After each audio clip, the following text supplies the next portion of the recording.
really hard to say. Could be cackles. I also cackles. I'm not gonna lie. Cackles. I forget what age I told you I was. So like, I know what age you told me we're in it. I can't say it. I I know shouldn't that have you even know, said that. I but shouldn't have even said those words. I told them how old I was this year, and I don't remember how old I was. Yeah. I don't remember. I made it up on the spot. So did he. I hadn't even considered the familiars in this equation, and Cackles been around forever. probably Mare then, right? The galaxy. you know I can't answer any of these questions, but I now know the correct answer to this question. It's Cackles. It's Mare. It's gotta be cackles. Cackles is an old soul. I think He's an old soul. It's definitely Eeldwood. Cackles is like an ancient trickster spirit that has just been wandering timelessly, and I just happened to find him in a bush. Does he tell jokes? Yeah, obviously. Has he told a joke in the campaign? Yeah. Yeah. Was it good? He tries to, but every time he cracks himself up before he can get to the punch. I love that for him. That's why his name is Cackles. He's got the Jimmy Fallon problem. Bless him.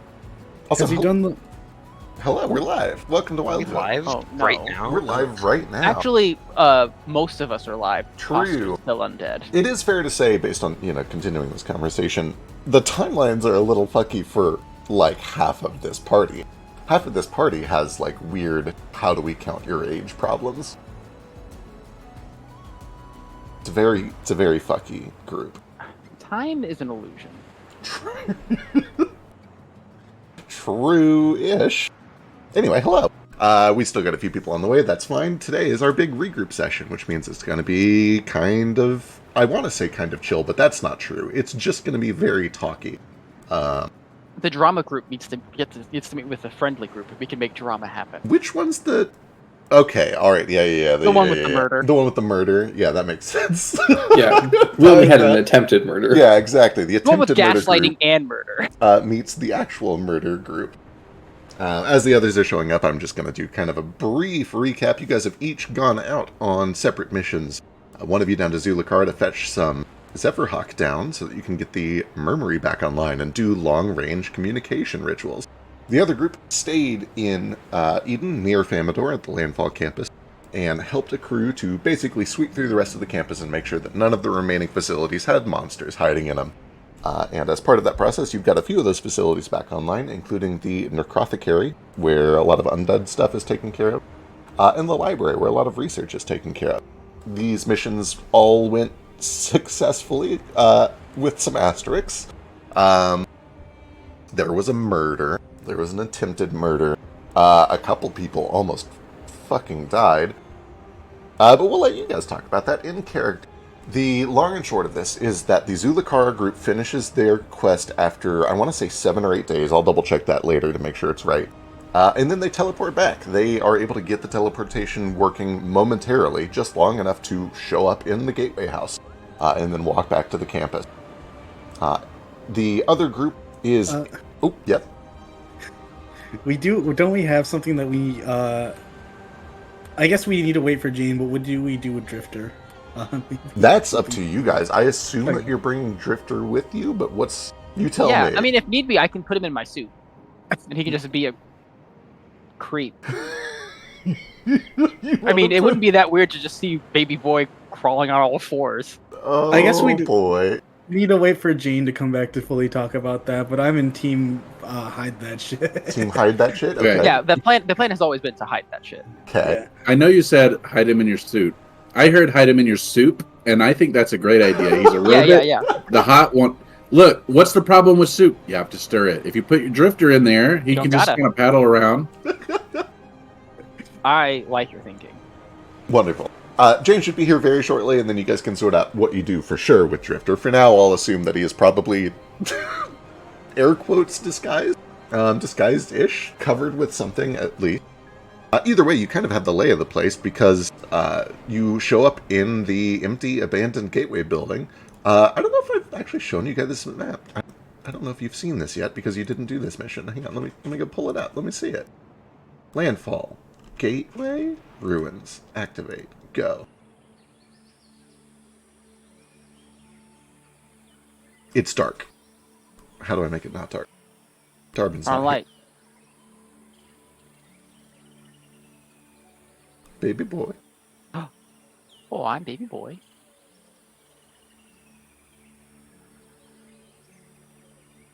You arrive in this room. There's a brief flash of magic, and you appear in the center of this place. That pit is slightly recessed.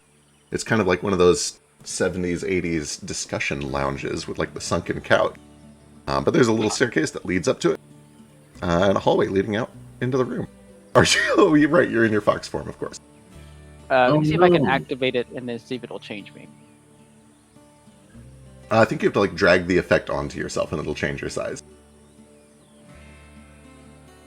Oh no, my token's broken. It's missing a bunch of forms. Nothing happened. Yeah, it sure is. I'm so sorry. Oh no, it's all Don't worry. so glitchy. It's so glitchy. It'll be there soon. Don't you worry. Yeah. Oh no, I'm not worried about that. I know you've. I know you did it. Oh, of course. It's just I'm not sure working you right uploaded this it, second. Of but- course, yeah.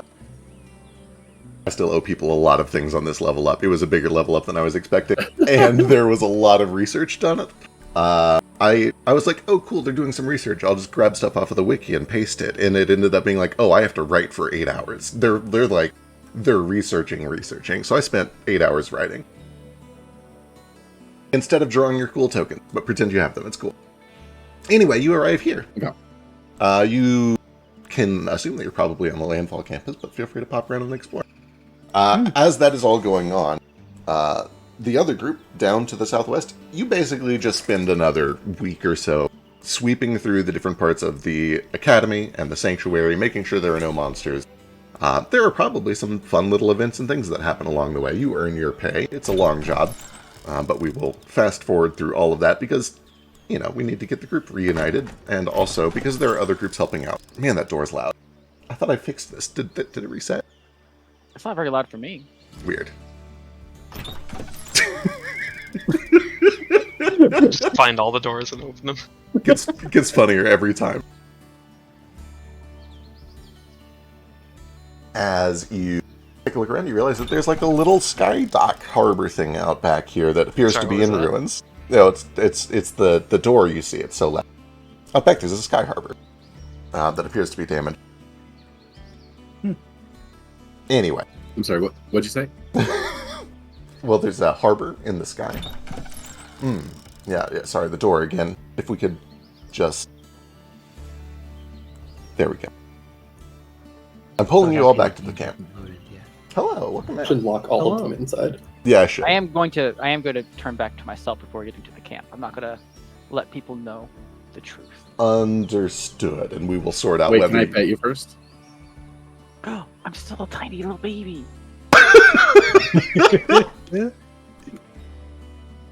I scratch his ears.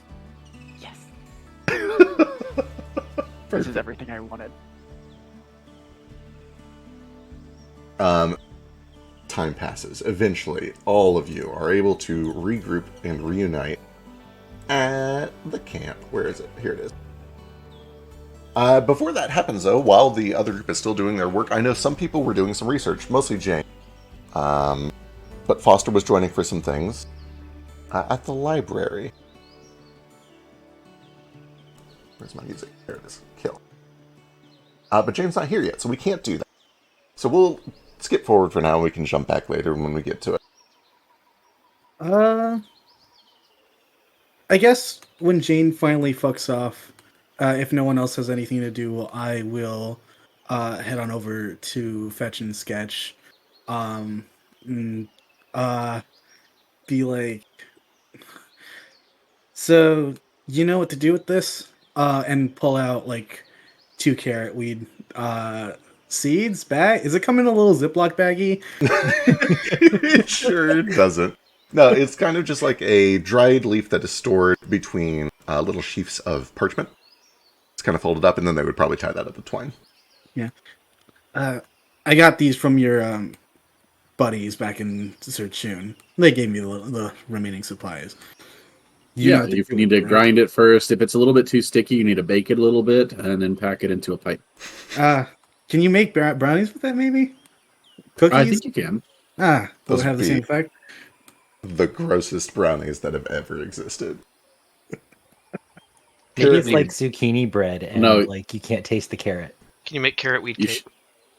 Yeah, that's what I was about to say. You wouldn't make special brownies. You'd make special carrot cake. Oh, Yeah. carrot Mhm. cake. All right. Oh, carrot cake. Either Why way, is everyone in your group horribly injured? I think at this point it's been 6 days, right? True. Yeah. Probably. So you guys are most likely healed up by the time that you all finally actually reunite. Yeah.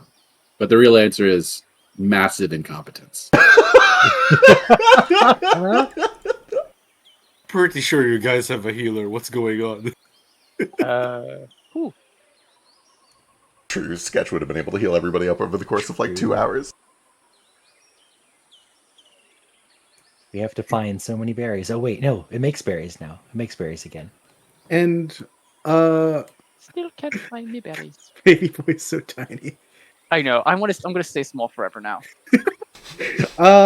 And after I had hand them over to yeah, I'll so you got no like qualms with growing this shit here, do you? I mean, if we can grow it, that's fine. It's not grow, like a grow wherever weird. you like. Yeah, awesome. I think I know the perfect person for that. And if Foster's around, I'll flag him down. Yeah, I'm probably just hanging out near the group. Yeah, yo, why you so sardine? Me? Yeah, garden bones. I think I got something for you. And I'll give him a carrot, like the carrot weed leaf, right? I was like, can you do anything with this as it is right now? Let me take a look at it. All right. Can I do anything with this as it is right now? Give me like a gardening lore check. You got a thing for that, right? I've got plant lore. Yeah, give me plant lore. That's the good stuff. It's sticky icky and very few seeds.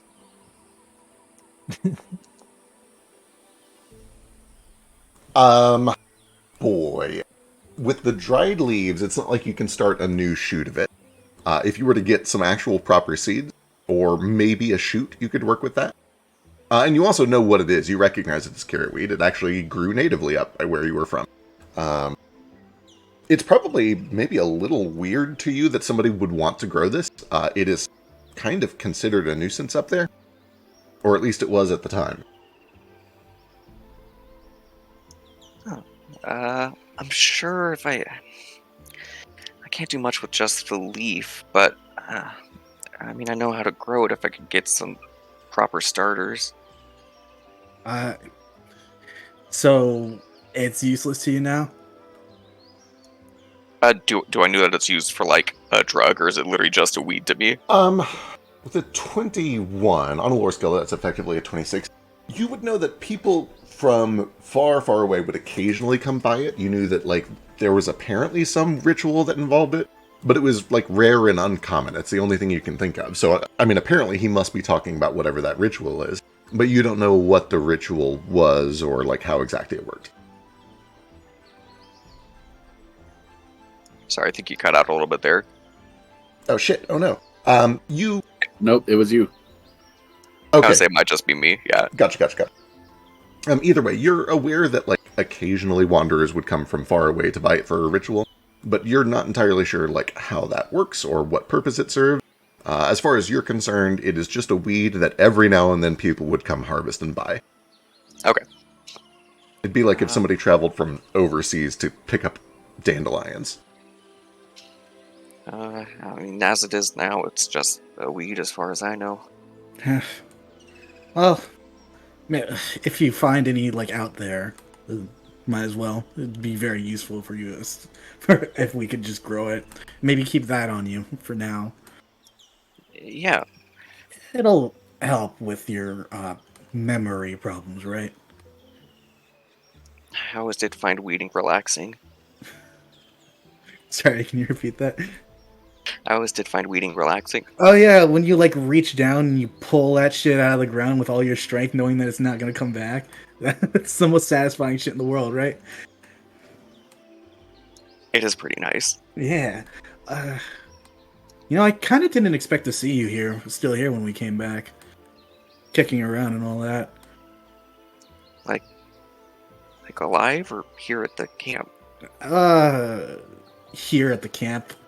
Are you alive? Do you refer to yourself as alive? Still don't know how to talk to fucking people without skin yet.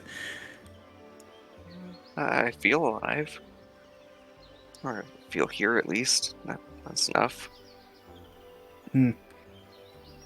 I guess that's it. If you think you're alive, then I guess you're alive. Anyway, later on, the brothers Etch can show you how to use that properly, and maybe you can dredge up some shit that you may have forgotten. On that note, Brothers Etch. I like that. On the note for the brothers Etch, you guys would be aware, like, growing this is not a problem, sharing this is not a problem, even sharing the results of the ritual are not a problem. It is kind of considered a private, closed secret how to actually perform the ritual. It would be not impossible, you certainly could, but it would be a little bit taboo for you to share that with outsiders. Yeah, we'll just lead it for you. Right, exactly.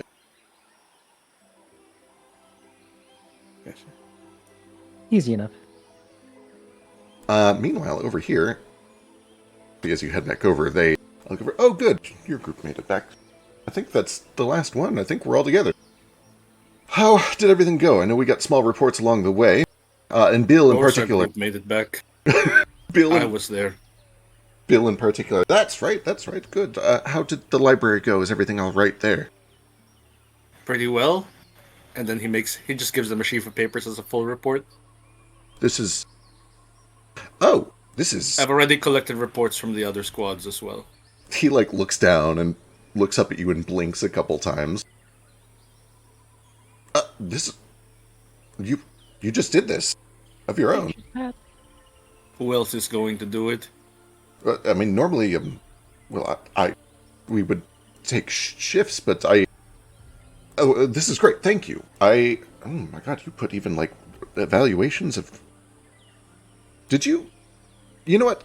We're gonna have to talk with you later. I'm gonna read through all of these, and Darbin is going to get everyone's payment. Right? Yes, of course. Payments. Come with me.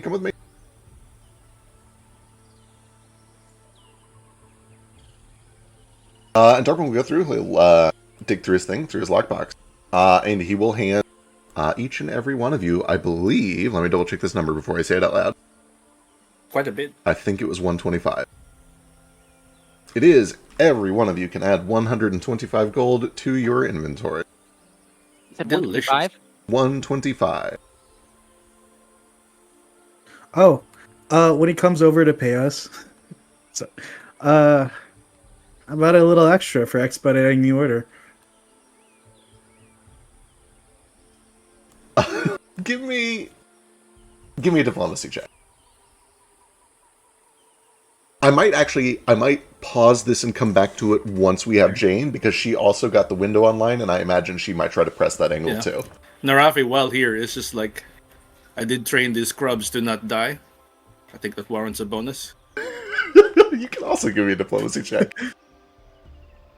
I start with 0 hit points. 0 inspiration points. True, that is a thing. Because of a thing that actively happened, so there is proof that it worked.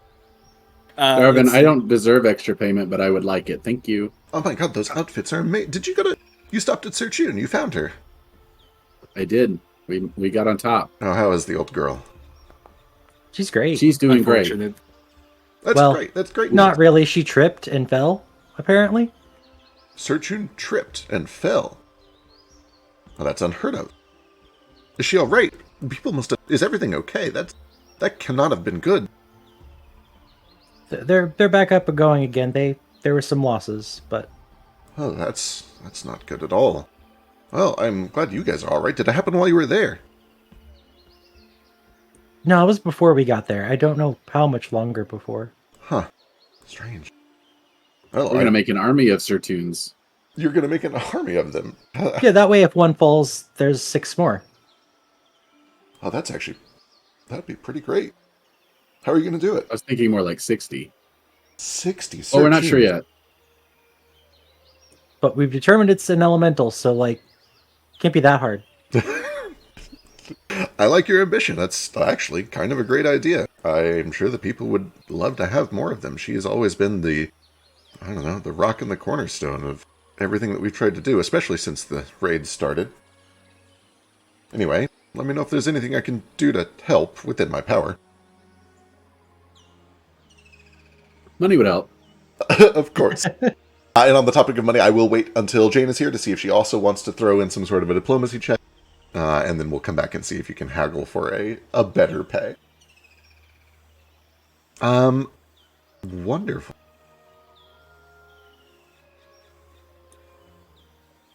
I don't want gold, but I think you could pay me in a different way. You collect weapons, right?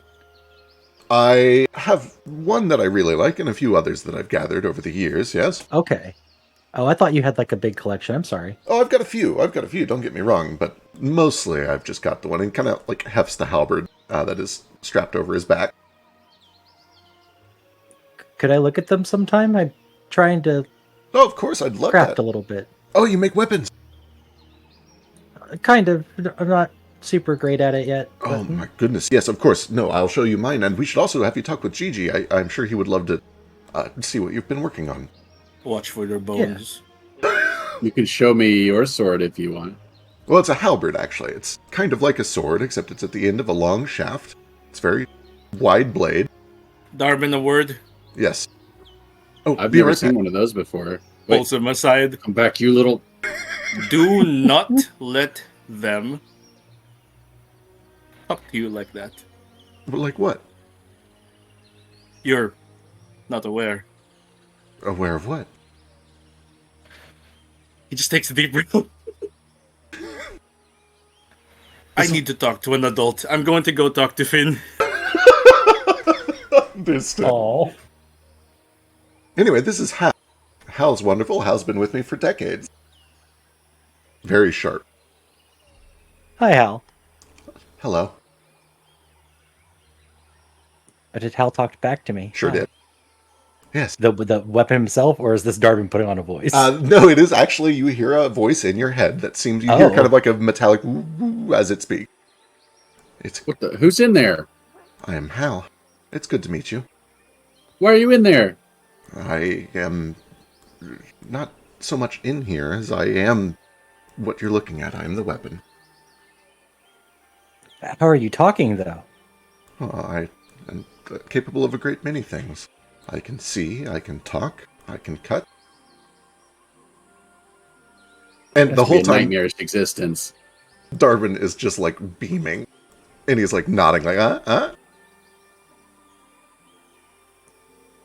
Wow. Do all of your weapons do this, or just Hal? Oh, just Hal. Okay. Hal's very Still special. very cool. Very special. I had to help him, though. He wasn't able to talk when I first met him.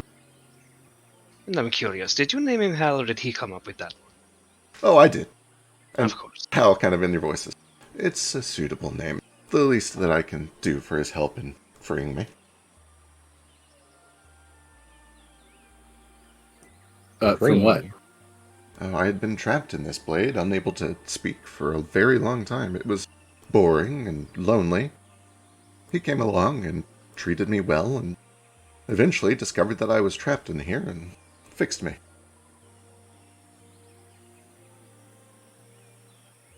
Huh. Hella cursed, but hella cool. Don't tell him it's cursed. Cursed? Oh, no, certainly not. Maybe. Yeah, maybe. I don't know. Anyway, things are better now. Yeah, I see that. He's good in battle. And Darwin's like, oh, yes, fantastic. Cuts through anything like butter. Anyway, I can show you Anything my- can cut through butter. Right, you are. Almost anything. It would be hard to do with, say, a wet piece of silk. Unless you pulled it taut. You know, I think you're right. I think anything can cut through butter. Oh no, he's dumb. I think your mic is up. I said, oh no, he's dumb. Oh, this is a known quantity. I think we figured this out. I haven't interacted with Darwin like at all. Fair. Meanwhile, back outside, Rafi, you do find Finn and Bill and Gigi continuing to talk. Wait, no, go back. Uh-huh, what you got? What you Sorry, got? I have a dumb joke to make, but I was in the kitchen. Do it. When he says it cuts like butter, I say, oh, does it cut? Or I say, but does it cut like butter? That stuff goes right through me. A joke about indigestion. I like it. I'll add lactose intolerance to your review.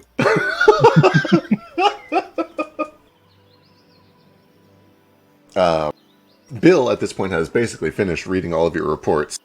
And Finn is kind of looking over his shoulder, and Finn looks to you and Rafi. So, okay, alright, you clearly have run these operations before. Who are you, and what are you actually doing here? I'm Narafi, I'm here for my own businesses. Understood. Can we be of service to each other? This is incredibly helpful. I am looking to be of service to you, as long as you can also be of service to me. What do you need? Money, resources, people, magic? All of the above. Perfect. Well, I think we're going to have a good arrangement. Can you do this for all of them? Because, like, the administration thing, frankly, is I've already been doing it literally the moment I walked in here. He, like, takes a look at the stack. Damn. Okay. Narafi, it's good to meet you for real this time. So, okay. Maybe we should have a word in private? Private sounds great. Perfect. Come with me.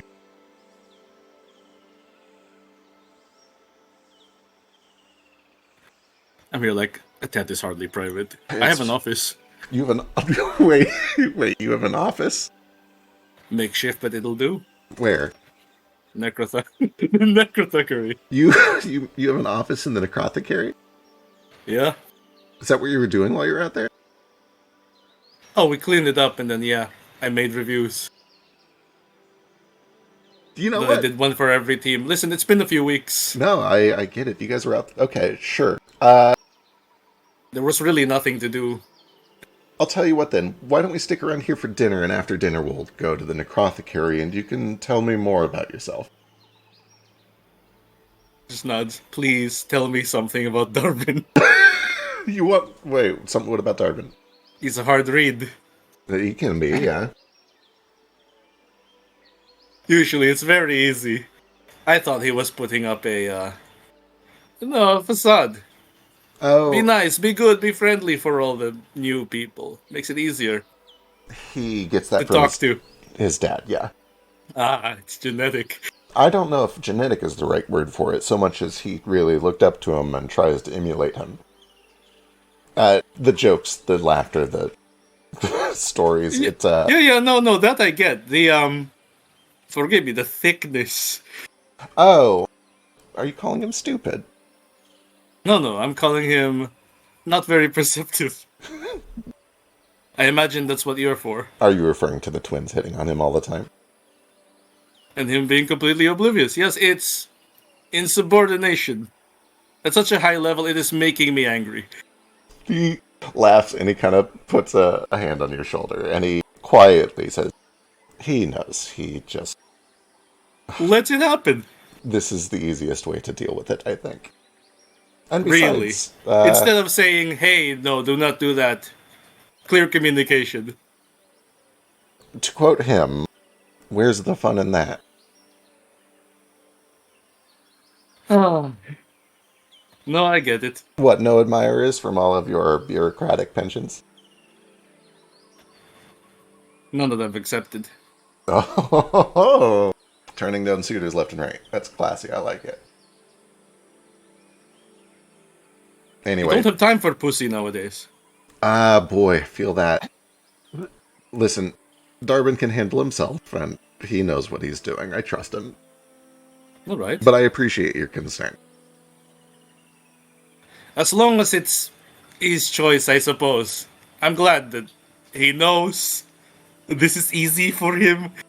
Between you and me, I think that he just has a hard time saying no, so he does everything he can to avoid it.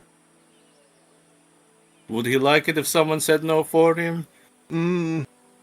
That's usually what I'm for, but not this time, I think. Okay, well, as long as it's harmless and it doesn't get in the way of the leadership.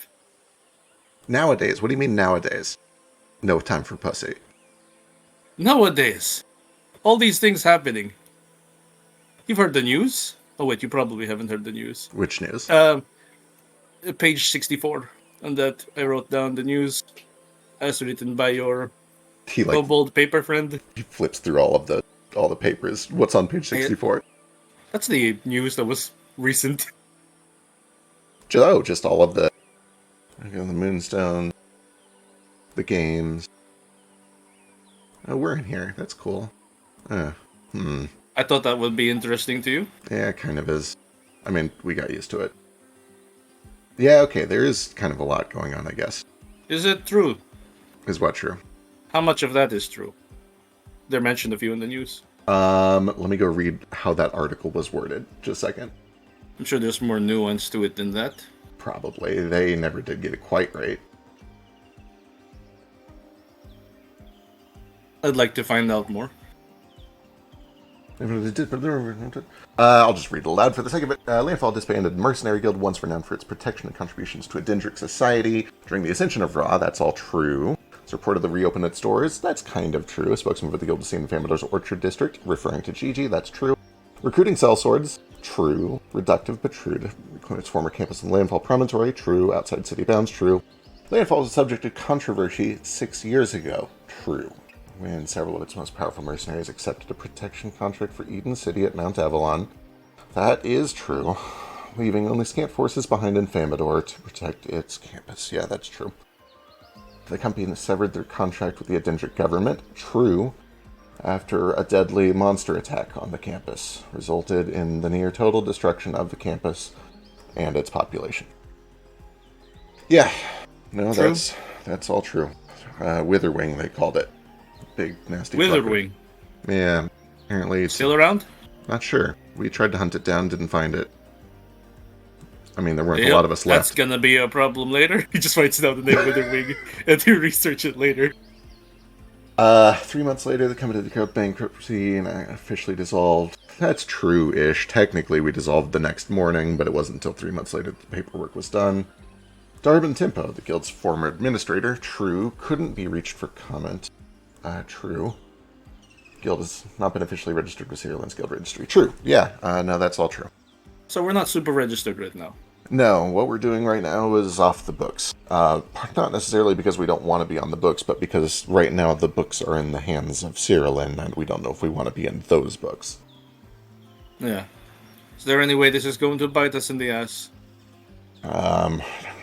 That's a complicated question. It's the reason we haven't asked you to sign on with us. It's the reason we're not asking you to call yourselves a member of the guild. We wouldn't want you to get swept up in bad publicity. I'm fine being a freelancer. Freelancing is easy. I am sure that this goes without saying, and you already hinted at it. There is nuance there. There is a side to the story that they didn't put in the papers. But frankly, it didn't seem prudent for us to be causing a stink when there were 4,000 dead people on our doorstep. We trusted and expected the Adendric government to do some things that would have prevented that, and they didn't. We pointed fingers quietly behind doors out of media attention to try to get some sort of justice or vengeance or whatever, but nothing brings those people back. And the fact that they died is more important than whose fault it was. We were out of a guild either way. It kind of just fell the way that it fell. I'm not saying it wasn't our fault. It was. Darwin... It eats Darwin up all the time. That's a big part of why he's doing this now, is to try to make things better. But yeah, it's all true. Nuts. For what it's worth, whose fault is it? It doesn't matter. What matters is what we're doing now.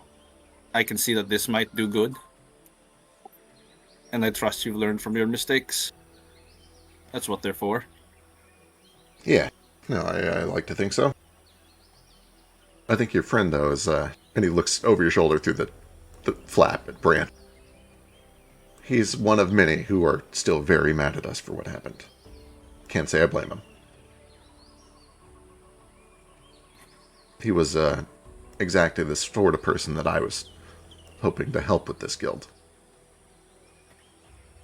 Anger never truly disappears. Is what I've learned. Yeah. Well, we do what we can and move on. You should let him hit you once. I'm not going to do that. Do you know Come why? on. If I let him hit me, I have to go ask the entire city of Famador to line up in a single-file, orderly fashion and hit me. And I can take a punch, but I am quite small and I cannot take a city's worth of punches. We can just get some more meat on your bones. I'll show you how to take 1,000 punches. Yeah, alright, thanks, Dad. And he starts to walk off. What the fuck does everyone keep calling me that? Jane! So deadly. You're not my real dad. Jane, you got paid 125 gold, and a couple folks are negotiating to try to get more for being super extra helpful, and we wanted to wait for you because And fast. you helped with the window and might want to leverage that as well. Because time And I is of would the essence. love time. It's of the essence. Time is of No, the Jane essence. will, when she gets back, she'll assist with that by reporting what happened with the window. Just say, like, got it back up and running on the Sergian side, and happy to help get this one up and running when I can, but that one is functional now. You got the windows back up. Wonderful. That's incredible. That's a start. I thought we would need the device for it, the orrery. You will to get it all fully functional, but I was able to. Well, it was kind of hack work, honestly, but I was able to get one end fixed. It still needs a partner, but we kind of found a workaround to at least get ourselves back here. I feel confident I can at least work on more that we find. That's great news. I'll set up a meeting with Rita so that the two of you. Oh, right. Well, I guess I'll set up a meeting with you and the window, and you can look at it and. Yes. And go and give me a diplomacy check. With pleasure. I assume this is very shortly after we got back. Yeah. You guys are kind of just like reporting in. Narafi has basically already handed over the full report of everything his group did, but he's checking in with you to see what your group has done. He did paperwork like a nerd. Yeah, he did a fuck Out of sheer curiosity, did Baby Boy put his costume back on before coming back? That's another thing we need to discuss is what do you do with Baby Boy and what do you do with Drifter? Oh, yeah. Yeah, okay, so a few items. We do the diplomacy check, we'll come back to that. Well, I have an idea. This song's pretty. It is, I like the song. This is very pretty, yeah. Mm-hmm. A little over dramatic for the current scene, but it is makes fun. me think of like we're negotiating like the Atlantis movie. Yeah, it's kind of that vibe too. Yeah, I love it. Love the Atlantis. All right.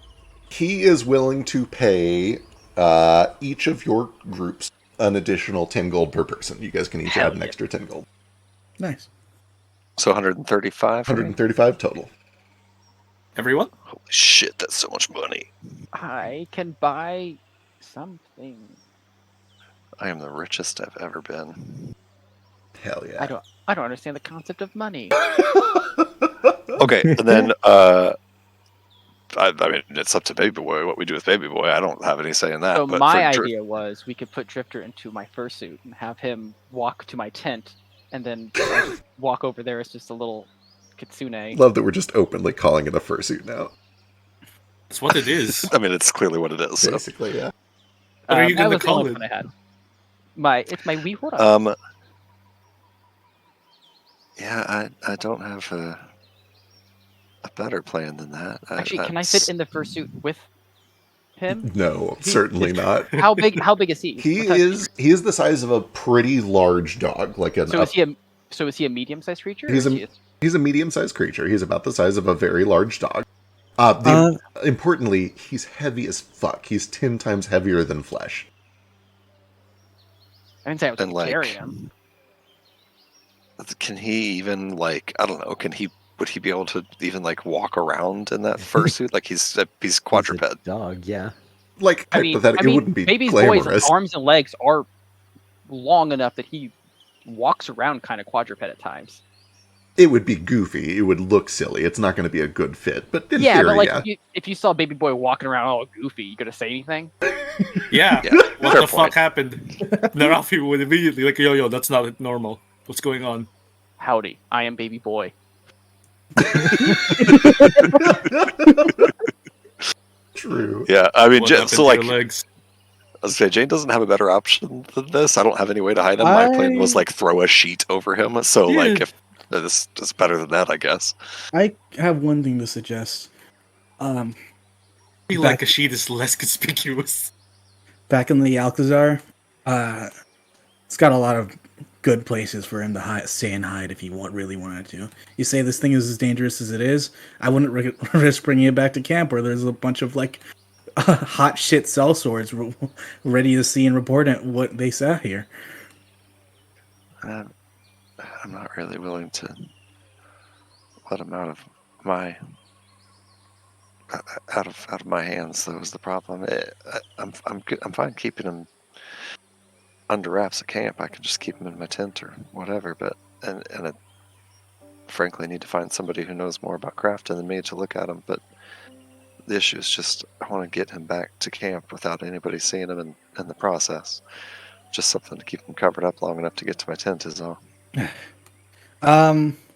Does if the fucking fursuit thing looks too weird, can we put I'll just take out that cloak I keep disguising myself with and see if that like fits over him.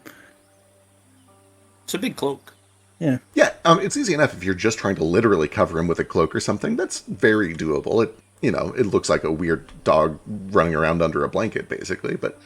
Yeah, I Easier kind of familiar. agree with We got Frisk it from that it's Kitchen. like less conspicuous than a weird baby boy costume hobbling around, followed by a conspicuous fox. For so sure. I think we'll just go with the throw a sheet over him method as we come through the window, and then I'll just right away take him to my tent. Wonderful. And we kind of already ran through a bit of this, but just to jump back, you do come through the window, you find yourself in the gatehouse building, and you essentially find that you have the place to yourself. Everybody else is still at the temporary campsite. So you're able to get out of this building and get all the way down to the old mission tent, essentially undetected, long enough to get back to your proper tents to hide him away. So if you want, you can have Drifter completely hidden away without anybody else seeing him. Okay, perfect. That is what I would like to do. Jane, for a moment, thinks about lingering here because she would really like to study all this, but she'll wait till a better time. Get Drifter to safety first. Understood. Easy enough. And then you guys, eventually somebody comes back to the camp and is like, oh wow, your group is back very early, and they get you to reunite, and they would take you down to this camp where, in the past, 6 days ago, the group was just finishing up their mission to the Necrothicary. Actually, it'd be like 4 days after that. Regroup, and then more time passes. During that time, I know Jane is mostly just burying her nose at the library for a long time. I know that there was talk of talking to, like, about what happened at the end of last session. Yes. So, essentially, you guys, now that we've regrouped, gotten paid, and reported your missions, you guys can talk amongst yourselves. The main goal of tonight is to figure out what you're doing next. There are still a couple of jobs left, but you also have your own motives and can pick your own missions however you'd like to do it. Yeah. One of them was completed.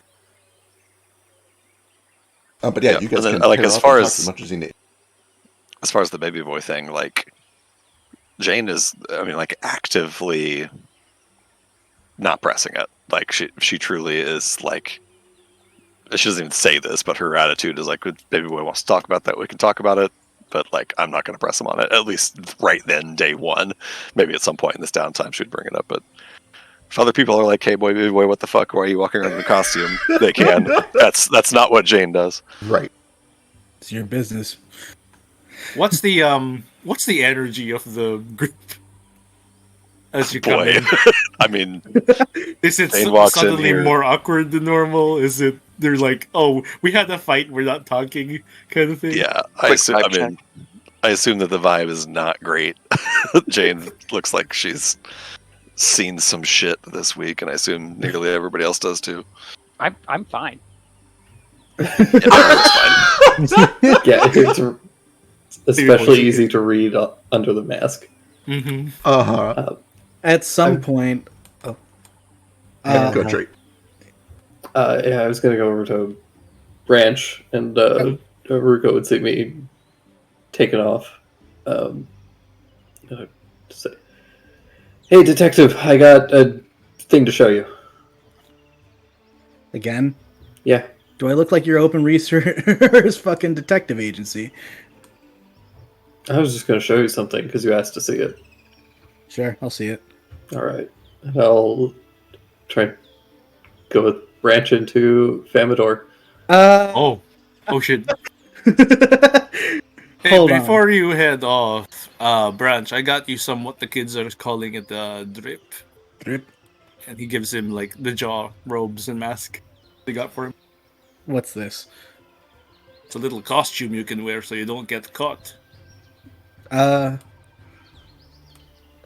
throw it on real quick and be Wonderful. I'm a bad Oh. DM and there's not a token ready for you, but it is still on the list to do. But you have a cool, so it's like this black heavy cloak, kind of like you would see a Grim Reaper in, and it's got a skull mask that goes over your face. Very spooky looking. Huh. All right. If y'all are headed into Famador, you mind if I join you? Sure. Anybody else want to come? I know we invite the whole fucking menagerie. Well, since you asked, I do need to do some shopping. That's very kind of you. You know, honestly, having a human with us right now ain't a bad idea. As much as I'd prefer literally anyone else. If I give you guys a list, you think you can pick some things up? I'm not sure I would do super well in Famador right now. Yeah, we can do that. That would be great. I could use some scrolls. Just makes a list. Wait, why did I make a perception check? These are initiative rolls so I can keep track of hand raises, because I know a lot of people have a lot of thing to do, and we should use initiative to help make sure everybody gets a turn. Yeah. Gotcha. Hell yeah, let's roll initiative. We rolled the same number, Fetch. It's Look at okay. us. Fetch is on top for now. Where For he now. belongs. No! You guys are able to... So, okay, who's going into town? It's Tex, Branch, Jane, Kaz? Do you think so? Okay. You find that it is... it's been about 2 weeks now since the incident. Things are kind of back to normal. Like, trade is happening. But there is still an uneasy air. There are more Cyrillan guards than you saw last time, which I don't believe is a problem for most of you. Tex, do you do anything unusual as part of this trip? Yeah, of course. If Jane's coming along and there is clear tension, while they're walking, he's gonna laugh about it. And, well, I guess you know what they say. Likes repel. So what happened? What are you talking about? You're the one who said that you would rather anyone else but Jane come along, or rather than the Chrono Lassie. I mean, have you seen her speak? Not really good at diffusing situations. Can't really say anything without nervous mumbling away and walking out of it. Oh, and you're just a paragon of speech. At least I finish most conversations. When I start, usually. I think most people walk away from you. Fair. Better than hopping on the backs of everyone else I see. Mooching off them until you get what you want, right?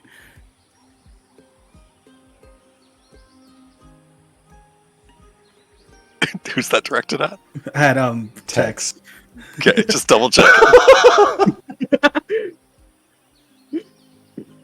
If you really want, I can side eye you. Want to say that too? No. Just curious. You really want to know? I mean, the story involves two people. Bit unfair if only one person speaks about it. I don't think it's anything worth losing any sleep over. Tex, we're all fine. Came back alive. That's what matters. Yeah, I'm sure it is. Well, I ain't no snitch. Deception check was a 9, so clearly more going on than that. Yeah, spoken like somebody who was fine. If Tex really wants to know, I can show him later. Or like I'll whisper, if you really want to know, I'll show you later. But right now, best be on her best behavior with her. He just kind of laughs. I honestly don't really care. It's just funny.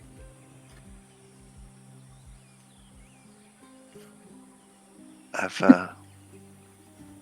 got a list of shopping here to do for Foster. I need to make a trip to the post office myself, and then I don't know if you want to join me for this part, Branch, but I gotta stop by Howard's discount caravans and hookers and pay back for the. Excuse me? We rented a sex wagon, and after we were done with it, we let a colossal elemental crush it under its hoof. So I just gotta go pay off that contract. You had a much more interesting time than we did. This definitely makes it sound like Jane and Branch fucked it. Oh yeah, absolutely. On the 9 deception check, paradise. definitely giving the wrong vibes. I look at Tax and I'm like, maybe next time we should get a sex wagon. Sounds close. You can probably negotiate with Howard while we're there.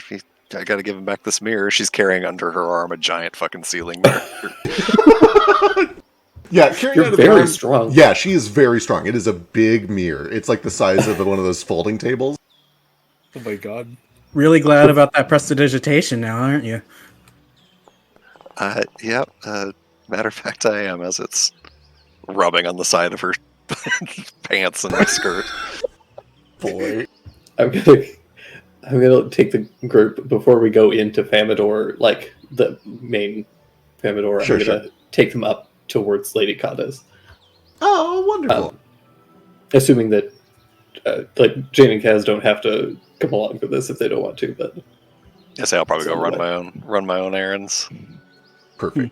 As much as I, Zeke, am dying to go to that place, Jane's got no reason to.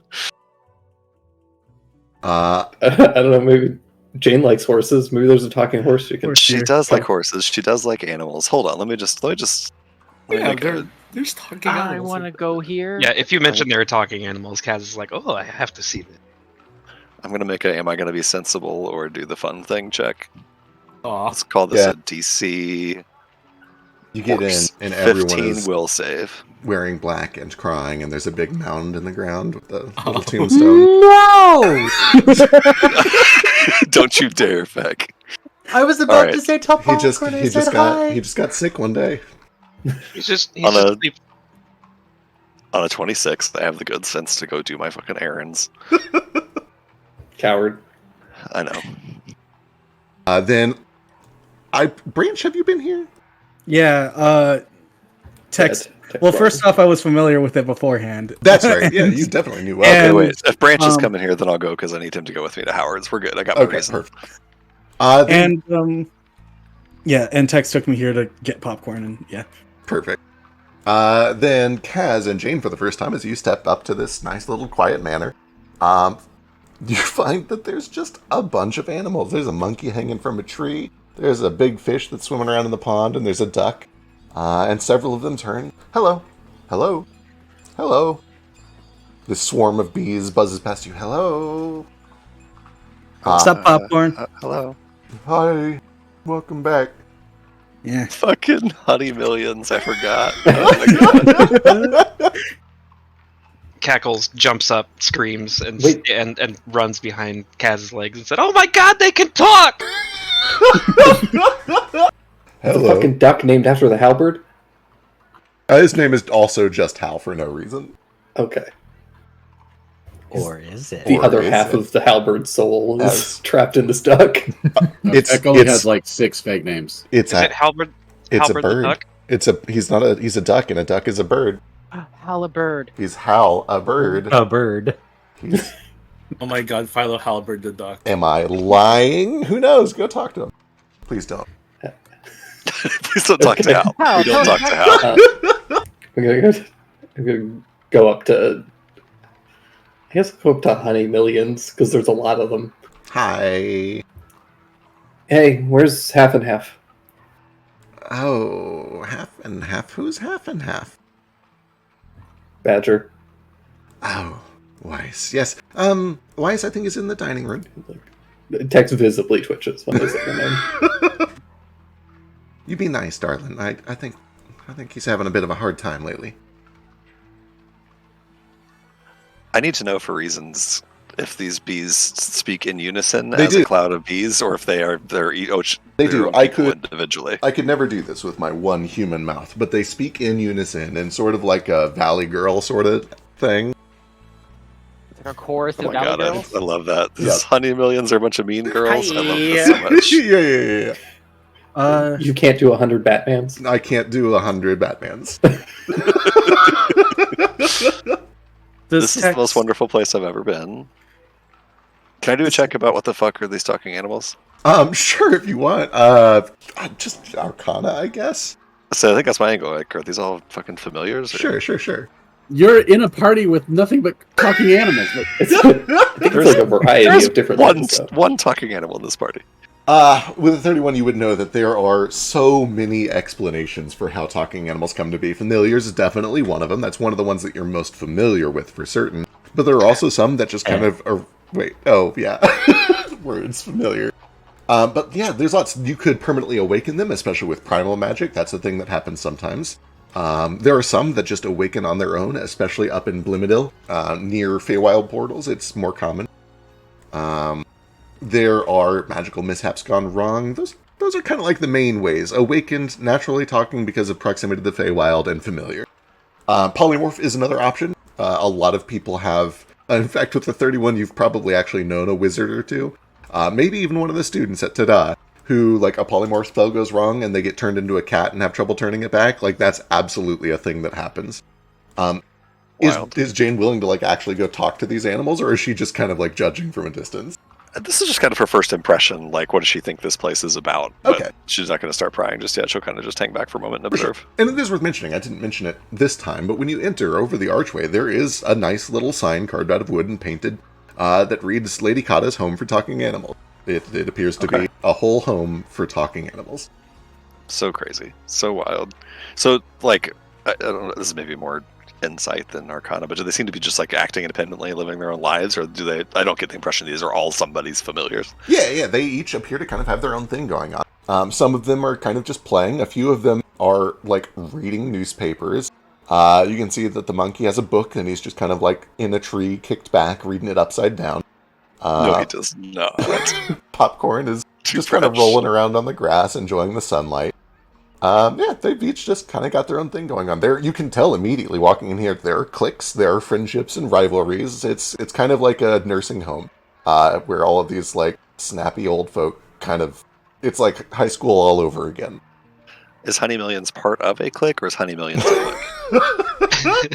Honey Millions, I think, is a mean girl. I think we really need to lean into that. Honey Millions... I agree. There's so many of them. Yeah. Honey Millions is 1,000% my favorite animal here. I love them so much. I gravitate to them more than I can say. Honey Millions in winter... They argue over that constantly. Yeah. I think that there's like there's a rotating thing going on there. They have like elections every now and then. But no, Honey Millions and Winter are kind of like the Mean Girls clique. They gossip a lot. All right. The Lovebirds are deeply in love, because of course they are. Of course they are. If I was Pip, I would have the greatest time of my life here, but because I'm Jane, I think I just stand back and kind of observe and wait to go run my errands when Branch is ready. Understood. I imagine with a 12, Kaz kind of just can only think of, like, oh, these are all familiars, and I turned to screaming cackles. I'm like, no, calm down. It's okay. They're just all familiars like you. This is a home where they are left when they misbehave, and where I'm going to leave you one day if you keep eating my breakfast. As you're having this conversation, a raven kind of flaps over. Did I hear you guys say misbehave? What? No, I'd never! I'm a good boy! Oh, no, I'm not going to tell anyone. Listen, I just, if you're up to getting into some trouble, I've got this heist that I'd love to pull off. A heist, you say? Yeah. There's a big bag of peanuts that Lady Kata won't tell us about, but I know she's got it. I can smell it. I've almost figured out how to pick the lock, but I need somebody who's got big teeth. Big teeth? Big teeth. You heard me, right? Would perhaps hands that can pick a lock be more helpful? No. Macarena's got the lock. You leave the lock to me. Right, of course. Well, we both have pretty big teeth. Yeah, look at them. Cool. Just look at my teeth. Look at my little teeth. I mean, big teeth. Hey, voice down, kid. Come on, right, be cool, so? be cool. All right, meet back here at midnight. Midnight? Yeah. I don't know if we're going to be here that long. Oh, well, you're lost. All those peanuts are for me, then. I mean, you can just buy peanuts, right? Where's the fun in that, kid? Sure. Do you want us to buy you some peanuts? No. I want to steal. I want to steal. Macarena wants to steal. I want a tango. I get that. I want to steal too, but But if I do that, then I'll get left here, and then I'll have to steal for peanuts, and I'd rather just he buy me them, because he does that a lot anyway. I need a little spice in my life. Anyway, you seem pedestrian. Fuck off. Macarena flies off. Macarena's gonna commit a murder one day. First of all, Macarena, how dare you? As all of this is going on in the dining room, Tex, you walk in and you find that Weiss is sitting at the table, trying their very best to hold a pencil in their hand, and they're drawing a little bit. It doesn't look like it's going well. Did you want me to join you, Tex? Yeah. All right. Oh, hi. Well, hi. Hello, welcome back. Before he comes in, I will tell Branch to, like, hey, keep a distance and don't interfere. All right. Sup, they home. Yeah, I'll head over.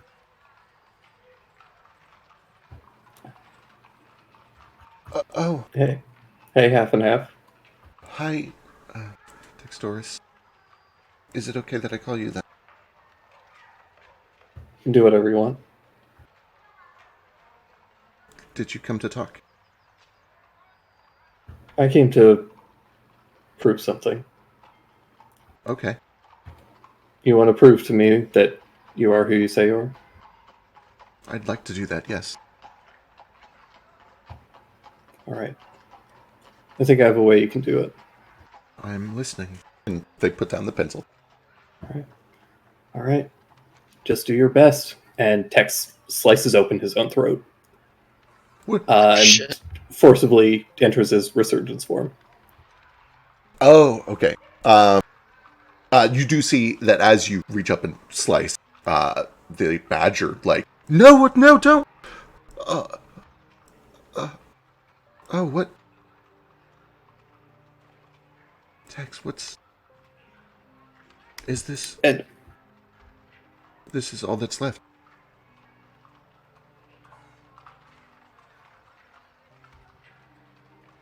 And my meta understanding of how this world works is sympathy builds up over time. And with that, relationships can build. And if there was anyone in the world that could break Tex out of this form without magic or anything else, that would be Weiss. So if it's actually still them... What does... Okay, I like this. What does... Oh boy. First of all, give me a will save. Second, what does Tex do when they enter this state? What flashes through their mind when they are thrust back into this state of anger?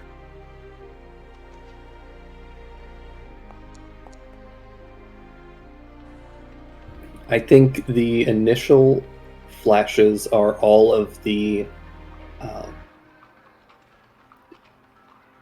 him being ambushed and trapped by by Remus and the rest of the group, and then seeing Weiss there and the feeling of being pulled apart.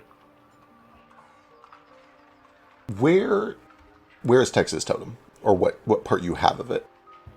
Backpack. On him. As the anger takes over, as you feel your back arch, your claws extend, your teeth bare, the flames kind of pouring out around. At first, this badger looks terrified. They lower their tail, they hunch down. But eventually, Weiss musters up the courage. You can see still shaking nervously. Gets up face to face. Hello?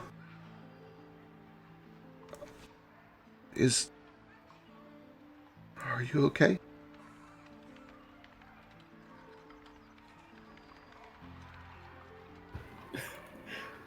So how do you want to resolve this? Do you want to put it up to a roll, or I'm gonna I'm gonna let you just kind of play it out as you see fit for now. The will save was middling, so you fight it you fight with yourself as much as you like for a moment.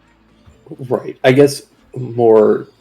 Do I feel like there is a connection here? Does it feel like this is that for sure? Not initially. At first, it looks like it is a scared badger claiming to be a person who is not quite sure how to react, but has mustered up the courage to approach. But there's not like this. There's not this like supernatural connection that has formed all of a sudden. At least not yet. Cool.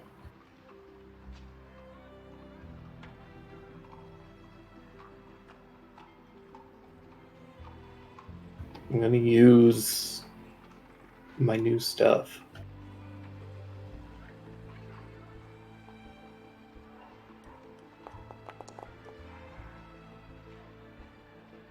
Hell yeah, give me a name. Whoops. Oh, okay. I assume that's a crit. Oh yeah, absolutely. It's a badger.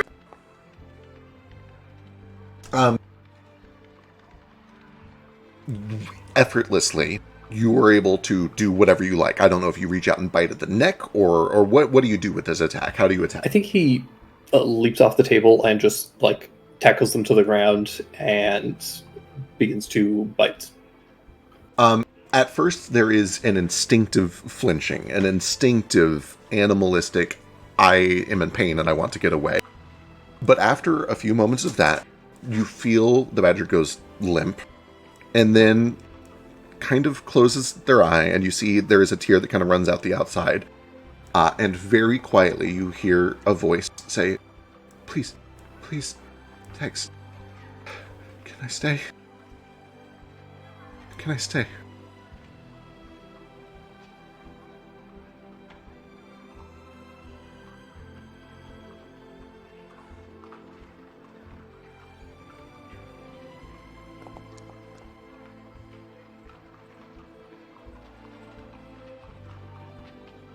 You can kill me in the morning.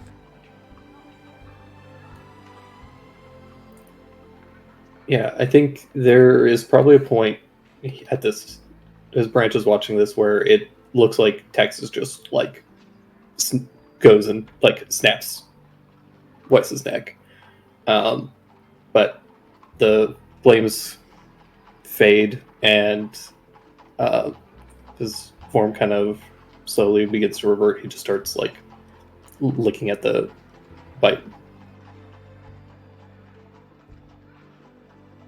They open their eyes slowly. I can stay?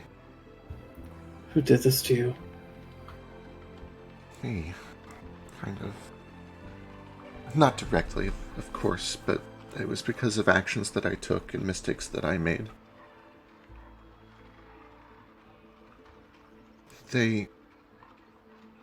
I'm so sorry, Textoris. Why'd you do it? It's funny in sort of a terrible way.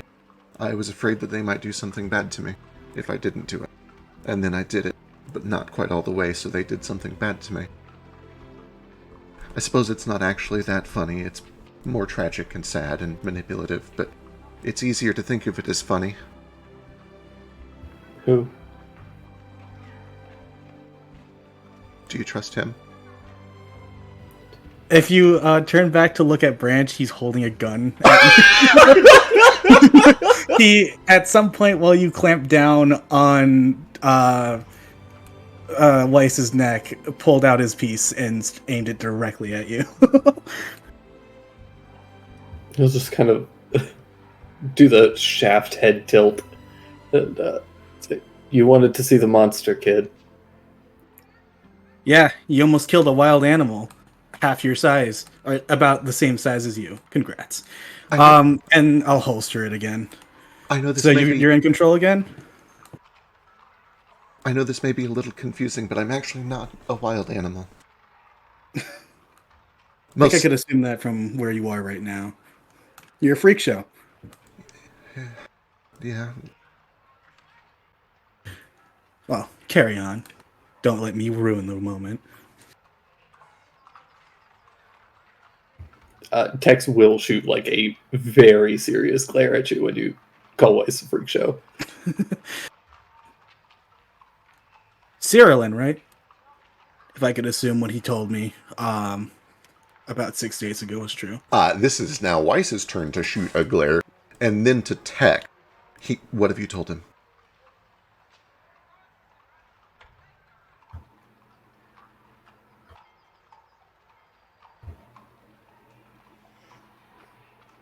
Nothing that you can't handle. Textoris. This man might be very strong, but that is a lot to handle, as I have learned. They are quite powerful. They have a lot of resources. If you have been telling people, then he may be in danger just as I am. They're already after me. Oh, They have a lot of enemies. Then I suppose that there has been no change, and this is fine. Okay. Yeah. Yes, it was Cyrillin. They wanted me to work with a group of people. They called themselves the Witchers. I think you may have had a run-in with them once or twice, which is why I never told you that I had been speaking to them.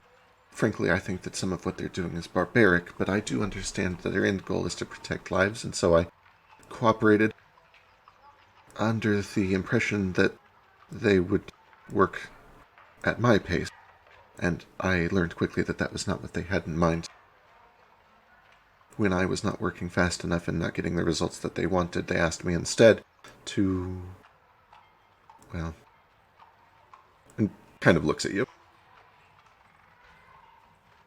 I didn't feel right doing it all the way, and so I looks at you again. And when they found out, they figured that they would do the same to me. So, I suppose in the end that I've got what I deserved.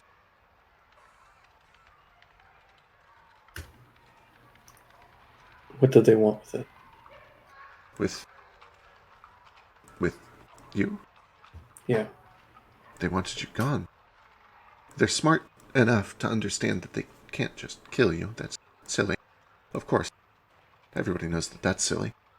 So they wanted you gone. Gone.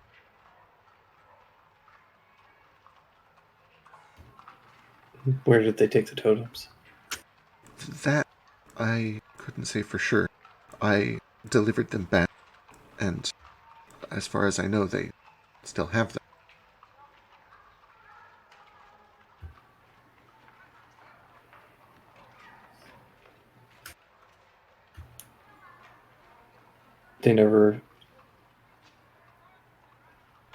You never saw them with another creature like me? No. I was assigned to you. They felt that I had a, They felt that you trusted me. And I admit now that that was very manipulative of both of us. What was your job? High-ranking Cyrillin officer? Oh, certainly not. No, of course not. I'm Hiddle. But so you just like the way they fucked you, then?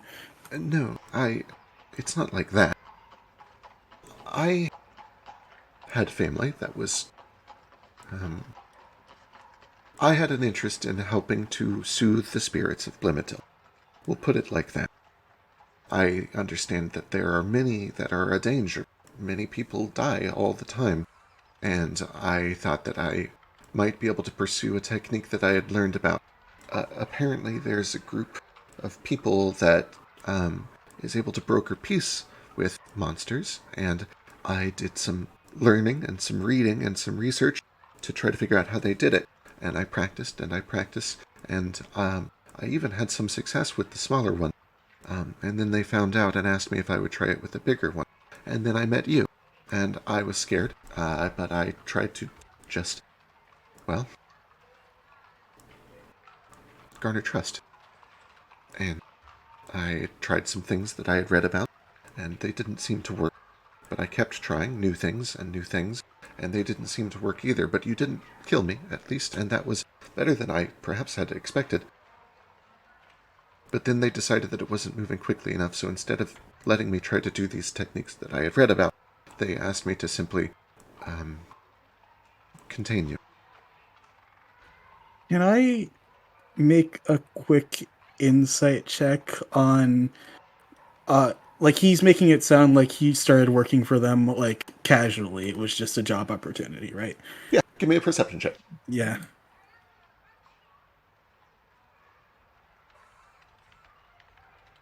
I hate that it doesn't work when it's popped out. Fuck. Mm-hmm. I wonder there might be some way to fix it. Huh? That is very good. Tex, while we're at it, also give me a perception check.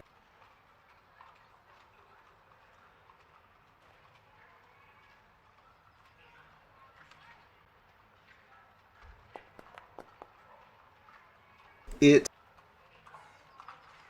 is obvious to Tex, having spent so much time with Weiss, that they are not great at keeping secrets. They're a little aloof. They're very candid.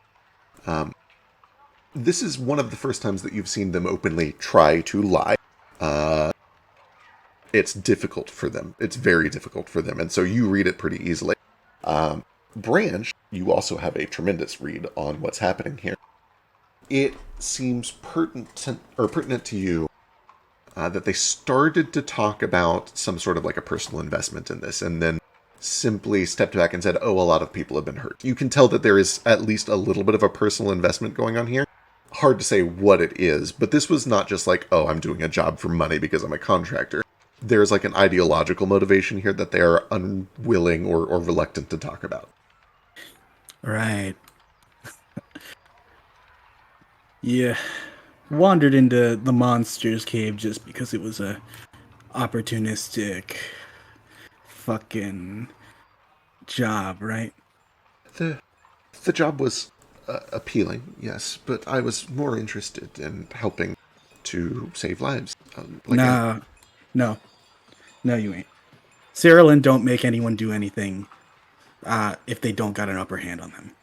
If you as good as they thought they were, they wanted one on you. Oh, I'm afraid I'm not very good. If I was very good, I would have succeeded, and none of this would have happened. You did a pretty good job of capacitating him so far. Seems pretty useless right now. In truth, I don't even know how much of that I can attribute that to my own skill. I had borrowed some implements that I learned about. Admittedly, most of what I do is borrow implements. I suppose I'm good at that. But, I just wish that I had been able to do what I sought out to do. Lying to your partner ain't a good look, by the way. Partner? For what it's worth, Tex has not gotten off of voice.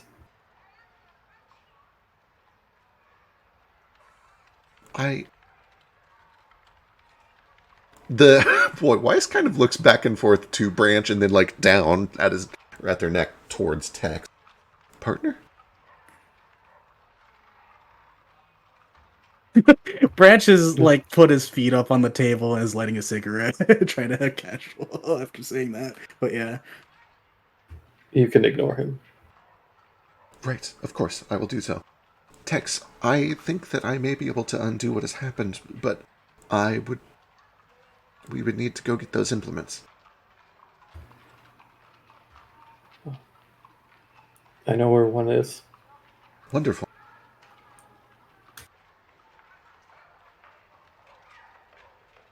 I understand that this sounds like maybe I'm bargaining for my life right now, and I assure you, I'm not concerned about that.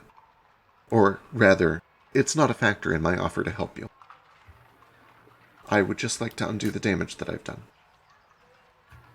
Who has yours? Oh, no, mine is not the result of totems. This was just good old-fashioned polymorphing. How do I undo it? Well, I'm not entirely sure. I believe we would need an arcanist that is able to dispel magic. It would need to be fairly powerful. Oh, we're in luck. And I'll head out the door. Wait, before you head out, she murdered someone. Cold blood. No prior desire to until it started affecting her work. I wouldn't trust her. I hate to break this to you, kid. I've killed people for far less. Hmm.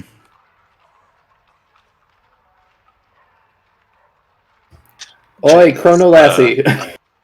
So she's sitting down by the water. She's got her book out and she's like writing. She's drafting a letter, but she'll stop and say, yeah, yes, Yeah, I come running over to like jump onto your back like a cat. How good are you with magic? Be honest. So that question, are like spell levels a thing in world? Yeah, they are classified into ranks 1 through 10 usually. Yeah, right. I've gotten up to second rank spells. I practice in third. Decent, I guess. Can you dispel magic? She nods. Well, can you try and dispel something for me? I can try. It won't necessarily work if it's something that's of a higher rank, but I can see. It's fine. If you can't do it now, I can whip you into shape. well, Tex is What exactly am I dispelling? Polymorph. Real quick, as you guys are walking back in, Branch, Weiss looks to you like they want to say something as well, but what do you say to Weiss while you have the room to yourselves for a second? Yeah. You know how to pick him. Cyrillin, though, he definitely doesn't know how to pick him. In retrospect, I probably shouldn't have worked with Cyrillin. I thought that maybe they had genuine interest in doing things a different way after so many hundreds of years of failure, but it seems that they still believe that they can purge by fire. I will say, in Texas defense, I've found that when people lash out, they usually have a reason. You got that right. I don't know. You should keep that under wraps around anyone else you find really that you worked for them, because otherwise, and he'll do like a little finger gun gesture at Weiss and go like bang as a joke, but hopefully Weiss gets the message. You'll kill me. Someone will kill you. I see, but not you personally? Depends on your allegiances. Understood. Right now, my allegiance, I think, is just to Tex. The four-legged murderer? Alright. At this point, you guys are able to... It's about this time that Jane and Tex come back in. Okay. Oh, hello. I didn't realize there's more people in here. Hi. Sorry, I'm kind of quiet. And they, like, motion to the drawing that they were doing. Completely, like, oblivious to the fact that they are bleeding profusely out of their neck. Quite the group we've gathered here today. Do you need help? I can patch you up. Oh, maybe. It does sting a little. It's not that bad. I'll attempt a little. Sorry, I got it. Okay. It's not a hard read that Tex is extremely possessive. Understood. Good to know. She nods at Tex like this is who you want me to check on. Yeah. All right. I understand you're polymorph. Do you mind if I take a look at you? Yes, that would be great. Cool. I'm going to do quick identification to see what kind of magic's going on here. Hell yeah. If it helps, I'll throw on a little read aura. What is this, just an Arcana check? How's this work? I'm double checking right now. I believe it is an Arcana check. Yes.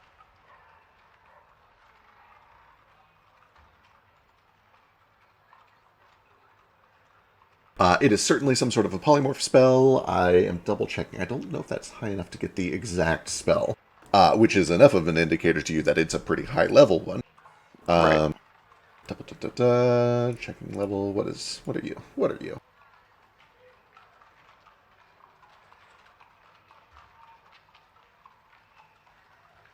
Why is Sketch an armadillo? Why aren't you? You should be an armadillo. How do I become an armadillo? Those are not all armadillos. The impression you get after a moment of study is that this is some sort of a polymorph effect that is probably between like rank 6 and rank 8. Okay. I, Zeke Smith, don't know how this game works. Is there any chance of a second level Dispel Magic having any effect on that? So I believe that on a critical success, you dispel something up to 3 ranks higher, which would get up to 5 right now. Gotcha. So if it is 6, you could theoretically try in 2 levels and fish for crits. Understood. She'll look at, but she'll get her, her book out and start thumbing through and sort of sensing, reading the spellcraft and the arcane signatures on, Weiss. And after a minute, she'll just say, I can try it. I don't think it's going to work. It's a higher level of spell than what I can undo. If I keep practicing, I'll be able to take care of it. But I don't think I'm there yet. This is pretty advanced stuff. That's okay. I'm not in any hurry. I don't really have anything to do or places to be anymore. I've taken up drawing. I'm not very good at it. These hands aren't very, well, they're not very good for drawing, no matter what Kata says. I think there are some things that we simply can't do in this form. Again, don't tell Kata I said that. Oh, that's obvious, isn't it? I'm sorry, maybe that's insensitive, but of course there's things you can't do in that form. There's things I can't do because I'm not in your form. Of course. Kata is nice, and I believe she's well-intentioned, but she likes to focus on what we can still do, and not what we can't. And I think that's very lovely, but I'd like to learn to draw. What a dorky hobby. Do you have any hobbies? What do you do? Most of his hobbies involve just prying into other people's business and hassling about the things they enjoy. Smoking on occasion. Better than executing men in caves. Says the person who just threatened to kill this badger. Don't knock it if you don't knock it till you try it. Oh, well then, Jane, you should get the wagon back for these two and yourself if you really want it. All right. She walks out. As that conversation was going on, Cackles snuck into the room through the other door, and it's not really sneaking. He scrambles up onto the table to be eye level with Tex, and he's like, "You guys sing any peanuts around here?" Lady Kata keeps the peanuts in the kitchen. In the cupboard. Kitchen? Jeez. You'll have to pick the lock. If Macarena puts you up to this, I advise you to not do any dealings with him. Everybody does what they do for a reason, but I think that his anger is just, well, boredom. And that's the most dangerous kind. I don't know, I think he might be food motivated. I like peanuts too. Are you food motivated? Yeah. That's great. That's easy. I'm not.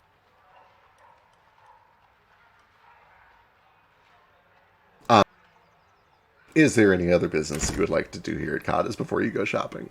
I do think I would actually like to talk to Kata real quick. Oh, hi. Welcome to Lady Kata's home for talking animals. Yeah, we've been here before. Me more than everyone else we brought in here today. Listen, having problems with the cereal rent? Anything else? Well, nothing new or unusual. The taxes are still quite high, and frankly, I think that some of their policies are a little oppressive, but I try to keep my nose out of that. It's gonna find you eventually. This ain't even your OG place. No, they started charging too much. I was not able to pay that. What can I do for you? Well, one, your tiger guy there was pretty useful the other day, and I think he should probably have this. Oh, and I'll give him 1 gold. I'll give her 1 gold to hand over the popcorn. That's... At first, she looks at Tiger, with a little... Or Ted Peanut, with a little bit of oh, you were out, weren't you? And he, lowers his ears, oh, I got busted. But then you hand over the gold piece, and she's like, oh. I I see. Well, she walks over to Peanut. You've earned this. This is yours. Popcorn. Thanks, Lady Cod. I'm sorry. It's okay. You did what you needed to do to help someone, and that's always okay. Honestly, I've been looking for someone of his caliber to do some work for me. Oh yeah, popcorn, not peanut. Just kidding. Popcorn. But it's up to him. I need someone to protect someone else for a bit. Everyone here is welcome to make their own choices and decisions about employment. I don't believe any of them are looking for mercenary work, but you may speak to them yourselves if you'd like. Macarena flies over. I'll kill someone who you need killed. Beady-eyed little crow. Obsession with stealing. That sound familiar to you? You say that to Macarena? To Macarena. Yeah, if you need that, I'm your guy. What do you need? Sure. Find him first, then we'll talk about payment. Wait, are you talking about me or about somebody else? I'll leave that up to you to decide. Mysterious. I like it. I'll be back. He flies off. Oh, hey. Yeah? I got some intel for you. What'd you learn? Real valuable stuff. What do you got for me? What's your intel? Cackles kind of looks over his shoulder and then does like a back and forth look. Leans in. He's like, "You know where Lady Gata keeps the goods?" The peanuts? Yeah. Yeah, they're in the kitchen, in the cupboard. Oh. What? You knew that already? You got a lot to learn, the kid. What do you need my help then? You stick with me, though. I'll get you sorted out right. You gonna be sticking around here for a while? Nah, I've got a place where I don't have to steal peanuts. Lame. And if I'm gonna commit to a life of crime, I'm gonna set my goals higher. Honestly, like you're literally stealing peanuts. It's kind of low bar. Wonderful. Branch, sorry, carry on. Yeah, I know some people who could keep you and your animals around for probably a lot less than what you're spending here. I'm interested. But some caveats. Probably a little less privacy, a little less, how you say, fucking respect towards them till they can earn it. But it'll be a 50-50 thing. They get taken care of and help raise some morale. You see their face sours a little at the mention of less privacy, and then it sours a lot at the mention of less respect. Well, I'll keep it in mind if you want to give me some information, but privacy and respect are very important tenets at Lady Kata's. Maybe they can earn it. Put some work in down there. Perhaps. But what was she gonna say? Well, why don't you tell me everything that you know, and I'll look into it. Fuck it. You ain't gonna snitch on the Sierrans.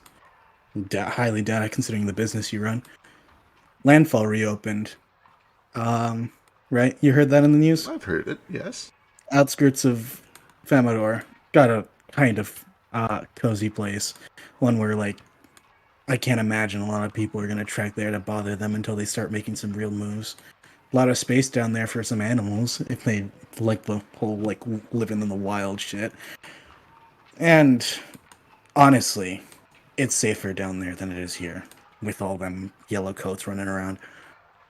I thank you for this knowledge. I believe that forgiveness and growth are very important. They are also tenets of Lady Kata's. However, I don't know that that will be any safer than here. I wouldn't want to endanger my children, and it was not but 5 or 6 years ago that... Let's just say that I'm not sure the campus is safe. I will wait to see if it really is this time. How much you got left to keep the water running in down here? Well, my books are a bit of a private matter, but enough for a while. Although we do... A while's not a time. How long? A year, perhaps. It's a decent enough time. They're gonna start cracking down, and I think first to go are any talking four-legged freaks. And I whisper that to her outside of earshot. She picks up her newspaper and smacks you. We do not say that word. Get out. I will come join your guild when you prove you aren't going to get us all killed. You're lost. Just trying to help here. And I'll leave. Yeah. Wonderful. Tex and Kaz and Jane, anything else before you take off? I left as soon as Branch said that to Tex. Okay. I walked out of this place and gone. Understood. All right. You guys are able to get your shopping done. You're able to pick up everything for Foster as well. Oh, yeah, Tex. I will give Weiss my mage hand. What's this? So you can draw. I give him one more lick and then I leave. Aww. That's the sweetest thing Tex has ever done for anyone. Actually, before, as I'm walking out the door, I do turn and say, "What were you doing at the library?" The library? Wait, I've been here for like a year now. Years ago, before this. I went to the library lots of times. Usually it was to study things. Which time? I don't have the book on me, but I'll tell the title or whatever. We're looking at that. Oh, yes. That was quite a long time ago. I had that one delivered by a research flock. I was trying to learn about many of the different spirits, but especially you. I was trying to learn what you were like.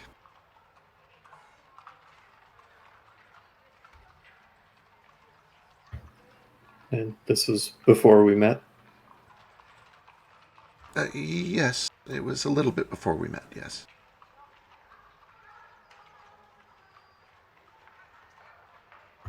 And then I leave. Tex. I'll see you soon, right? Yeah, as soon as I whip that chronolastic into shape. Good luck with that. Alright. Shopping goes smoothly enough. I think I have most of your lists that I've looked over. Foster, you're able to get all of your stuff for, like, negligible. Probably. Well, let me read through to make sure there's not anything super expensive. I added a few things that I don't think I sent you the other day. Gotcha. That is still pretty negligible. Probably 2 gold to have it all delivered. The most expensive stuff is the lumber and whatnot. And you do find there's actually a little bit at the garden that you're very welcome to use as well. But yeah, 2 gold will get a whole bunch of that delivered straight to the guild. I probably send Jane with, like, whatever she thinks this is going to cost, because I don't know what anything costs anymore. Yes, I'll buy whatever it costs and give you back all the change, no problem. Inflation, am I right? Oh yeah, inflation's nuts. It's crazy. Back in my day, 100 gold. Yeah. You could buy a whole house for 1 gold. Yeah, but You like could buy a whole moonstone with 2 gold. But silver. actually, for real, Foster is used to like, oh, a gold piece, I can buy a house. Things have changed for sure. Really 1 gold's quick. still a lot, but not that much anymore. Yeah. Sorry, I know we probably want to get to the other group that's been waiting patiently this whole time. Yeah, but real fast, whenever Jane walks out of here, she's not quite storming, but she's walking pretty quick. Walks a short way down the street from this place, so she's not like right next door. I'll pull down one of the wanted posters for Branch off of just wherever I find one. Right. And then do I see any Cerulean guards nearby? Oh yeah, lots. There's tons. Okay. She stares at this wanted poster, looks over at one of these Cerulean guards, starts walking in their direction, gets like halfway there and stops, just takes a deep breath, and folds the poster up and puts it in her pocket, and then she'll go to the post office. Understood. All right, excellent. Baby boy And I mail it to the queen. And I mail it to the queen. And if you don't mind, I'll do the post office errand really quick too. Yeah. So I want to send 60 gold home. That's a shitload of money. I don't know if I need to pay to like insure it or how that's going to work. Technically, you don't. It would be a little unwise not to. No, I absolutely will if it's an option, I guess is what I mean. So for like the most secure delivery, rather than doing just like a government post or whatever, you would want to go through the Temple of Chekrex. They will, like, it is literally their holy and divine duty to run everything on a tight schedule and not lose anything. They are essentially an entire clergy dedicated to logistics. They will deliver it for you. They will treat it with the utmost care. They will ensure it. But there will be a quote-unquote donation to the church required to the tune of 5 silver pieces. Okay, cool. I will mark off 60 gold and 5 silver pieces. And then the letter that she sends is the one that she just drafted while she was sitting next to that little pond. It just says, book, this should cover at least the next month or two. It's only temporary, but I hope that it makes things a little easier for you while I find the answers I'm looking for. I found some leads. I can't tell you much, and I know I'll never convince you anyway, but I believe now more than ever that I can do this. I believe more than ever that I have to do this. In the meantime, I don't want to worry you, but you should know for your safety, we cannot trust Tesseract. If they come around asking questions about you or me or what I'm doing, it's important that you don't tell them anything. I'll be staying in Eden for a while with a group called Landfall outside Famador. If anything happens, come find me there. I can't begin to tell you how much I miss you, how badly I just want this all to be over. We'll be together soon, all of us. I love you, Jane. And then she writes out her name as she always does. And then at the bottom she writes, P.S. I found these seeds in Zulakara. I think they would grow well on the west hill out beyond the fence. They should be able to cross-pollinate with the Gold Delicious. And then writes a note that's probably about as long as the other note about how to plant these seeds. And I'll send those two. I don't know if that costs extra, but no, that is totally fine. It is covered. Okay, Sweet. noted. You did tell where you're staying, making a note, 60 I can send you all gold. that text too if you want Awesome, it. yeah, if you do have it written out, that is perfect. I do. And then the last errand I'm going to run is, other than shopping for Foster stuff, is to go to Howard's Perfect. discount caravans. I'll just be like, I'm sure you remember me, Stacy fake name. Oh, right, yeah, Stacy. How was the trip? Eventful. We lost the wagon. I did bring your mirror back. I need to pay you for the wagon though. So you have a conversation where you explain how you lost the wagon but not the mirror. And at first he is like, oh, like, devastated. That's his business. But then you offer to pay for it, and he's elated. He's like, oh shit, I was able to liquidate that dumb old cart. Right. And eventually you're able to get it all sorted out. Nasty. How much does it cost me to reimburse him for his lost cart? I know I wrote this down somewhere. I think it was 5 gold pieces. That sounds right, I think, too. Okay, cool. So I give him his mirror and his 5 gold pieces. I don't tell him we kept the Shagrug. You can buy a sex wagon for just 5 gold pieces? As a reminder, gold is worth a lot more in PF2 than it is in D&D.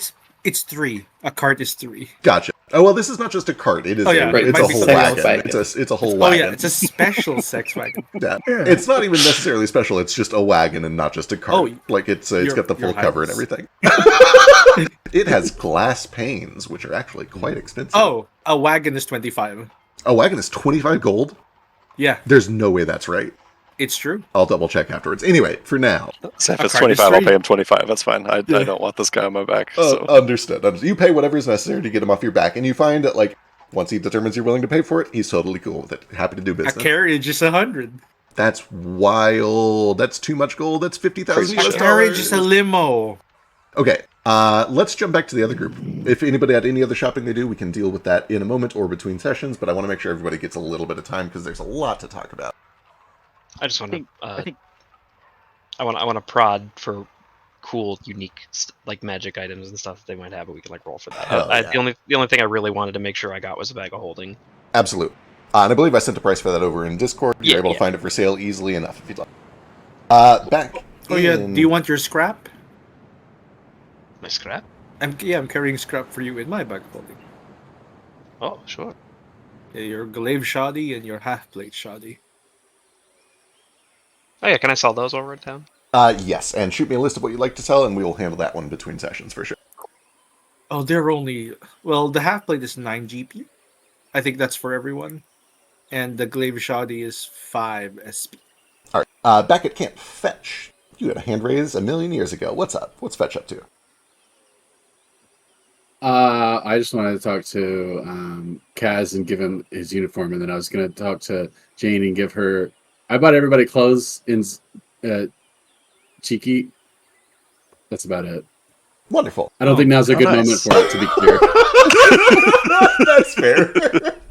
At some point later on, when things are a little more chill, maybe after dinner, you can deliver all these outfits, and I'll get tokens for all those soon. It says I can't move it. The hand to transfer things is gone. Weird. I'll take a look and see if that broke. That's for like the stuff you're trying to sell? Yeah, this was what we found in the zombies. If Kaz is just gonna sell them instead of melt them down for like materials, then we can just split the gold. Cool. And actually, there is a sell box. Let me drag that out. If you guys have things you would like to... Actually, if you're keeping your stuff separate, don't do this. But if there are things you're selling as a group, feel free to drop them in the sell box. Sure. This is just for the zombie group. I got an outfit for Cackle and also for Tex. Aww. Perfect. Beautiful. Wonderful. Scrappy silverware. Baby boy, you had a hand raised a million years ago. I do. I need to find Ruko. All right. Easy enough. I assume Ruko is chilling. What you up to, Ruko? Chilling. Holy shit, Ruko's here. I think this is the first time he's keyed up. Yeah. Importantly, is he alone? That is up to Ruko. You can be alone if you want to be. Yeah, probably. Okay. There's a lot that just happened.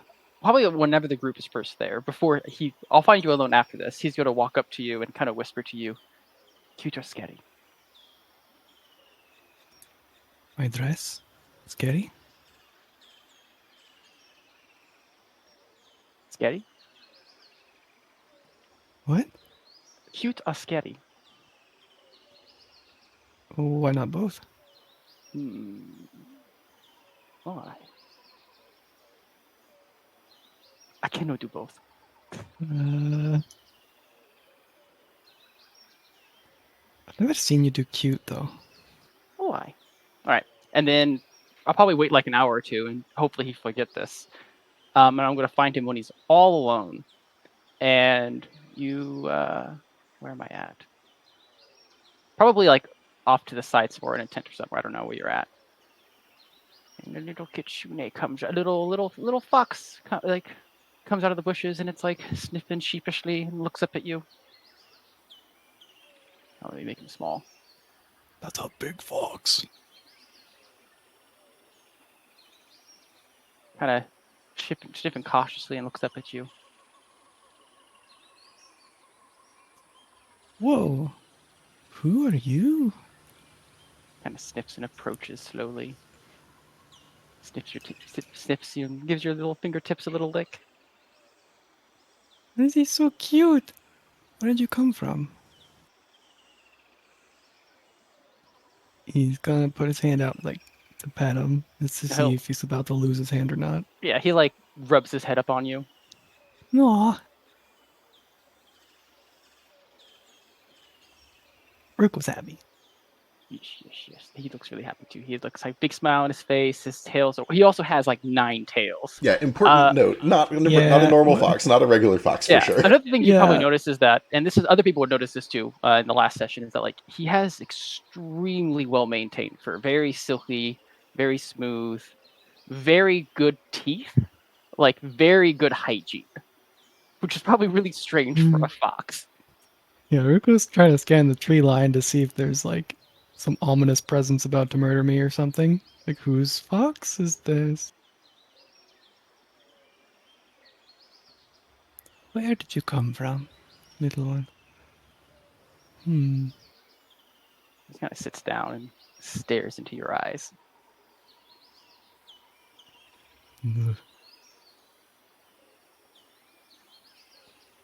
Okay. I'm going to walk away now. Kind of keeps pace with you. He's like stepping backwards. He's like still got his thumb up. Like, yep, gonna go. Oh God. Well, if we're going to be friends, cool. Because just got a lot to think about. What the heck's going on? He like backs up a little bit, and then he starts like doing a little tippy tappy dance. Yeah. Is there a diabetes status? I need that. It's too cute. And then, as if in a horror movie, his body starts to morph and change, and then all of a sudden, it just changes to a baby boy. Oh, look, he's just a tiny baby boy. Look. I gotta turn him back. No, keep him like, no! Oh, God. Oh, Okay, now but it's scary. Had that in your lap. Then I do both. Whoa, baby boy. You... What? Oh, you said both. Well, you did it. I have a lot of questions. Oh, What and I have questions did... for you. Uh-huh. Perhaps we can speak in private. I thought about Sure. making it seem all creepy, scary, but you know, you said cute, so. Okay. What? How's your trip? What happened? There's... Oh, jeez. Oh, there was So some much drama. happened. There's a murder. He like does every air quotes. Oh. There was lots of near murder and remurdering? I guess? Oh. Undead. We were in danger, so I killed someone, and then he's like, "Oh, it's murder. It's so bad. You can't do that. The law." Oh. Which is very confusing because Branch is always trying to twist the law to make it work for him. He does a lot of mental gymnastics, make things work, you know? Really? And it all came down to a murder most foul. Oh. Thank you. Proxy, like you, quite rare, no?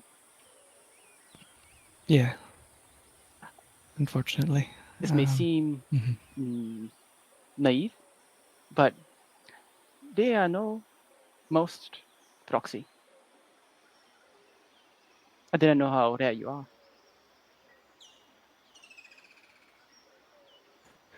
Well, I wouldn't know how to put it into numbers, I suppose. What percentage of proxy do you think you know? I'm sure there's enough of them, but I don't know a significant number of them, but, you know, not like it used to be.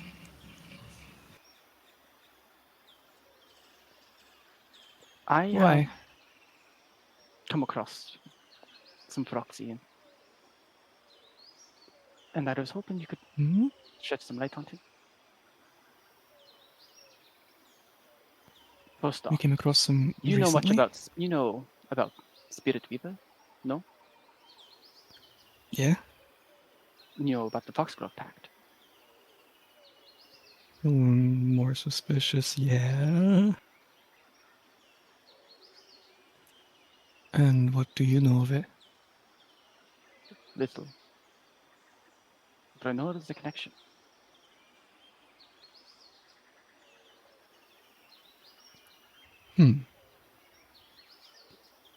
Connection to... Me, perhaps? No, directly. An indirect connection.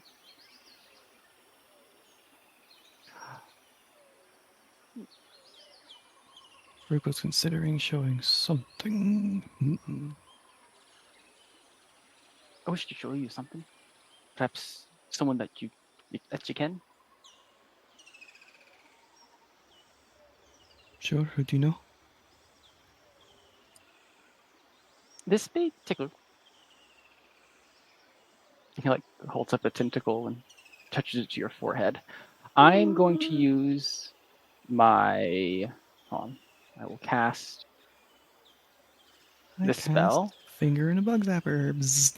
I think it allows you to share like 10 minutes worth of information like instantaneously. Yep. And I'm going to share one of that Feroxy who came and visited the librarian. I'm not gonna have any. It's just gonna be just an image of him. Okay. If I can do that much control. If not, then it'll just be like what little I know of it. Sure, understand. Riku, give me a perception I will try check. to keep the thing that he was looking for a secret, though. I'm not going to share that. Understood. I'm not even 100% sure if Baby Boy knows what he was looking You told me that I know what the phrase is. Okay. But I don't know what it is. Understood. Perception, yeah. Yep, perception. Can I do anything to help him? Like, I Uh, know technically this is like a help action that I can do. the fact that you're doing this spell is the only reason he's able to make this check at all. Understood.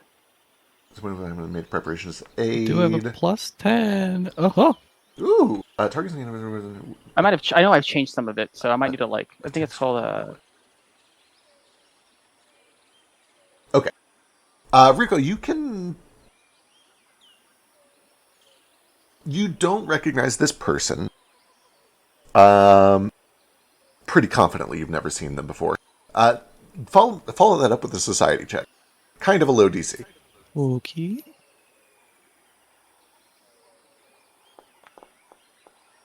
I swear if the DC was okay. No, plenty. You don't recognize them. They are definitely Faraxa, and they look old, like a couple hundred years old. They're dressed like an old Affixi. Like, you've heard plenty of stories and learned a lot about that old culture. You know the vibe, but it's an old Faraxa. I say that they're not. They look like they're in their mid-20s, but they're dressed like an older time period. Mm-hmm. That I don't know them, but the clothing, it's a fixie. Oh, It's very old. very you saw old. them? Aye, like What? how long ago was that? Rico would be very well aware. How long ago was it for me? Oh, for you? Oh, I don't know. A couple we of years? need time. Oh, a couple years ago.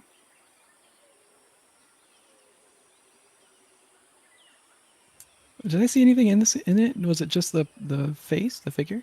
I probably saw like a library backdrop, but Libraries, if you showed any of the backdrop, library is a little bit of a strange term. It looks like the inside of a giant's mansion that has like an MC Escher thing going on. There's like stairs going in all weird ways, weird artifacts and strange things. It's a weird ass library.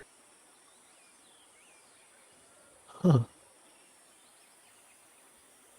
Well, I don't know them, but the clothing is a fixie. Old. like out the fashion. Like way out of fashion. Like Oh, historic. hipster? Oh, Very traditional.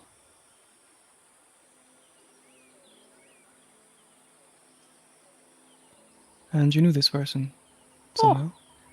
oh yeah, they came and visited me, master. Came to me home.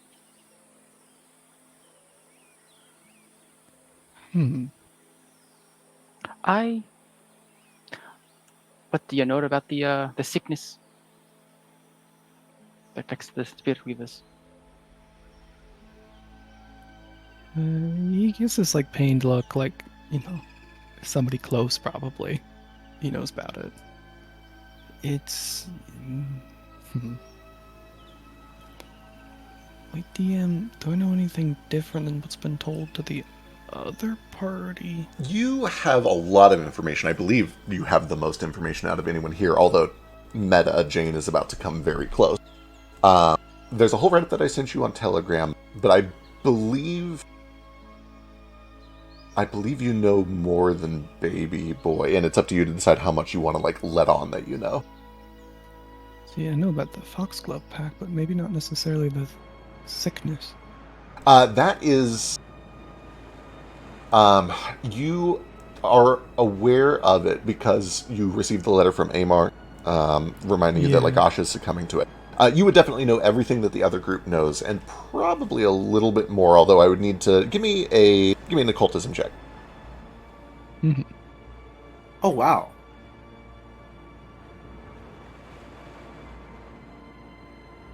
When you raise your hand, it gives you a whole ass clap on your screen. Yeah, a giant hand. Woo! Ooh. That's almost a nat 20. That is very good.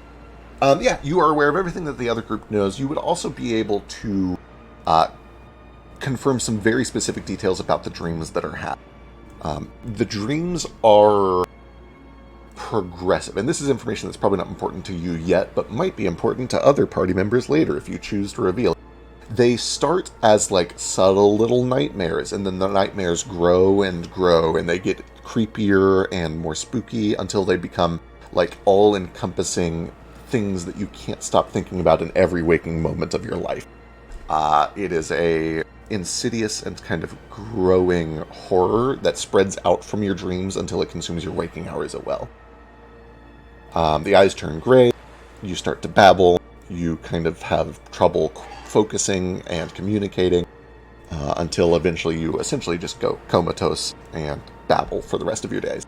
Until eventually you die of old age or dehydration or whatever. But the curse itself, as far as you know, doesn't actually kill you. Yeah, I mean, I'll relay most all of that. What do I know about it? Interesting.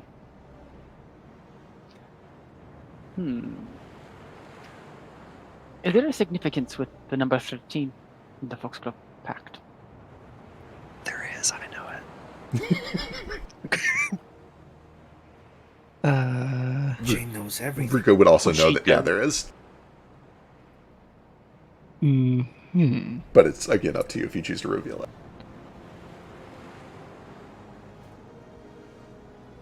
I controlled F for 13. There's not a single instance of 13. Here, I'll whisper you.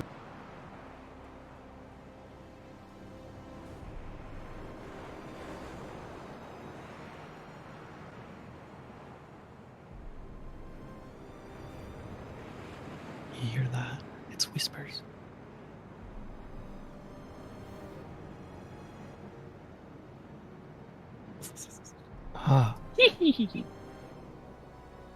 Ah. Well. I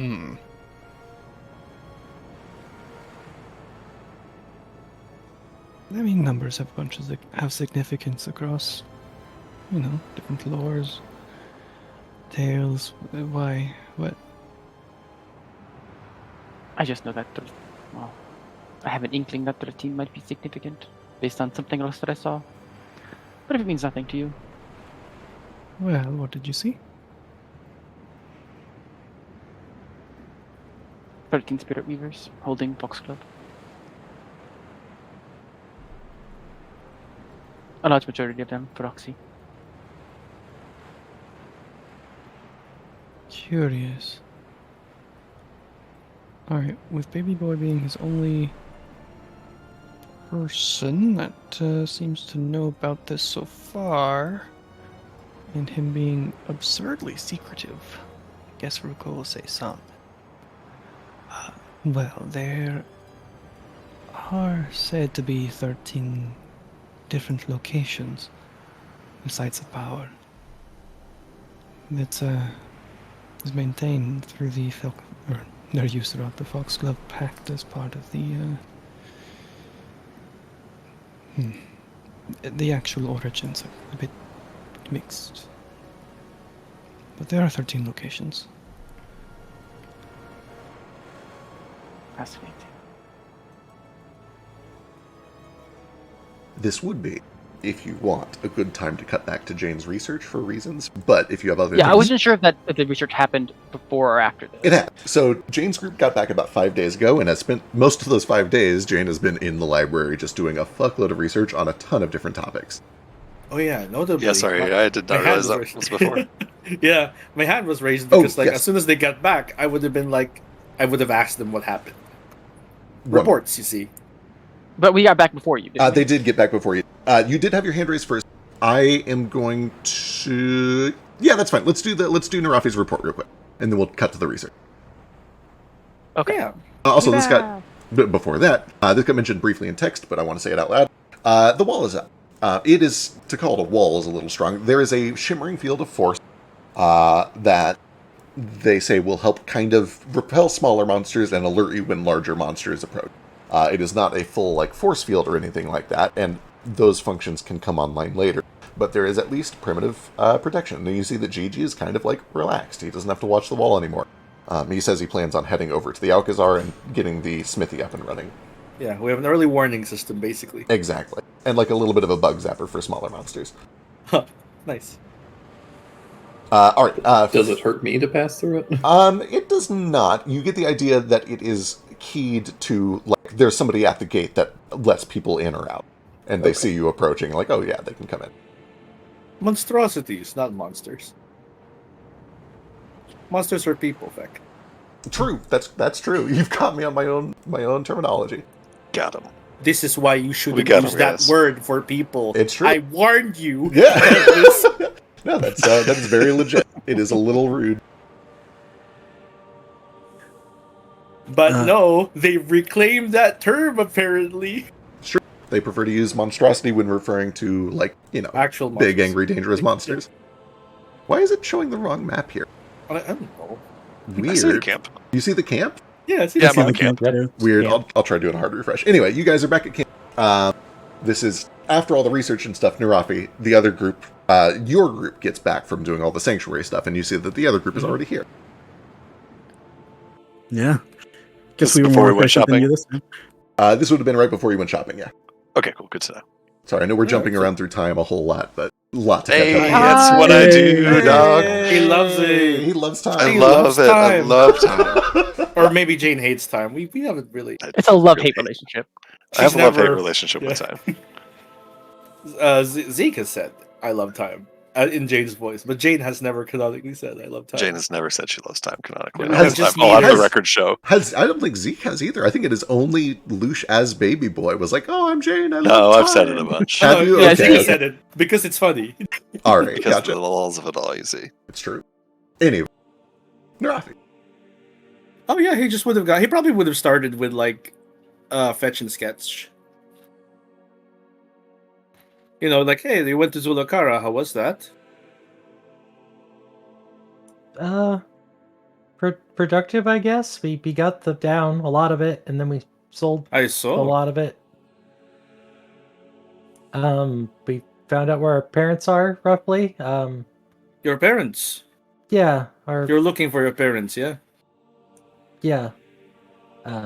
Any leads? Your dad's down south, actually. He thinks we're dead, so we sent him a message, but we probably should go get him before he, gets himself killed. He's kind of on a suicide mission.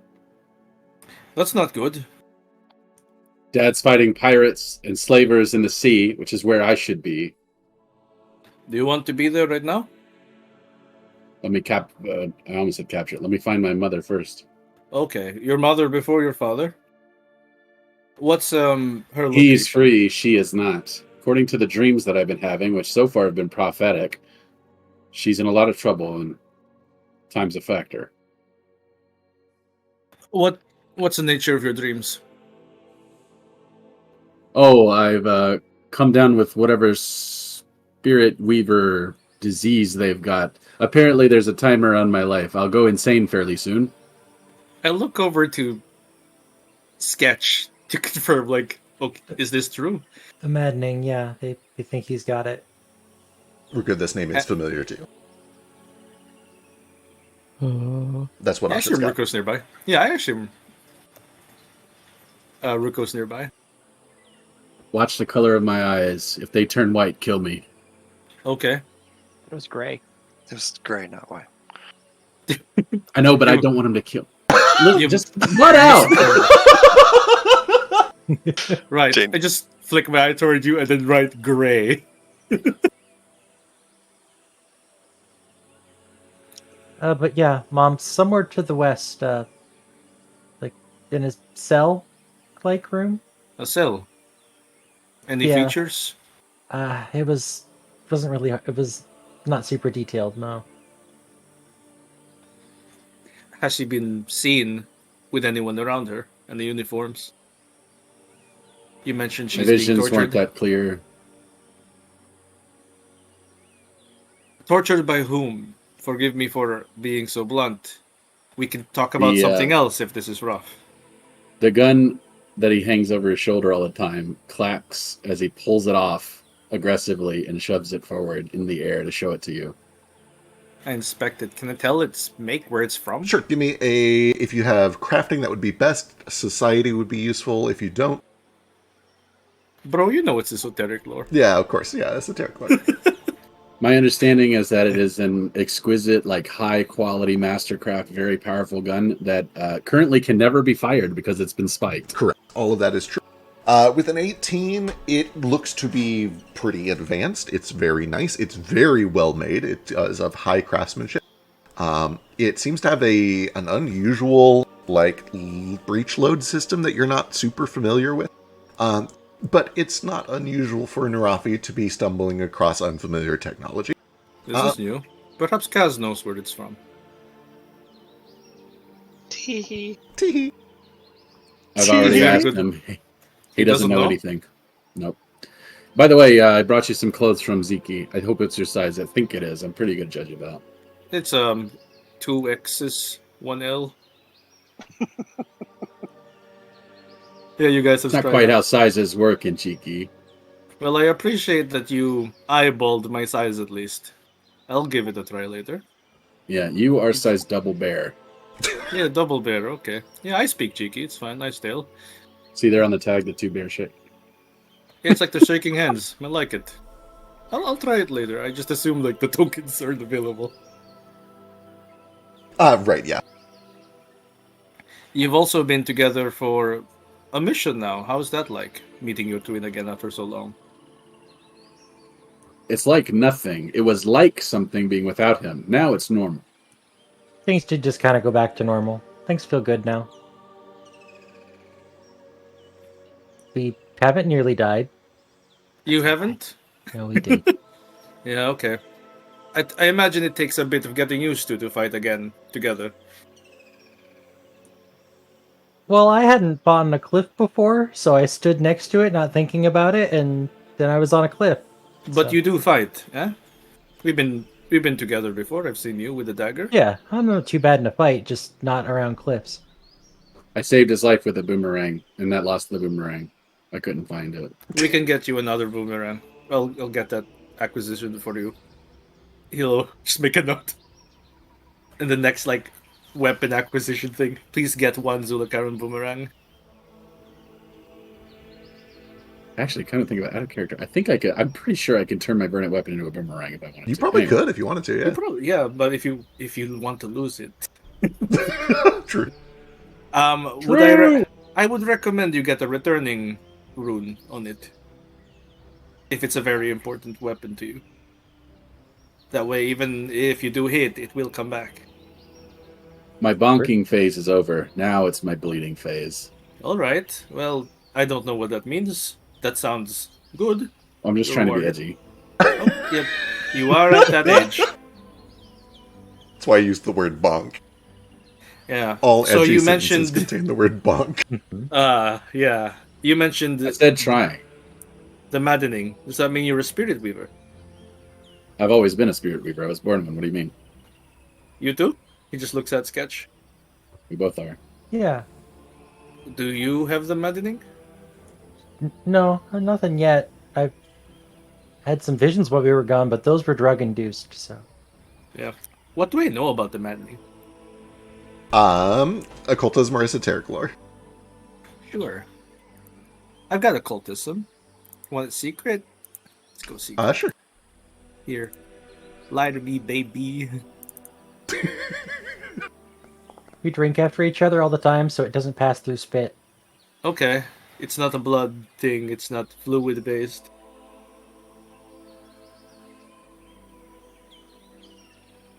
Is this one where you get true or false on a false? I get diverse lore as extra feat, so it works in all my Wonderful. knowledge. All lores, of your basically. knowledge checks. Wonderful. Okay. It either is or isn't this what you're gonna tell me. Right. Yeah. Small tipping of the hand. One of these is true and false. You know how your features work. Yeah. So either it is or either it's not, is what you're telling me. The maddening Hmm. is either... I want to make sure I get these both right ahead of time so you can't read my thing, and then I'm going to flip a coin to see which one I do first. Hang on. Okay. This is both one of the most fun mechanics to deal with as a DM and also the hardest, because you have to prep it all ahead of time before you accidentally blurt something out. Cool. The maddening The maddening is either a fey curse or an intentional curse engineered by the Cirilo. It makes you go crazy. It gives you dreams until you slip into essentially a babbling coma. Yeah, well, that's concerning. It's either the Fae or Cyril who made this, to my understanding. I thought you That's not said news to me. I I thought you hate said that. It fake makes cursed. sense. I hate that. Yeah, the Fae, it makes sense to have constructed something that Uh. affects their enemies so thoroughly. For the Fae, though, I don't know why they would. No, that's BS. It's the Cyrillans. Cyrilo, for sure. That would make sense. Jane has an aneurysm. Are we? What did you like? Pull the twins apart from us, or is it? Oh no, having this is like if everyone's around, he's like he just talks to them individually, and then he like Jane would be there. That being the if she case, wants to Jane, kind of thing. yeah, you are there and you have done your research. Do we want to jump back and do that first? Actually, you can go ahead and do your thing. We'll jump to the part that's important later. It's unrelated. So yes, Jane, you're there and you know everything you know. Okay. Real quick though, but for the purpose of your review, I saved Branch and I saved Sketch, and I completed the mission more than anybody else. I collected so many clothes worth of pillows and feathers and stuff. I'm basically the hero. S+ is the minimum. Teacher's pet. We also completed the side mission and saved the Okay. optional NPC, but then Branch guilted me into not taking it with us, so I set it free into the wilds because I rolled really badly on animal handling. I'm going to need a second opinion. I can tell you about your curse if you heal me. I can For do what that. it's worth, Jane, who knows a lot about this, doesn't say anything right now, because as far as she can tell, Narafi is like Landfall HR here to check in on its employees, and like, I don't know if I trust this narc yet. I gotta get to know him. So fair. She'll probably talk about it later, though. Yeah. Once he gets like this information, like, oh, you're very good, yeah, very skilled. I'm going to need second-hand accounts just in case, just to verify. And third, you have a whole party with you. Go to Ask Jane. everyone. I will. Yeah, don't worry about it. Yep. Wait, we're You two will different find that people. Are you lumping us together as one opinion and one counting? No, because the two of you kind of bounce off each other, I've noticed. So when I get one opinion, the other one makes an opinion about that, and I get kind of like an accurate read. Unless you both agree with each other, then okay. If there's Also, something that secret gift I you just want- gave you, out of the goodness of my heart, was fairly expensive. I couldn't buy the thing I wanted to buy. I can afford it, but I got you So you're yours. bad. so it's- Okay, so you're bad with money, is what I'm hearing. Wow. Everyone's bad at money when they don't have any. Jane, for whatever it's worth, will just chime in and say it's like they said. We got the down, brought it back, mirrors back up and running.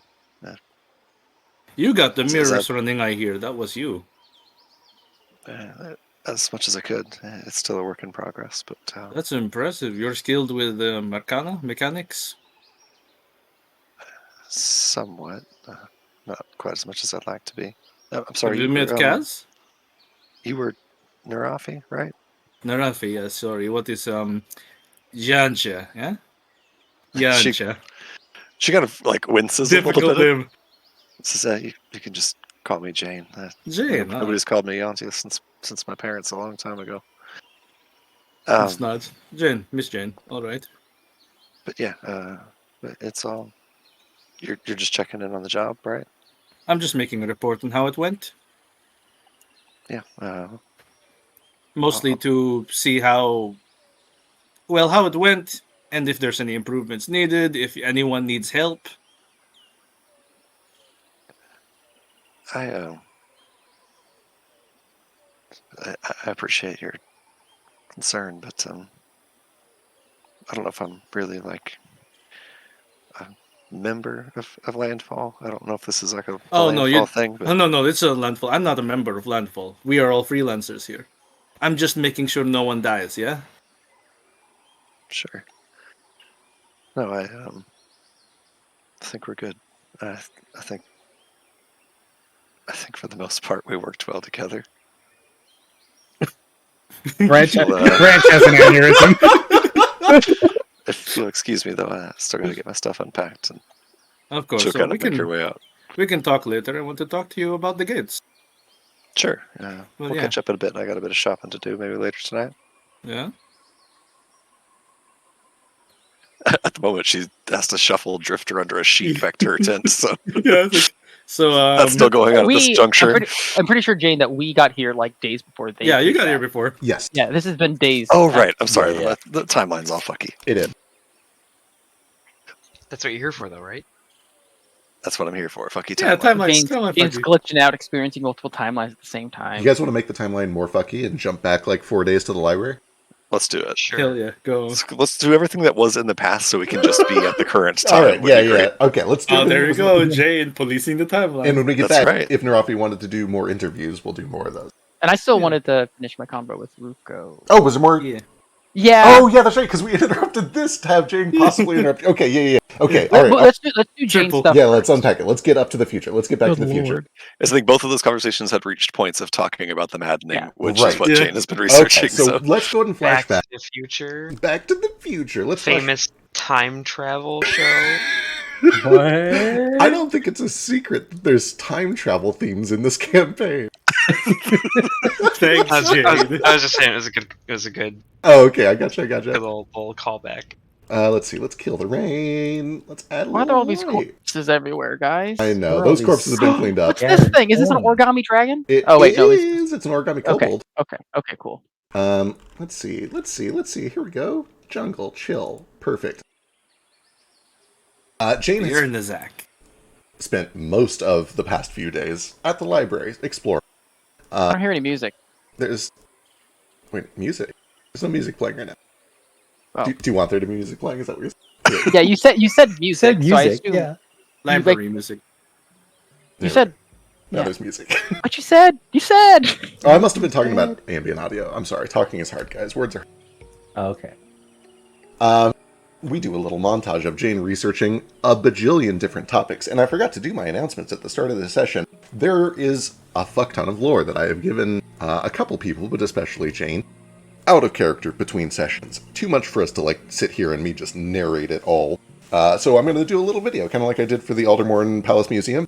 There will be a video up shortly that has just me reading all of the lore that they were given. yeah. That should probably be out in the next couple of days or two. I like the museum video. Mm-hmm. Yeah, me too. Big fan. For now, though, Jane, you've been given all the information that I've given you. Just so that we can, briefly inform the stream of the what you researched, let me run through that list.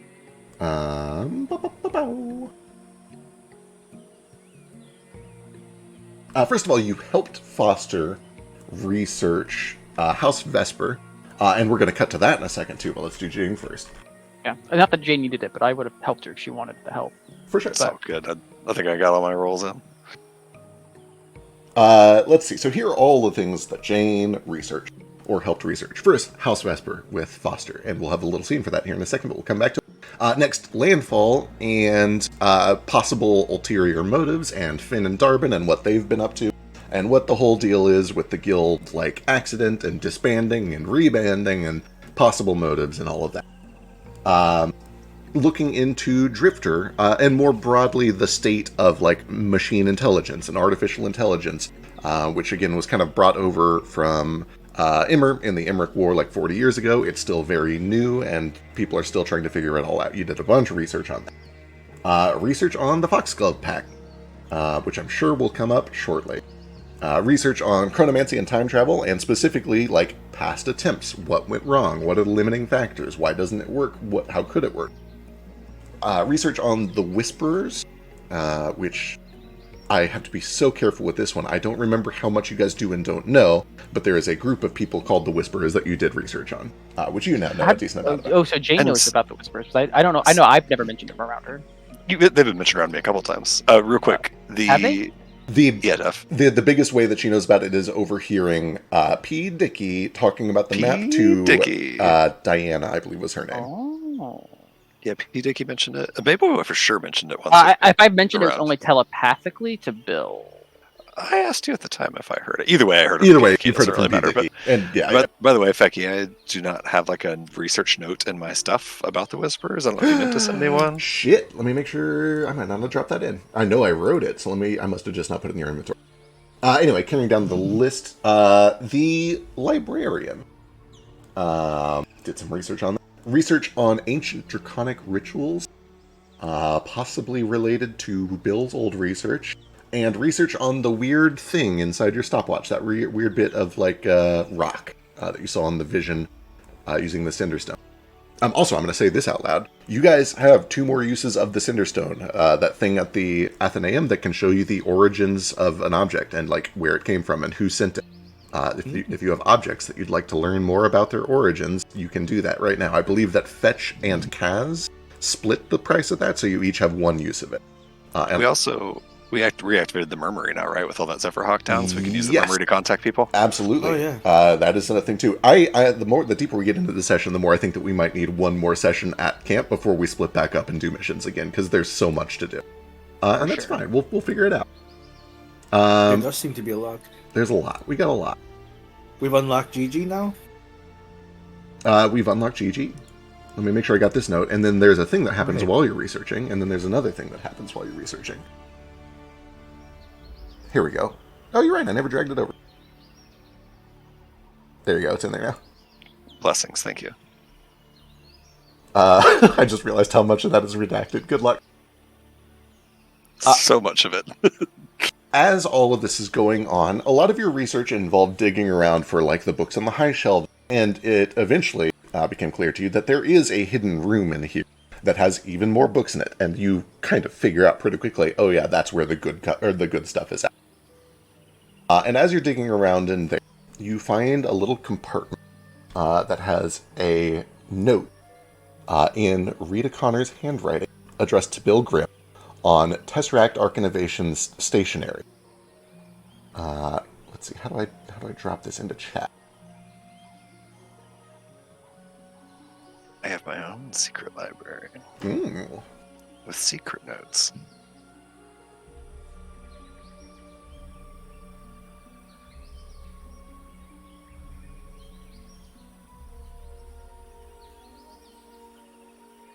Hidden note to Bill Grimm from Rita Connors. The note reads, "They're always doing this. Using up everything, leaving nothing for the rest of us. The next time they call me into some stupid fucking board meeting, just so they can explain that they're cutting my funding again, I'm going to burn the place down. Like it or not, I'm the only mage in the room who actually understands what this project needs. It doesn't matter if I've only been at the company for a couple years. Using company resources on company projects is well within my right as a project manager. It's my fucking job. Chronotririte isn't even that hard to find. There is a whole rock of it back at the dig site. And if they were really worried about our safety, they wouldn't be letting us do half this shit anyway. Your weird experiments were never this bad, as much as I hated the smell of all those dead rats. Pairing up with this place is going to be the death of me. I can feel it. Method is the only thing that matters to them, not results. One of my colleagues just had 3 years of research scrapped because her notation was formatted incorrectly. Core competency takes a backseat to corporate ass-kissing every time.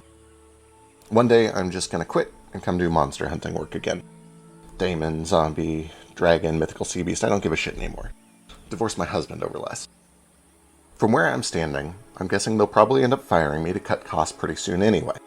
It's not like they actually give a shit about any of the things I'm trying to do here. Local folks are going hungry every day while we twiddle our thumbs sitting on enough technology to grow a garden on every street corner. Weave through the streets for 5 minutes, you'll find some poor bloke selling away their soul for what passes as a paycheck these days. Through with this shit. Time to get out of here." Intriguing. Time to get out of here? Time to get out of here. Am I able Is it? to Should show that say? Should that say like it or not instead of link it or not, or did I just notice a thing that What you see is what is really there. link it or not? It's a code. That's so important to me. Am I'm I guessing there's like. How can I show this on stream? Can they see party loot? Can I do this? Oh yeah, totally. Here we go.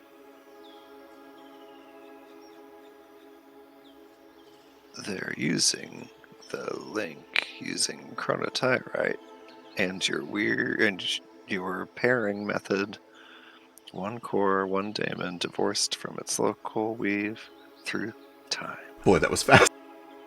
I'm glad. Jane figures out and reads to herself quietly in this room where she finds this note. Should have done that in Jane's voice. I apologize. It's okay. Just do it again. She will fold that paper up and stick it in her pocket. For now. Very, very intriguing.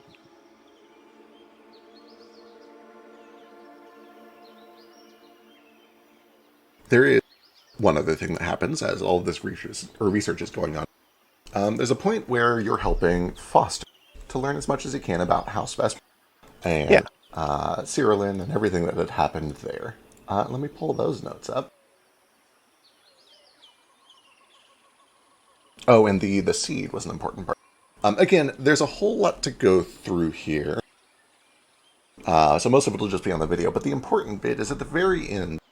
As you're reading Foster, you find a passage that reads, "The young lady of House Vesper, Thalia Vesper, was betrothed to marry a man named Lilin Calais. House Calais was larger and much more prominent than House Vesper, and the marriage was poised to secure a larger space on the political stage for House Vesper. There were, however, many rumors of scandal surrounding the marriage, which is not unusual for court politics at the time. Many suspected that Lilin had taken a secret lover, a man, possibly jeopardizing the arrangement. In the wake of the attack, Lilin's arranged marriage was nullified. He later married Queen Lathleanus Remus and served as king for over 350 years. Lilin Calais, now King Lilin Remus, was assassinated in 5108, which is about 12 years ago, by a group of violent Blemish insurgents known as the Spirit Weavers. The assassin, Amar Zorakai, has not yet been apprehended for his crime." And as you are reading this, you have a little memory. A memory. Is it a good one? Time. Let's go back in time again, gang. We gotta go deeper. We're going back in time. It is sunny. It's nice. It's probably midsummer, but it's late in the evening. And there's a wedding rehearsal going on. You can see the castle attendants are running around like chickens with their heads cut off, trying to get the place all prettied up. And in the middle, laughing and joking as they fumble through these lines that they're practicing, you see Thalia and another man, Lilin Calais, finely dressed in the colors of House Calais. While you work on setting up the garden around the stage, the flowers that have been set up. And she looks over to you and kind of excuses herself for a moment and walks over. Hey, everything okay? Yeah, everything's great. You look beautiful. Thank you. She kind of like leans back against the stage. These are great. These are amazing. You did all that. Yeah, I like the purple. I think it brings out your eyes. It's very sweet. She looks back over to Lilin, who kind of like looks back and smiles. He's kind of handsome, I guess. You could do worse. Foster, it's just politics, right? I know.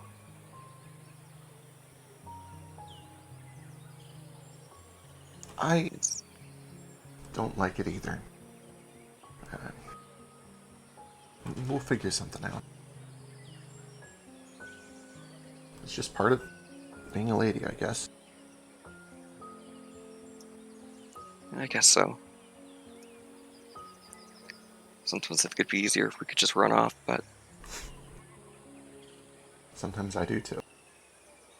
And as that conversation is happening, you can't help but notice that the other House Calais attendant that is with Lilin is this same Wildfolk that you've seen before, and a name floods back into your mind, Chak Trefnoff. And his ear swivels like maybe he's listening in. And you do see that his eye kind of like tracks back and forth between you and Thalia. And the vision ends, and you're back in the library with Jane and Baby Boy doing research. You alright? Zoned out there for a second. I'm okay. How long was I out for? Maybe a 3 minute. years. Maybe a minute or so. I was back, alive. I was at a wedding rehearsal. She kind of looks over it. What you're reading. It was Thalia's wedding rehearsal. Oh, you were there? Yeah, I was setting up the stage.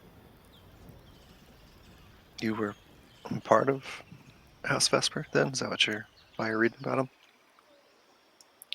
Yeah, I was their groundskeeper, their gardener.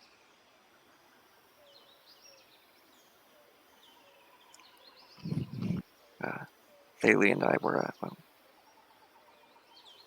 I guess it doesn't matter now, but she was really special to me.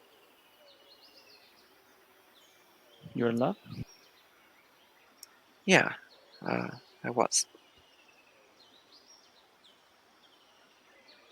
Is that why she didn't go through with the wedding? If you don't mind my asking, I don't mean to pry.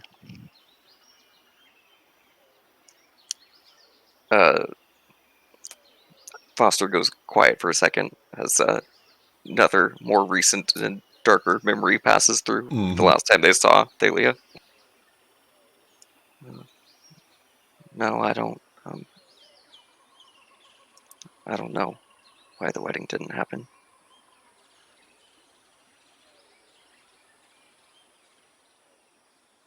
All right. It's interesting. Thanks for helping me find this. Of course, it's fascinating. There's so many books in here. I could spend all day in here. I might move in. I'm afraid there's no occupancy in the library, apart from mine. Oh, that's what my master said, and I still did it. You're big on gardening, I take it. What gave it away? Some combination of the flower pots and the flowers growing out of your bones. Have you ever heard of the Foxglove Pact? I'm trying to find some information about it, and all I really know now, before I complete my research, is that it's got something to do with gardening. Do I know anything about the Foxglove Pact other than hearing Ruko talk about it a little bit? You could give me a very difficult occultism check. Boy, we'll see if you 20.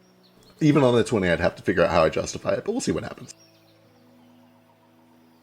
A foxglove. You said occultism? Yes.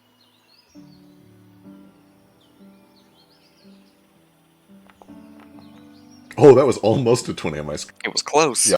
It's a dirty 20. No, you've never heard of it. I'm afraid I haven't. Well, if I find anything, I'll let you know. It sounds gardening related. I'm so sorry. You took a lore skill. I did. I was about to ask if that mattered. Yes. You did not in life know anything about this, but you've done a lot of research here, most likely, actually, after your encounter at the garden. And yeah, I'm actually just gonna drop the whole thing that. Do you want me to roll? I assume you're talking about the folklore. No, this is actually it is your research into the old growth. Yeah. Okay. Yeah. Okay.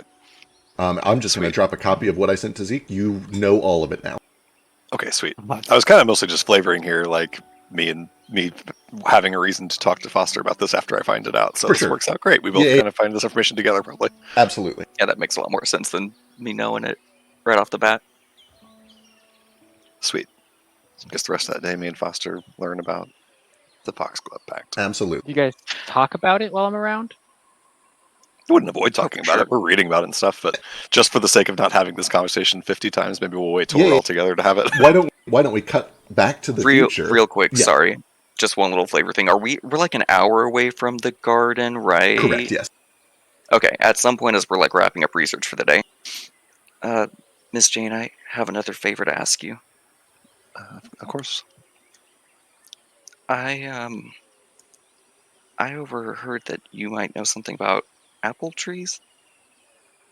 She smiles.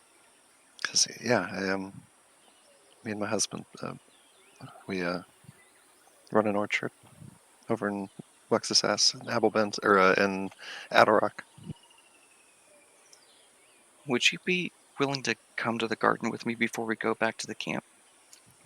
Sure, of course. I'd love to. She'll fold up her notes and stuff. Baby boy, you're obviously welcome to come too. He's dead. He's dead. We lost him. Sorry, I can't read and listen at the same time, and Becca just messaged me something, so I was like reading and you said baby boy, and I'm like, I don't fucking know what's going on. Baby boy. I was like, I'm baby boy. We're going to the garden. Would you like to come with us? So I noticed you planted the dandelion in the boot. Here, I didn't think you could be pneumonia. It never fails. Figured I'd keep it with me. Oh. Its roots are kind of tough, though. It might grow through my boots at some point. It's part of your toes? What about my toes? Does it bother your toes? Oh, no. Sorry, I'll speak slower. Does that help? Sorry, it's just, I don't have ears, so... Oh.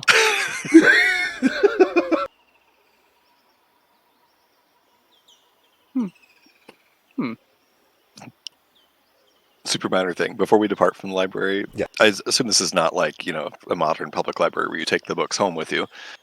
Can I take the stories about what's her name in the library? Yes.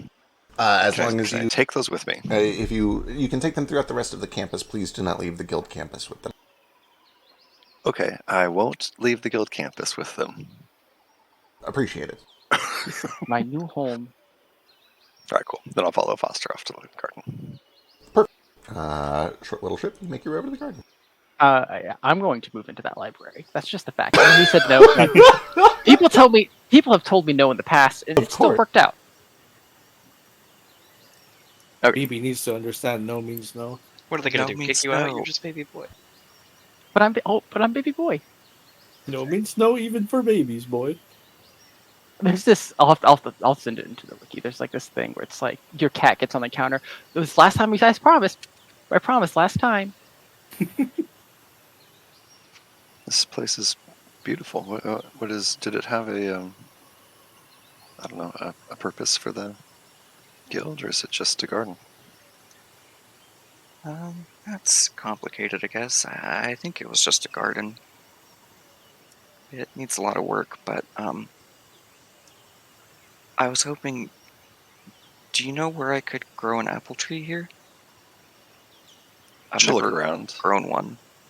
Survey the area, see if she can find a good place to plant an apple tree. For sure. Give me nature or your plant lore. You've got like a farming lore thing, agricultural lore or something. Yeah. I don't know if that's a thing, but absolutely. You know that there's a nice sunny spot on one of the hills that gets just the right amount of light and water. It would probably fit perfect. A little bit more of a tropical climate here than you're used to in Wexasass, but it's close enough that you can make it work. Yeah, up over across that hill. It should get enough drainage up there. Maybe not every kind of apple, but there's a few varietals that would grow up there, I think, if in the right soil. What's your favorite? I'm a big fan of Gold Delicious. Gold Delicious it is. I'll walk over to the point she's pointing at. And I will cast a protector tree in the soil and let the timer run out. So it just turns into a regular apple tree. Holy shit, I hadn't even considered using it for this. That's so nice. Yeah. Jane will watch with great interest to what he's doing. Can I tell what sort of magic this guy's up to? You can give me an Arcana check. He's a witch! But actually, I'm gonna burn this motherfucker at the stake. Yeah, he's a witch. It is definitely primal magic. It seems to be drawn through the sympathy that runs through the earth itself, pulling from the weave in much the same way that you do But unlike an arcanist who does it through careful manipulation of the strands of the weave itself, witches operate, specifically nature witches operate, using a charismatic pull, a force of will, sometimes through song, sometimes through channeling through objects, and sometimes through just sheer desire and force of personality. And it's kind of up to Foster how he flavors his occult magic. But that's the vibe. It's natural magic being done in the style of a witch. You can also see that Yieldwood plays a very important role in that.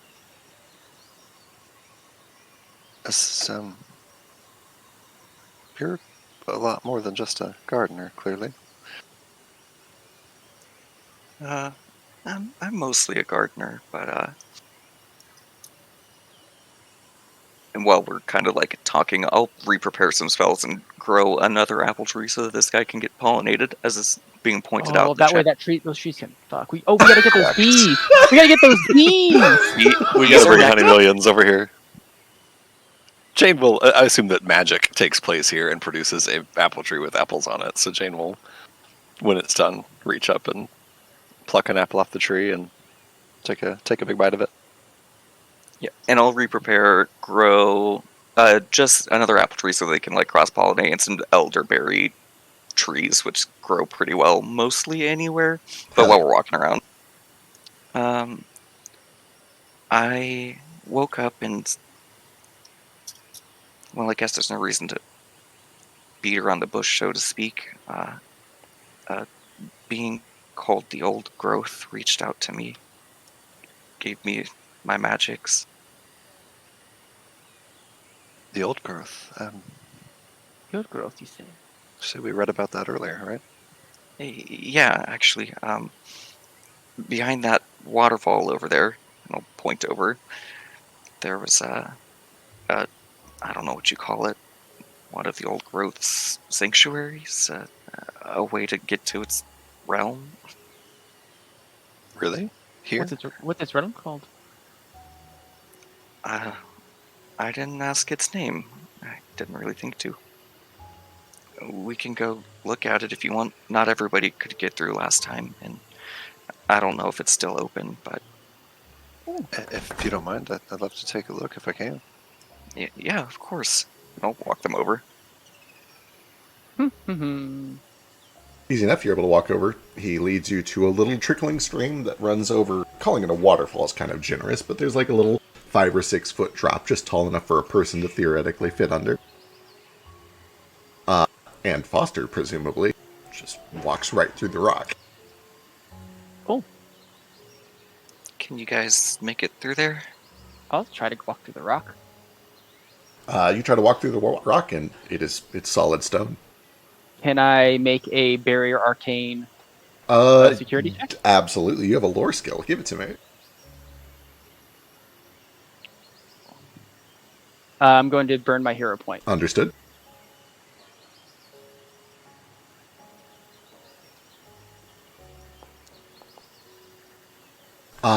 Effectively a 25 because of the lore skill.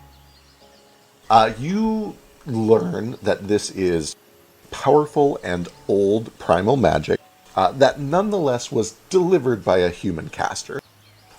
It has limitations. It is not perfect.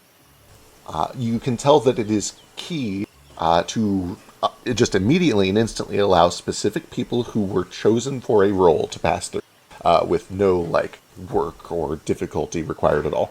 It is theoretically possible to force your way through if you can disbelieve the illusion, if you can study it long enough to understand the way that the illusion works, and essentially push through it like it was made of jello temporarily.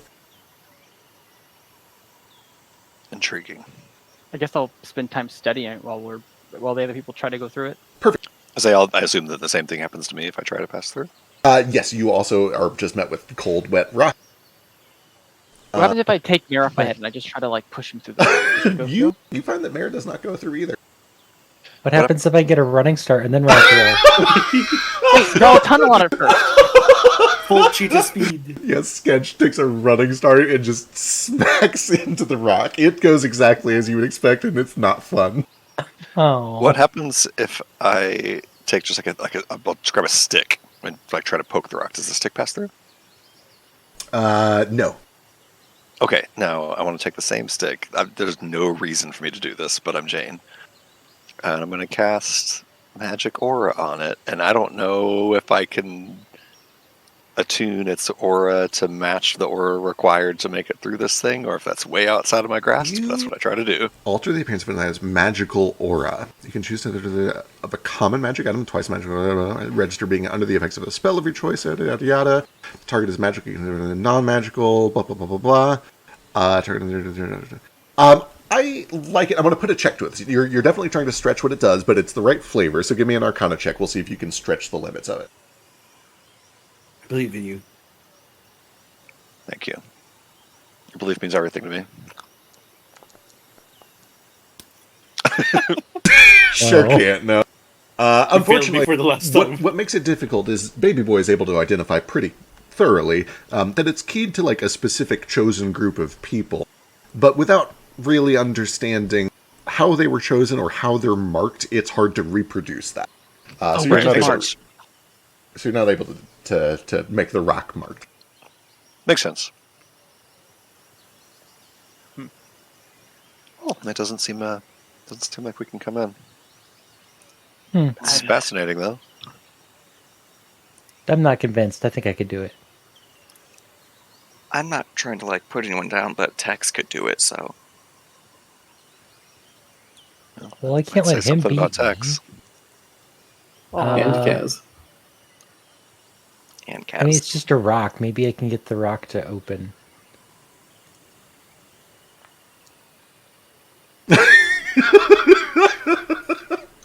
Maybe not after you say it's just a rock. Yeah, you. How do you try to get the rock to open?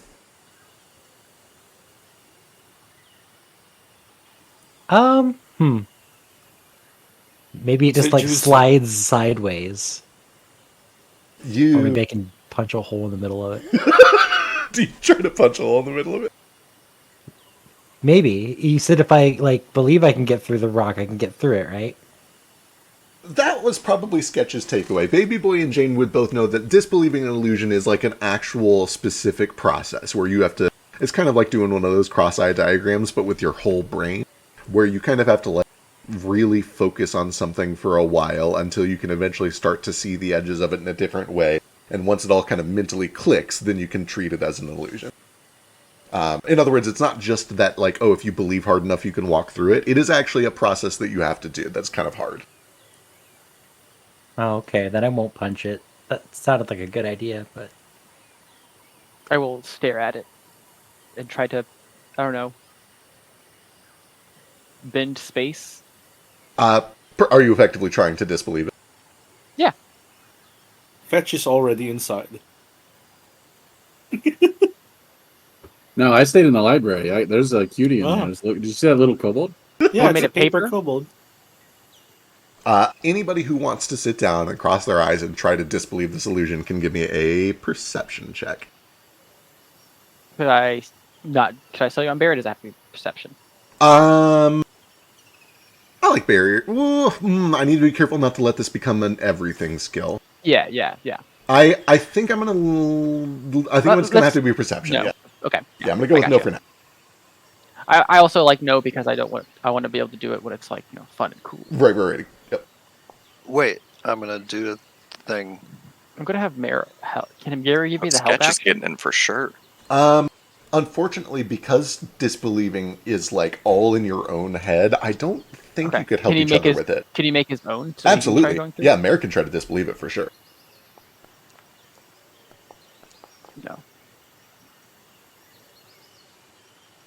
No, we're not very good at this. All right, I believe that.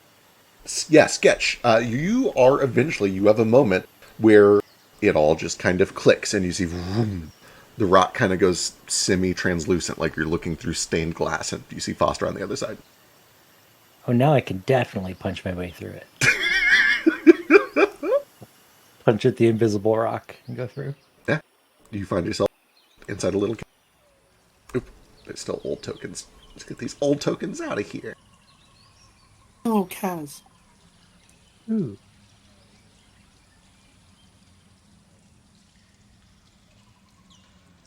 And inside this little cave, there's a big tree.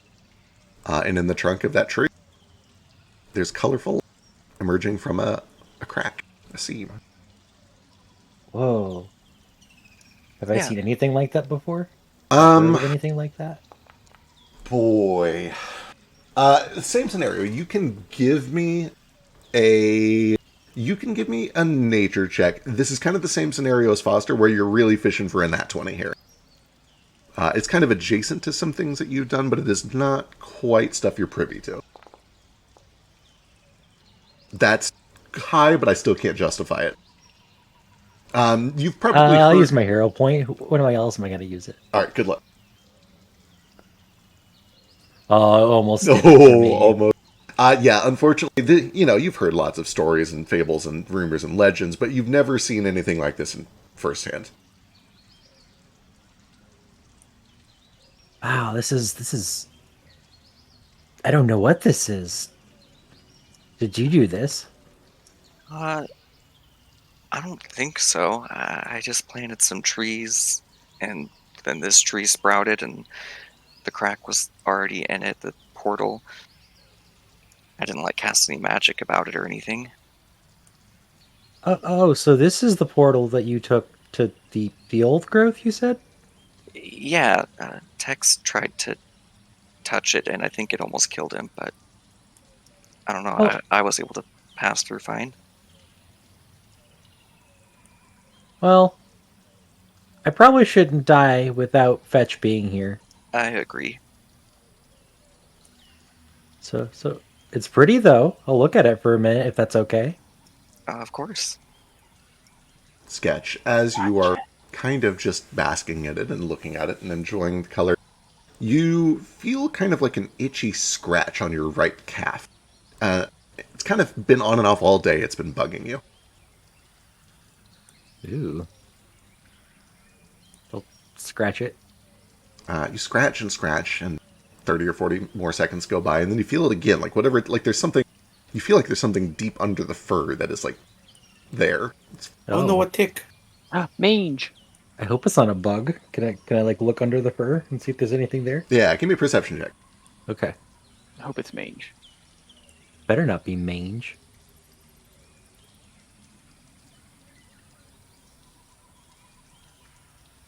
You part the fur a little bit, and you find that there's a little quarter-sized burr, like one of the spiked seed plant burr things. Mm-hmm. And when you part the fur, you see that it tries to roll away. It's trying to hide from you. Hey, wait, no. Grab at it. If I can. It squeaks and squeals and then unfurls into a familiar little elemental. Hey, what are you doing? I didn't think you could be that tiny. It tries to run. No, wait, come back. Give me a nature.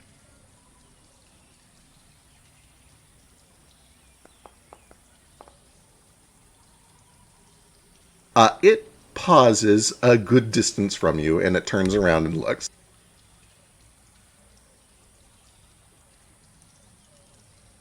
What? You could stay on my leg if you like, I guess. That isn't too weird.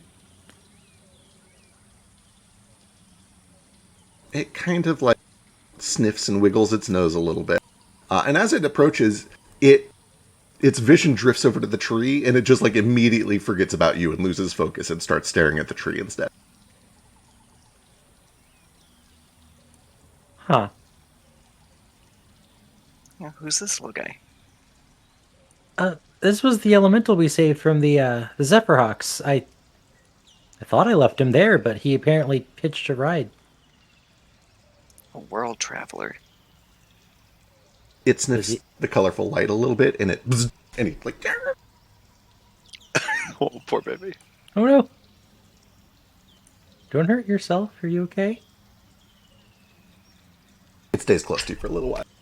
Does it seem drawn to that light the way that Tex is drawn to certain things? Give me a... Or is it more just curiosity? Give me a perception check, or a nature check. Either one's fine. The way Tex is drawn to violence. You don't have to put my addiction like this. My weird addiction. God, I cannot. Best as you You have can a hero tell. point. Oh, that's true. If you want to burn it on this, it's up to you. Nah. Also, it's 4 a.m. New wave of hero points? Sure. Yeah, everybody can have another hero point. I'm into it. Let's go. That's the highest hero point density per hour we've had because it's a big group. It kind of seems like it was just like curious and got a little too close. It doesn't quite seem to be the catnip state that Tex has entered a few times. Got it.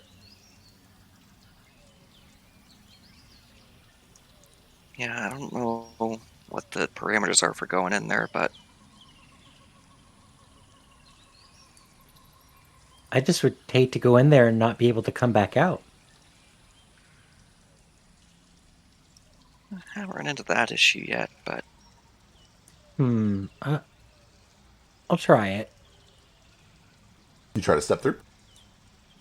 Yeah, let's see. It zaps you as soon as you make contact. It hurts pretty bad, actually. It's not enough to like give you a point of damage, but it is not pleasant. It's like touching touching a cattle wire. are you okay? Yeah, I'm okay. That was zappy. Yeah, I don't know. I don't know why me, but Maybe you were chosen for it. I guess so. I'd like to think so, at least, or something like that. Seems like it's special. Special for you. It's also just It really is. special looking. Yeah, I wish more people could get in here to see it, but I guess it's my job to take what's in there and bring it out here. Yeah. Share it with other people. I like that. I don't think we can take this, though. Have you tried, like, taking any of the bark off? The bark doesn't really glow, though, does it? It's just the crack. Yeah, I didn't really mess with it too much. I figured, it's just doing its thing. What happens if I try to, like, peel some bark off? It peels off. I don't think anything immediately happens. I wonder if you could encourage, like, another branch if you do that. Probably could. Eventually.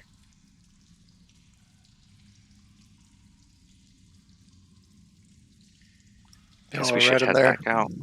Yeah, I think so. They do eventually emerge from the cave, walking back out through the rock like it was nothing. Wild folks. Sorry, we didn't say it. Oh yeah, we haven't had our mandatory quota.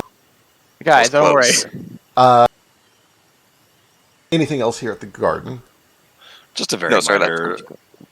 Sorry, just very minor character building point of order. But whenever Foster plants these trees, and Jane will pick one of the apples, and she takes a bite of it and like has a reaction that seems entirely too emotional for having a bite of an apple. Like that, she closes her eyes and like corners of her eyes almost water, and she like stands there with her eyes closed, chewing very slowly for like 8 full seconds. Baby boy is like watching very intently. Did she have That happened to me at a Burger King. She says, "Thank you. Thanks, Foster. I needed this." Oh, of course. It's good for attracting, pollinators and things like that too. It'll help the garden grow. Oh, and monkeys. Yeah, bring all kinds of animals in. And then Jane will probably just nerd out and talk shop with Foster about apples for the whole walk back to the campus. Yeah. Wonderful. Very appropriate. In a couple days, I'll ask you to buy me a bunch of gardening equipment. Perfect. 4 days hence in this fucked timeline. True. As we unwind back up to the future, we will stop briefly at the library where I believe Fetch has remained behind, entranced by this kobold. You can see that he's just a little guy. He's kind of kobold-shaped, but he's clearly made of just folded paper. And he is running around, not even running, he's just briskly moving around through this library, picking up loose papers, putting books back where they go, Every now and then he brushes past a shelf and he's like, oh, that doesn't belong there. And he just pulls it off and puts it back where it goes. This place is a wreck. He's going to be doing this for probably a month to get the whole place clean, but he doesn't seem to mind. He seems to be fully task-oriented, just going about his business.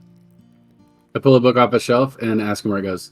Oh, well, that just goes right back where you got it, sir. Oh, okay.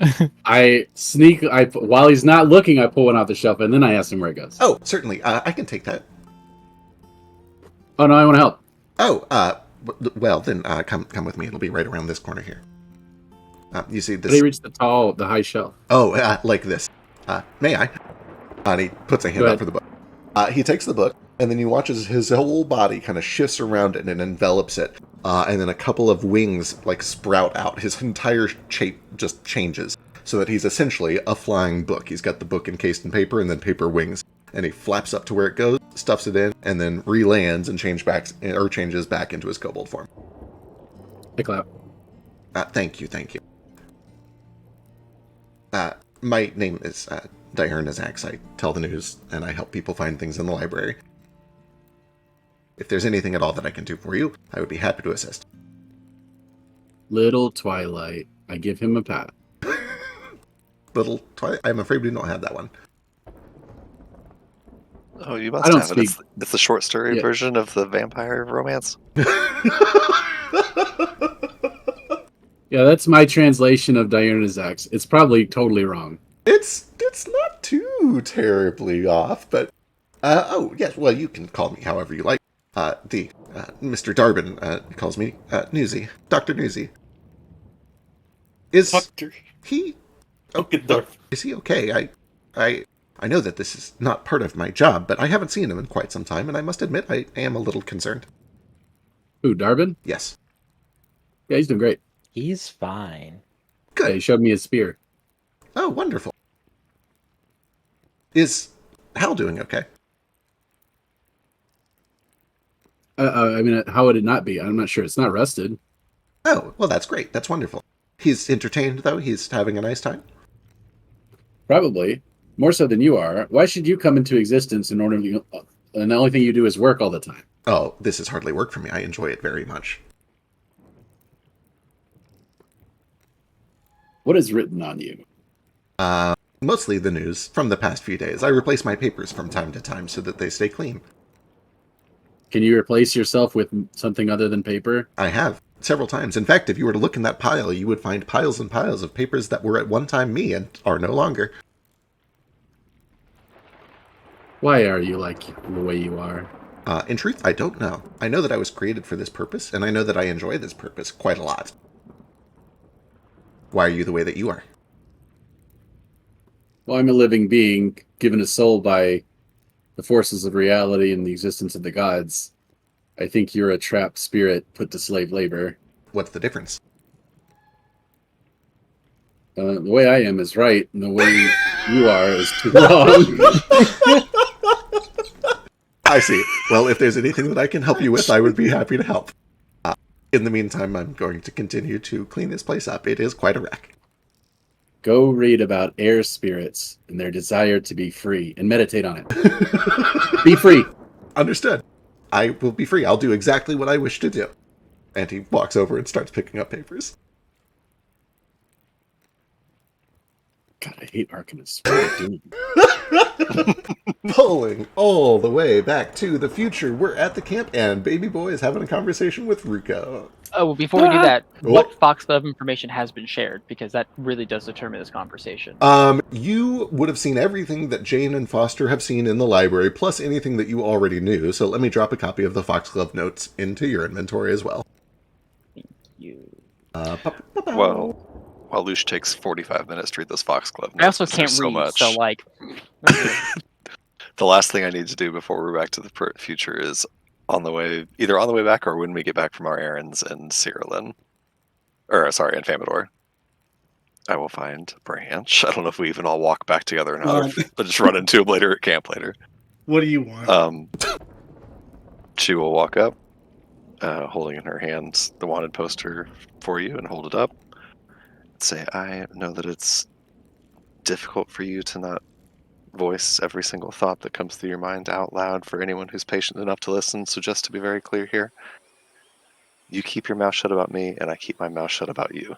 She just not gently at all pushes the wanted poster into your chest and walks away. Ooh.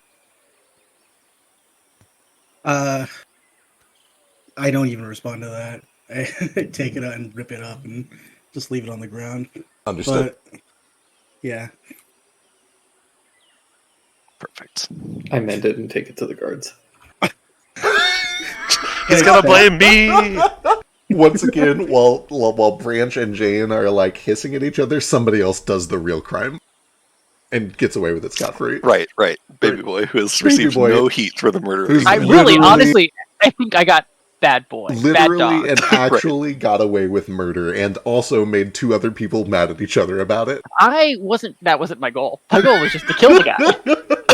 Yeah, noted. You were successful. Well, as long as your intentions were pure. Yeah, They listen, were it was very just pure, attempted clear-cut. murder. I didn't attempt. It was successful. I mean, no, you didn't do the final blow. I know someone stole my kill. Yeah, so you were an attempted murder, and You got you were the an assist. accessory to I murder. think it's Only like got- murder in the first degree, second degree. I don't know. You got 150 points in the death match instead of the full 300, so Something like that. So because like half the party now knows about this, is it alright if I read the Foxglove stuff out for like stream and everyone? Especially That is completely fine with me, especially because, like, for what it's worth, just to place this in actual world, like, Jane knows that there's, like, our entire group, Fetch, Sketch, Baby Boy, myself, needs to know about this. And I think Baby Boy knows that Ruko needs to know about it. I know that Foster already knows about it. So I think at some point she'll just, like, tell this to everybody that she knows. for sure. If you'd rather do And it yourself, realistic- then we can do it in character, because that's probably more natural. I'm fine with either way, honestly. Okay. Let's for now jump back to Baby Boy and Ruko's conversation, then. Let's see where that goes, because Ruko also, for the record, knows even more than this and might just share it all. We'll see. Yeah, I don't know like where we were at. I know that he said he might share something with me, and then we cut away. That's fair. We can jump back in. It's up to you. I just don't know. Yeah. Yeah, well, yeah, I think right then I was talking about the 13 sites of power. Yeah. When you asked about 13. That sounds right. That's all, though. I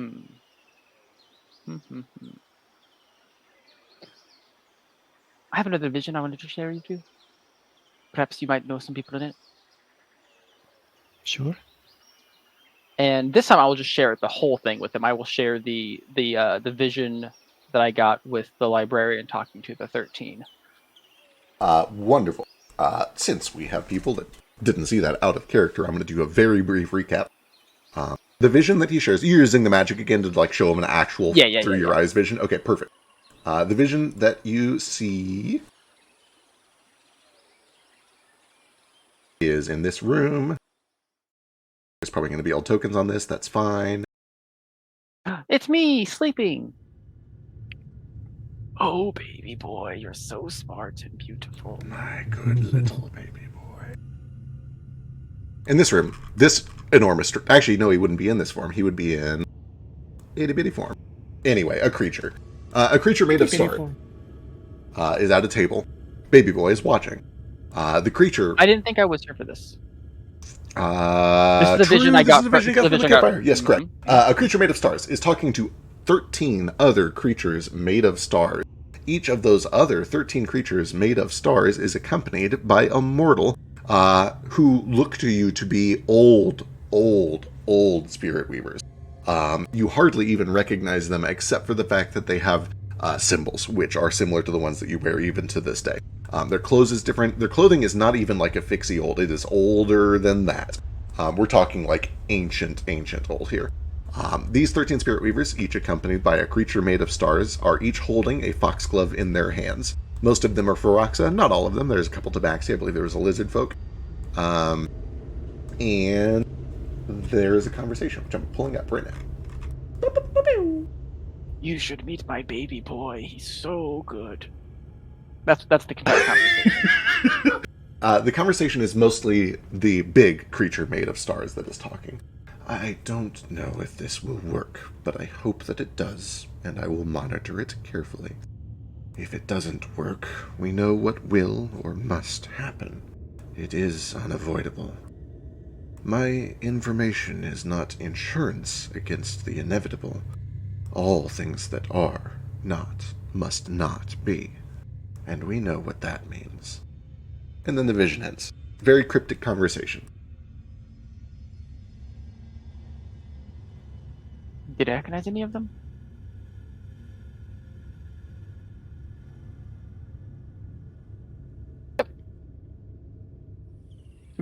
Look, Cole. Yeah? Did you recognize any of them? I doubt it, right? No, none of the people. You definitely recognize that they were very old Spirit Weavers, but you don't know, like, the individuals. Yeah, not the individuals, but the... It seems very, very old by the dress. How old are you thinking?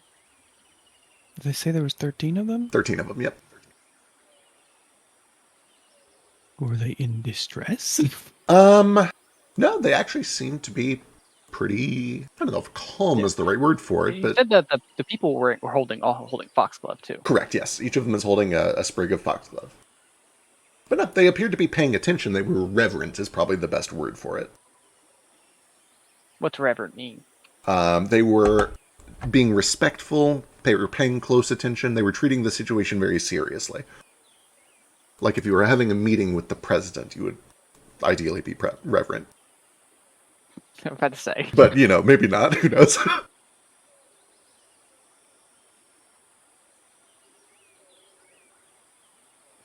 Yeah, I don't recognize them. I recognize what they were holding. The sprig of foxglove. Do you know much about carrot weed? I imagine I would, right? Because we're trying to not let Asha die. Probably. Give me a nature check. Okay. I know about plants. Yes, you're familiar with the ritual. It lets you think about a person or an object, maybe, but usually a person, and you provide it a memory. It doesn't go away or anything. You just have to focus on a memory, and then it will show you an omen of some sort that is related to that person. Usually, there's a strong sense of direction associated with that omen. Like if you go this way, there's something of importance related to them. The creature that you saw, the one who was speaking, is my master. I smoked the weed, focused on him, and this was the omen it gave me. What you giggling for? Oh no, I just, sometimes you smoke weeds and see things. I guess. Oh, aye, but this was magic or something. So I guess I was wondering if you knew any significance. Well, my best guess is that maybe there were 13 of them. And there's 13 natural sites of power. They were all very old. And they looked quite formal, So perhaps they were the ones who were guarding the sites. I don't know why they would be in wherever you were, but... Oh, I was not there. That was just the vision I was whatever given. the site, the vision, like whatever place that was, or what they were doing, but... I don't know. I just presume that it's all very secretive. The whole pact, the lure behind why they're protecting it, what they're protecting, what they do. So if they're all coming together, it's like some kind of council. It seems like you're looking at that. Perhaps.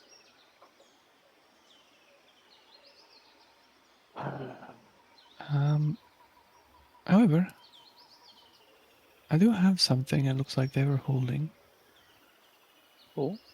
And I will pull out, so only a baby boy can see, because I don't know what to do with this.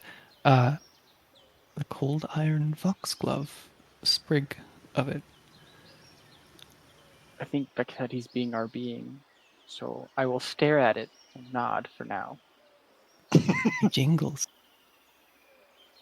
So It jingly. turns metal into stuff you can't lick because it's cold.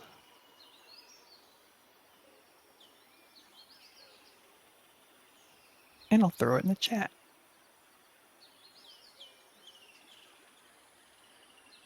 Cold iron foxglove. Jingling bells.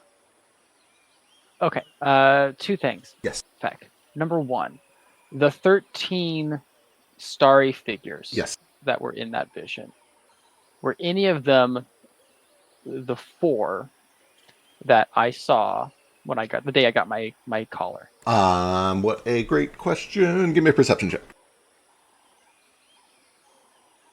I don't wanna.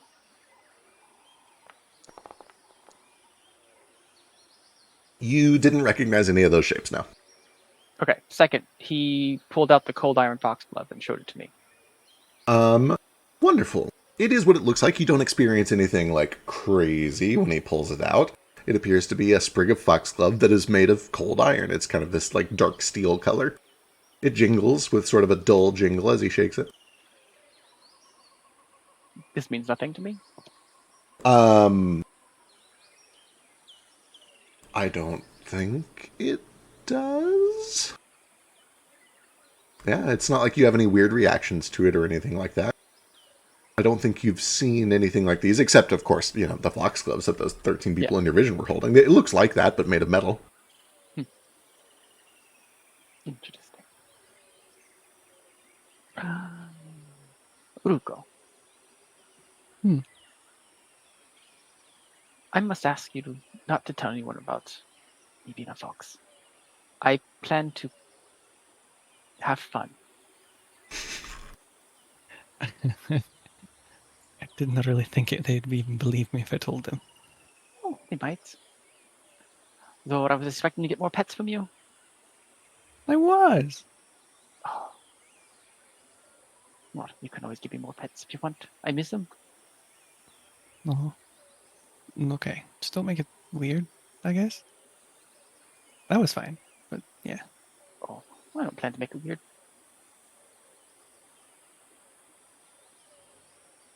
All right. Well, hopefully we can solve the mystery. Don't know. I'm still trying to wrap my head around where things tie together and why Kaz is naked over there. What's Kaz up to? Kaz is always naked. True, it does seem like that's his default. I was worried about Fetch this whole time, but Fetch is over there in a full 2 pieces of clothing. Wow. I'm so proud of him. Oh my god, is Cackles a bandit? Yeah. Oh, Bandy cackles. I gotta talk to Kaz soon, too. Yeah. Well, I think we still had to jump back then to Narafi's interview. Oh, we right. also Okay. cut Yeah, off. yeah. Okay. Well, yeah. Closing, I believe, the last parenthesis. Narafi, you have talked to Jane and Fetch and Sketch about their mission. There is still Branch. Mm-hmm. And for what it's worth, I think we left off that conversation on talking about the Foxglove Pact and the maddening and all that stuff. And now that I know that I've researched this stuff, Jane will just say, I did some reading over the last couple of days in the library. Maybe tonight over a little bit less of mixed company. She looks at all the random strangers around here. Yeah. We can talk about it all. Sensitive information. Baby Boy and Ruko wanted to hear some of it too, so. If it is more convenient, we can kind of cut to after dinner and just have your party around a fire with nobody listening in. It does work. I do want to. Sorry, I've done a lot this session, so let other people go if other people got things. You have a ton of research to get through. But yeah, anybody else got something? Then I think it's all you, Jane. Sweet. I would like to find Kaz. Mike didn't queue up. Oh, sorry. Yeah, go ahead. Oh, go ahead. At some point, I would like to go to Narafi. And yeah. Hey, thanks for the gun, by the way. Treat you well? Well, so. And I still pull it out and like do a gun trick with it and be like, I know how to use it better though. Just Yeah. nods. I hope it's not loaded right now while you're doing this. He pulls the trigger to show that it ain't. It's all right. I'm proud. No. Anyway, here's something in return. And I hand him the carrot weed. You know what weed. this is? I hand him the little Ziploc bag. You know what this is? Do I know what it is? Pretty unlikely. You could give me esoteric lore. You're fishing for something pretty high. Yeah, sure. This is mega not native to Unma. Yeah, although I can do nature as well. You travel to Zulakar from time to time. Yeah, if you're better at nature, that would be better. I'm not better at nature, but you know, it makes sense to roll nature. For sure. Here you go. And I do travel to Zulakar every now and then. Sure, yeah. Oh no, you. Yeah. Oh, I guess that was a secret roll, but you you definitely don't know anything about it. Yeah. Weed. Yeah, looks like weed. The grossest, smelliest, grayest weed you've ever seen. Yeah, the cannabis or whatever. No, this ain't bud. Oh, okay. It's gonna help you. Well, if you ever wanted to remember something, we found it. We had some cheeky warriors give this to us, and it was good for remembering some shit and predicting the future, I guess. I don't really understand this shit myself either. Just pawned some off to me and figured I'd hand it out to people who, I don't know, did me some good. Anyway. This helps you remember things. Helps you remember them quite clearly and tells you a bit about what that thing is going to do in the future. I appreciate this greatly. Mm-hmm. How do you just smoke it or? The twins will let you in on it. All right, I can ask them, I suppose. Okay. I appreciate it. Other thing. Favors for favors, right? I need to head into Famador later tonight. I need to check up on someone. All right. And I ain't going alone, because that's dangerous.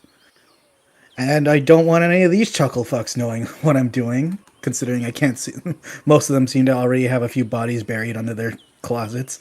Is that how that saying goes? Close enough. Skeletons in the latrine or whatever. Oh, they yeah. come up now and then.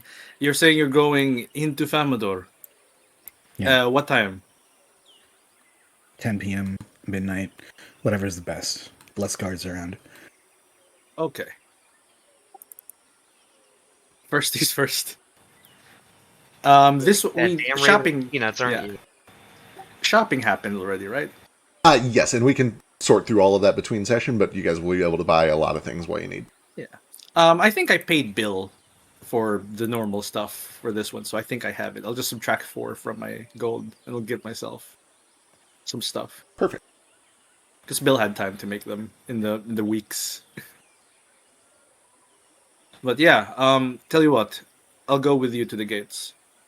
And or what, do you want me to just cover for you? I need someone responsible in case things get hairy. With you? Huh? Yeah. All right. Not going to ask for anything in return? I didn't say that. I'm just thinking about it. Well, let me know later. Yeah, we'll see how weird this gets. Enjoy your wacky tobacco. And I'll head out. Probably do it before bed. So it's rational thing before we go to Famador. And I go to Fetch and Sketch. You find Sketch at least, and I think Fetch was over there too. Having a conversation with Darwin about all of his weapons, but especially Hal. Yeah. Hey Darwin, is carrot weed legal? Sure, I don't. Between you and me, I don't care about legal in here. I only care about what's right and wrong. What's it do? Oh, wait, no. Carrot weed? Yeah, you have carrot weed? Mm-hmm. Can I buy some off you? I don't know how much it is, so no. Understood. Well, no, of course. Help yourselves. It's very useful. Yeah, tell you what, if I find some more, We'll bring it to you, whatever. I'd appreciate it. On the side. There's no pressure, of course, but Little side hustle. if you I want mean, to think of it like that. when you smoke it, there might be enough for him. I mean, you kind of pass it around, right? Oh, that's true. I don't actually know. Here, I'll ask. I'll bring like the people who are from Zulakara Oh, together. I don't want to interfere. Don't let me get in the way if you had plans already. Well, I don't know how many it affects, right? Yeah, and Fetch and Sketch would know that you can get between 8 and 10. Then we should probably get 8 and 10 people who want to remember things. Did someone say remembering things? I'll do Did it. someone say remembering things? Yeah, come on. Oh, you- I already gave Foster one, and goddamn it, I gave weed to the narc, who's gonna share it with the whole class. Gave weed to the cop. If I'm going to do weed, everyone's going to do weed. Come on. Ride or die, everyone.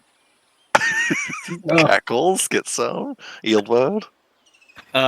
Yeah, though I do question, like, can I do it in private and then just give everyone else theirs? Smoke before. I usually just do edibles. It is.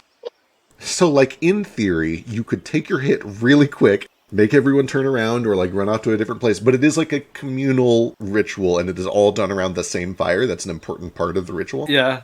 He's like, fuck. You Same. have to show your mask off. If it helps, we will probably not get to this until next session, so you'll have time to plot if you need. I already have a plot. Of course you do. Who was I kidding? Of course you already have a plan. I have a plan, but my question is, like, I can't control what the weed shows, and the weed shows True. everyone. That's true. All of that is true. The only way I do this is if I didn't know the weed is gonna show it. I don't think anyone told me yet. So, I ask about the ritual. I'm like, hey, what's gonna happen, Well, it's a real communal thing, so we all kind of sit around the same fire and we get the vision in the fire. So, Like, everyone sees the vision. well, everyone sees one vision, and then you have another vision That's secret. that people don't see. Okay. On the character, do you choose the vision? Out Yes. of character, you choose the memory that you're thinking of. Yes, you get to you choose the public one. Okay. This is difficult. Yeah, we're almost getting to campfire time, but Jane and Kaz are gonna have a private conversation first, and then it's group Yeah. talk. Go, Jane and Looks like- Kaz. All right, Jane. Cackles is it. Oh, I didn't mean to interrupt. You guys can finish what you were talking about first, but whenever you're done. Oh no, we're just prepping for drugs. Okay. Perfect. Then, yeah, I suppose And I was before just, I was go Drew. sorry, I was just musing over how little Cackles is sitting on Kaz's lap. It looks so It's cute. too fresh. It is really cute. Okay, at some point during this day, at dinner or whatever, after dinner, Jane will find Kaz. Say, hey, you got a minute? Kaz, I got something I was hoping you can look out for me. For you, Jane, I have all the time in the world. That's Get it? Time? that's Why? Shut the fuck up. Sorry. I see he's been hitting the weed early. I do get it. That's very clever, Kaz. You are like you work with machines? When they're around, not as often as I used to. I guess real quick, I don't know if I even know that. At the very least, he has a gun that is very nicely made. He's at least a machine enthusiast, if not a machinist. You Oh, and probably- you know what? I forgot. Narafi also said something about like you should talk to Kaz. You probably haven't directly talked to Kaz much about his crafting experience, but you've seen him do like some sort of crafting around camp, and you've seen him at least take very good care of his guns. Yes. Okay, sweet. Good enough for me. And his sword. He seems to be always tinkering with that dang sword. Right. Made it himself. We came into possession of a really strange machine that I'm trying to make sense of and kind of running into some dead ends. I was hoping I could have you take a second set of eyes on it. I'd be happy to take a look as long as you don't make me sign any like NDAs or anything. It's funny you should say that. It is funny because I was saying it as a joke. I've never actually done much I've never dealt with those much than with that very unpleasant green woman that I think you know as well. But it's not my kind of thing that I normally like getting involved with. Yeah, no, I don't have anything for you to sign or anything, but it actually is kind of about that unpleasant green woman, as a matter of fact. Oh, if it's keeping a secret from her, I can keep on the down. Oh, good. Well, here, just come with me and I'll show you. Okay. Can Cackles help? And can Cackles also keep secrets? Oh, me? Yeah, I'm real good at keeping secrets. I can be as quiet as a mouse. My lips are sealed. And to prove a point, Cackles actually does audibly clamps his teeth shut and then shuts up for like a good 10 minutes. It's honestly surprising. However long it takes for you to convince him that, and then during the walk over there, probably. But he's like, yeah, you can be quiet. You can be cool. All right, cool. Jane, doesn't all the way understand. She assumes Cackles is just a familiar that you have created with magic and can control however you want. So she's not going to question that too much. He probably is. Right. So it's in here. She'll go into her tent and reveal Drifter. Howdy. Oh, howdy. You see in front of you this. You would definitely be aware of what this is based on. It is based on an Imric Warhound, although it seems to be modified and it has a lot more magic than normal, which is to say more than 0 magic.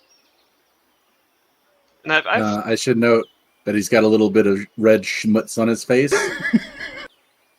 Excellent. As if someone's been doing some kind of ritual stuff at him. God. And I know Kaz is somewhat familiar with Emmerich technology and Warhounds. I don't know if he's seen them himself or ever in person or ever had to fight them or anything. Give me a d20. We'll call it a DC 16 flat check. They're mostly used on land, but you may have seen one or two. You're aware of them. You've never encountered one. Okay. Either way, he knows of them. He's aware that they can be dangerous. Oh yeah. He sees this thing. And his hand probably goes to his sword. And then it says howdy, and he's like, oh. Yeah, he's it's been either repurposed or after the research I did the last couple days, I think maybe is drifting, hence the name, I suppose. Value drift, getting away from what he was made to do. He was made, or at least altered by Tesseract to do I don't know what. And they seemingly were getting rid of him or shipping him off. They had sold him to somebody in Unya. And he was being transported by a caravan that, well, things went a little sour with and ended up with us, is the long story short. And I'm trying to figure out why he is the way he is, what his function was supposed to be. He has a material, I think, somewhere inside of him that's chronomantic in nature. It's called, wait for it, chronotririte, chronotririte.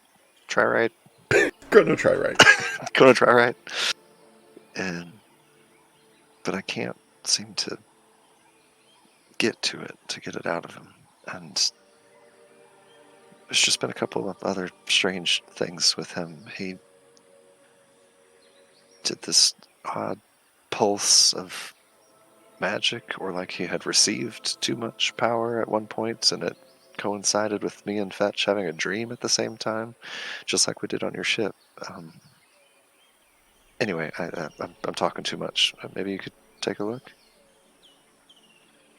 Kaz is listening and kind of nodding along. He looks very, he's not sure what to make of this. I'm sure it's a little meta, but I'm going to roll an insight check. Sure.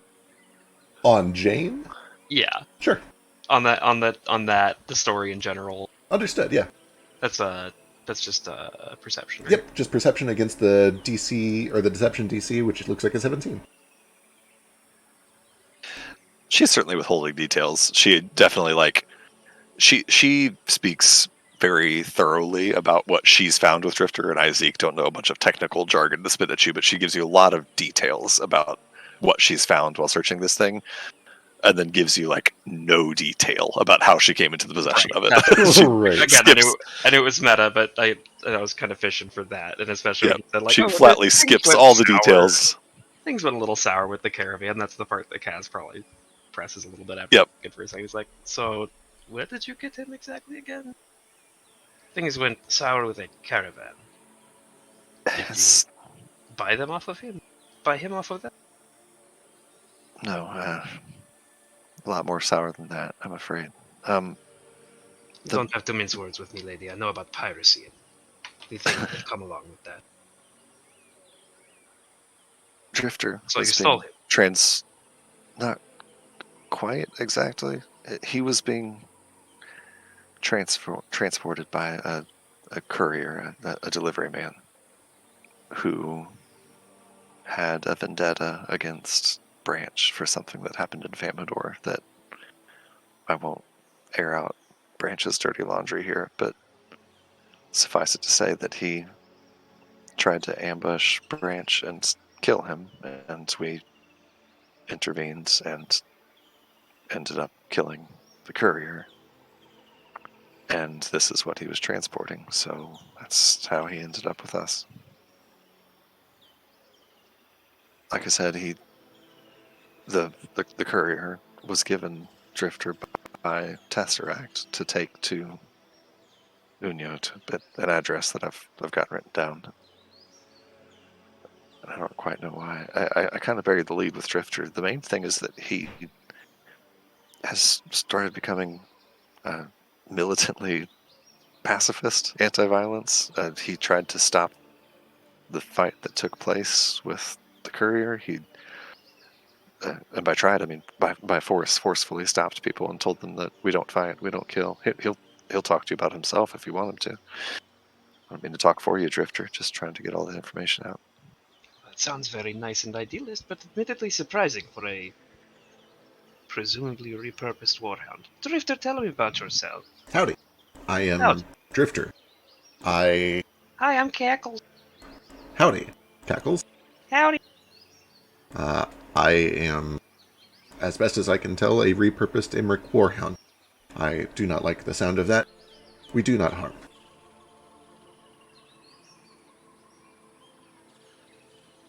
He also expressed some what seemed like more than just mechanical sentience. He was asking about why he is the way he is, and if it's right or wrong, complicated things, which is what kind of leads me to believe that he's got some value drift going on, or it's just some strange interaction of putting magic into a mechanical intelligence. And I'll share a giant fucking wall of text right now. That is a bunch of stuff that Jane will tell Kaz, and I think Vex is going to put out a whole lore video about that. But she gives you a shitload of information about AI that you might even already know. Oh god. Oh, I spent all day writing lore for people. It was a lot of fun, but it's also why there are no cool tokens. I doubt Kaz knows anything about AI. Probably not much. You might know like a bare minimum thing just from like things you've obtained from Azantic ships, but like definitely not this degree. Yeah. Kaz knows a lot about making things with his hands and making machines. He's not very familiar with like the magic machines or machines that start like doing things for themselves after Right. When Jane starts getting way too in the weeds explaining this and kind of clocks that this is maybe even over your head. Clocks. Hey. God damn it. That's a wrap, folks. This campaign's over. I'm sorry, I'll stop. You're fine. Keep it up. She'll- The pun's coming. She'll say it's interesting actually. The Emmerich Warhounds, the original and other machines like them, are not magic at all. They're just machines, even though they seem to be able to think autonomously and act on directives. It's all physical. But Drifter has magic. He's not just a machine. They've done some sort of magic to him, but I just can't quite put a finger on it. And frankly, more importantly to me, I can't figure out how to get the chronotriorite out of his chassis.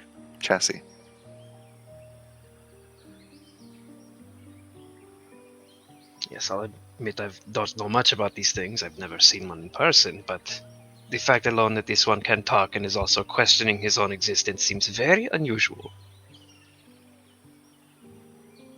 Let me show you what I'm talking about. And if I can, in fact, I'll like get Drifter back opened up to the point that I got him to before, where I was like hitting a dead end and not being able to get to the stuff in his chest. Yeah, absolutely. And he's cooperative throughout the entire thing. He kind of like rolls onto the side so you can open up his like chest cavity and inside you find a bunch of machinery. Honestly, Kaz, the inner workings of this thing, at least the locomotive bits, the basic parts, making limbs move, making his jaws open and shut, the little flamethrower inside, all of it is well within your grasp. You could potentially engineer that part.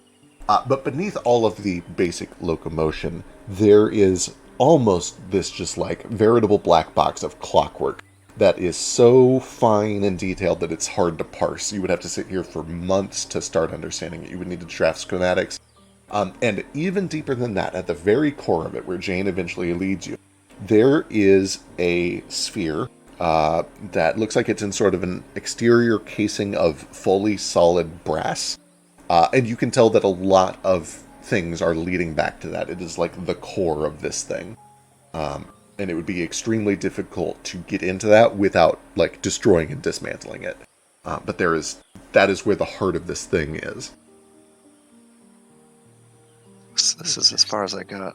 There's, like I said, the chronotriorite is inside of that sphere, but I couldn't figure out a way to get into it without potentially destroying him or damaging him permanently. I didn't know if maybe you would be able to find a way. We do not harm. Right. Of course. It's the last thing I want. I only bring it up because you have made it clear you are willing to do the last thing that you want. Ouch, Drifter, you bastard. It's all true, though, Jane. Like, her head hangs a little bit. Yeah, Kaz just kind of like shoots a look at you like he's right, you know? So what do you think? You think you could get it open, or? I'd be willing to take a look, but nothing that would hurt him or take him past what he's comfortable with. Cax, fetch me my tools. Right away, boys! I appreciate your commitment to doing both these voices back to back. Yeah. It's so good. So Cackles scurries off into Kaz's tent, and when he comes back out, he's wearing what he's wearing in this little token now. It's like a teeny tiny little apron, like leather apron, Cackles sized. And he's got little leather gloves on his front paws and a little pair of goggles. Runs back in carrying Kaz's like alchemist kit and like mechanical tool. Much too fresh. He's too special. And I will help Kaz however I can. Absolutely. To try to... crafting will be the most useful here. You could help with Arcana. If you try to help with Arcana, I'm just going to put a -1 on your roll. It's not quite as useful. Okay, I am going to help with Arcana, and I'm also going to cast this spell on Kaz. Perfect. I regret to inform you that Feck has not made me a matching token for Kaz in his full workshop. Hell yes. Yeah. Fuck yes. I have just purchased Kaz in that 20. Boy. Okay. All right, now here's my actual help check. So here's the help check. That's his 20. Yep. In the remaster, the help DC is down from 20 to 15, so you're just looking for a 15 with a -1. I can only fail that if I roll like a 2. Oh my god.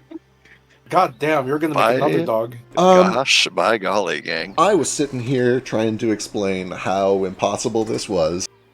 Then Jane fucking does it. Then Jane fucking 1 in 400s like a motherfucker. Do I even need to roll anything? You I don't even know if... So I think you can just take the nat 20, What's your right? bonus? Yeah, That's essentially, I guess. you're about to make a crafting check, and instead of rolling, you could just Yeah. use the 20 So- I just gave you I'll to just put some stank on it. Like Jane comes up to help you and starts doing her own sort of spellcasting to the side, and you like have a flash of a vision where you like pull a part that you thought was going to be okay, and it wasn't, and it either like explodes and kills us both, or probably more likely damages Drifter permanently, and you have that flash of a vision right before you actually do it, and it stops you from doing it. Let's see. You are an expert in Arcana, Jane. I am. And Kaz, what is your crafting bonus? it's a +10 because I'm an expert in that. You're an expert in crafting. Okay, so I we know. have... I know. I don't need to roll. I'm gonna take. Yeah, do that it 20, anyway. But Yeah. I want to see if I get a 20. Yeah, let's see what you do. Let's see what you do. What if he does? What if he gets a 20? Yeah, what if I get a 20? All right. It was almost a 1. It was almost. It was almost a funny. 22 though. Jeez. Okay, so we have natural 20 plus 10 for 30 plus another 2 from critical success for 32. Let me go check the DC. What's he get from the help? That is the 2 from the aid. The 2. Yeah. Yep. Oh, I'm sorry, I missed that, Mark. If it succeeds, it's a critical success. Oh yeah, that's the important thing, is all of that. So you have your 32 to begin with, and then it goes up by a step because it was a critical success. So level base DC. I have terrific news for you.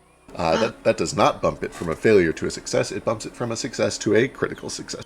Yes, I know. Good shit. Yes, I know. I know it is getting late. I know people have to bounce. That's totally fine. We will almost certainly have another group session after the break, so 2 weeks from now, where we will do the carrot weed and we will discuss, like, hey, what are you guys actually doing next? Because I know there are a lot of options. Okay, see you later. Uh, Have a good night. Have a good Bye. What's up, Biscuit? I just want to say in character at some point around the campfire while Kaz is there that I can't wait to go to the Murmury or whatever the scrying thing and find out exactly who made this gun while I maintain full eye contact. Oh, good. Do you mind if I come along? Yeah, for the record, if you guys want to do that tonight, we can probably get to that tonight. Yeah, you Hell yeah. you say that, and Kaz's like, oh, good. I'll come along too. Perfect. Wonderful. I'm so I excited. have just. I need to go to the I'm Vermont probably too.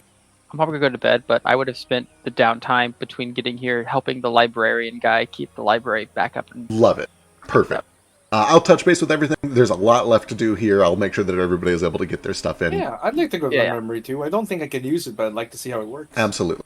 Let's finish up this conversation I'm going and to then bed. Good night. later. Have a good night. Bye. So, meticulously, carefully over the course of a long time. This is not a fast process. And to be perfectly frank, employing some clever cheats and shortcuts, you are able to hack your way into this core, or at least to hack the shell off of this core. I mean, And once you do, you kind of disassemble it in halves in a way that you know you can put it back together safely.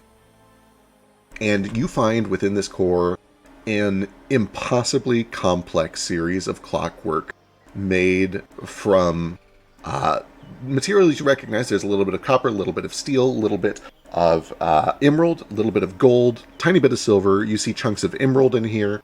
But there are also materials in here that you do not recognize at all. You probably actually would be familiar with aluminum, but just barely. You see some aluminum. But there's also alloys that you're just completely unfamiliar with in here. And it is, when I say, like, it is incomprehensibly fine. It is finer than pocket watches.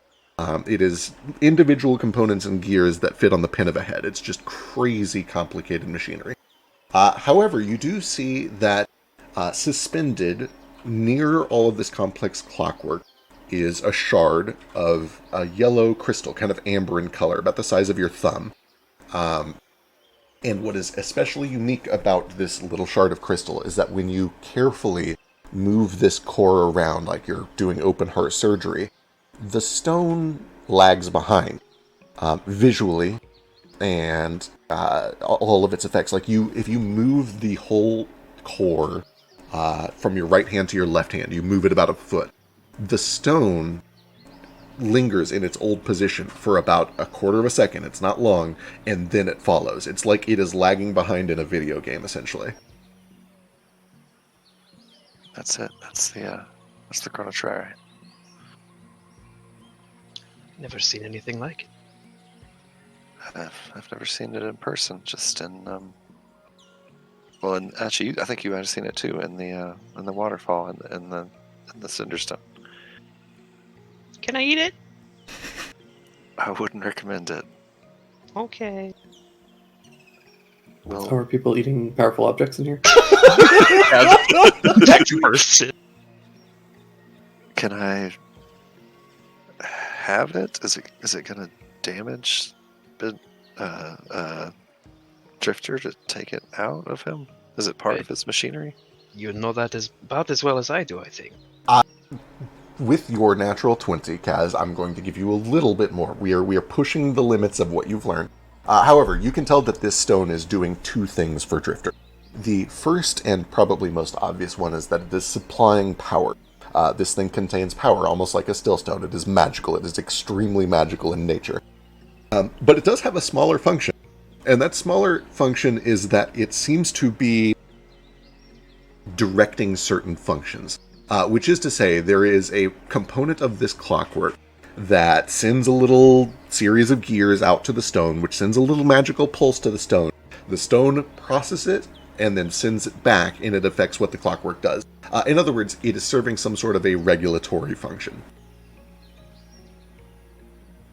Interesting. Yeah, I'll pass that on. Like, it's... I think at the very least, if you take it out of him, he would stop moving. I think that might honestly be the best situation. Is Drifter conscious for this, I presume? Yes, it's still in his body. He is still conscious. Okay. Drifter. Yes. We don't want to do anything that will harm you. You have something inside of your body that keeps you active. I'd like to take it out of you so that we can study it closer and study you more carefully and see the effects. Is that okay with you? It will, if I'm understanding correctly, it will make you fall asleep, essentially. We should be able to bring you back up if we needed to. Are you quite confident that you will be able to bring me back up? Kaz kind of tugs at his collar. I say, am I quite confident of that or no? Kaz is confident that if you put everything back right now, Drifter's going to be fine. If you start pulling stuff out, it's much harder to say. Right. It is effectively brain surgery. Yeah, like I look at those really, really fine gears and clockworks, and I'm like, I've taken many things apart and put them back together, but this is a lot. I would not feel confident putting things back exactly where they need to go without some sort of diagram or blueprint first. I was asleep for quite some time. I don't think that I am ready to be asleep again. Drifter, you gotta stop making me sympathize with you. I don't say in character.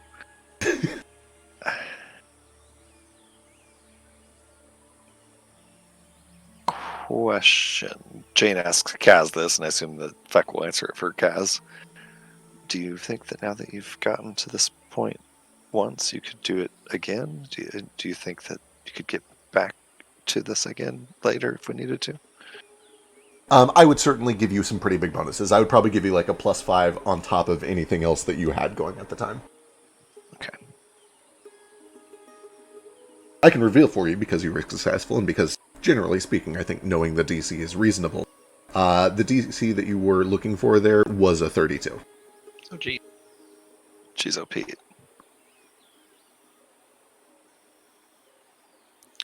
Maybe. I would like to study his layout more before I tried this again. That makes sense. I know this is also a bit of a stretch question. Looking at this, all these finer gears and clockworks, and then especially this bit of Chrono Triforce, does it look like it would be a thing that I could possibly recreate out of something else? Oh, boy.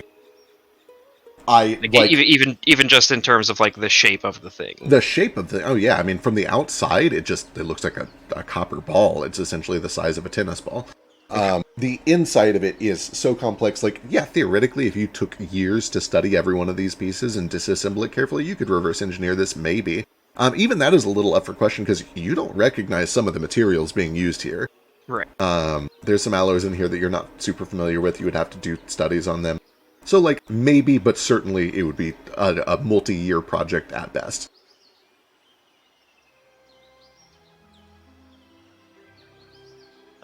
Boy, oh boy, oh boy, oh boy, oh boy, oh boy. Hold on, sorry, I'm trying to read a spell and it's not loading.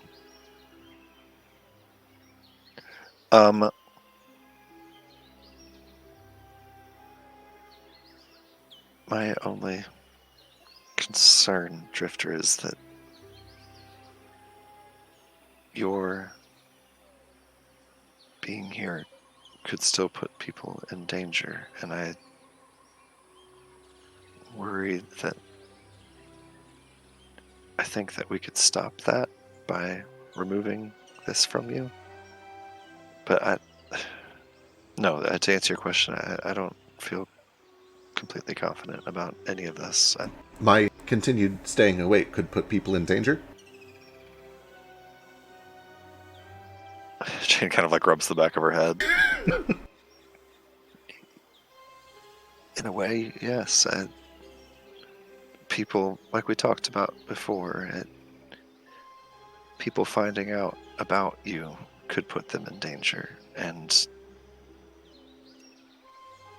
I worry that it's going to be difficult to keep you hidden, especially if you act on your directives to prevent violence from happening. A lot of violence happens here. It does, yes. Give me your choice. Kind of, there's some half-truth going. Give me your choice of diplomacy or deception. I'm a little better at deception. Deception. Let's go.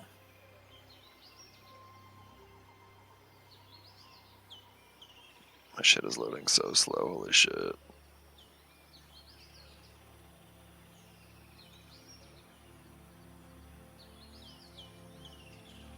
I think it's trying. I believe in it. I might back out of Foundry real quick. Totally fine. I can also roll it. Yeah, you can roll it for me, yep.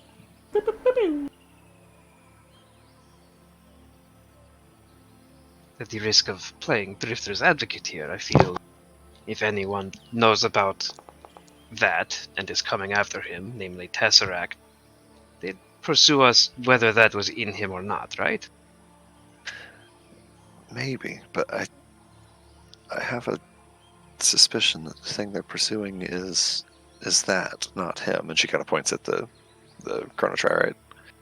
No, that's what I'm saying. So, like, if you take it out, they're going to come after us anyway.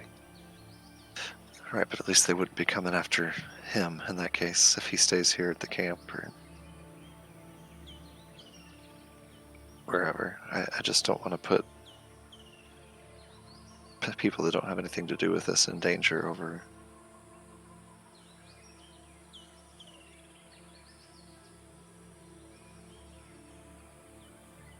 I am certain that if necessary, I could sneak away and remain hidden. I would not wish to endanger anyone. We do not harm. I can find somewhere quiet to remain. I do not require food or warmth or shelter. It has been nice to travel with you, but your safety is more important than my continued staying with you. I think it's safer for everyone if you stay close. I would worry about. I don't know how much of this I've made clear to you, Drifter. It's my belief that the people who made you are not good people. People that are eminently willing to harm for their own benefit. And I think that those people are inevitably going to come looking for you. And I don't know if it would be any better for you to be hiding somewhere where we can't keep you safe than than the alternative. I understand. That is a conundrum. We've gotten ourselves into quite a troublesome scenario. I will trust your judgment until better judgment is found. I appreciate that.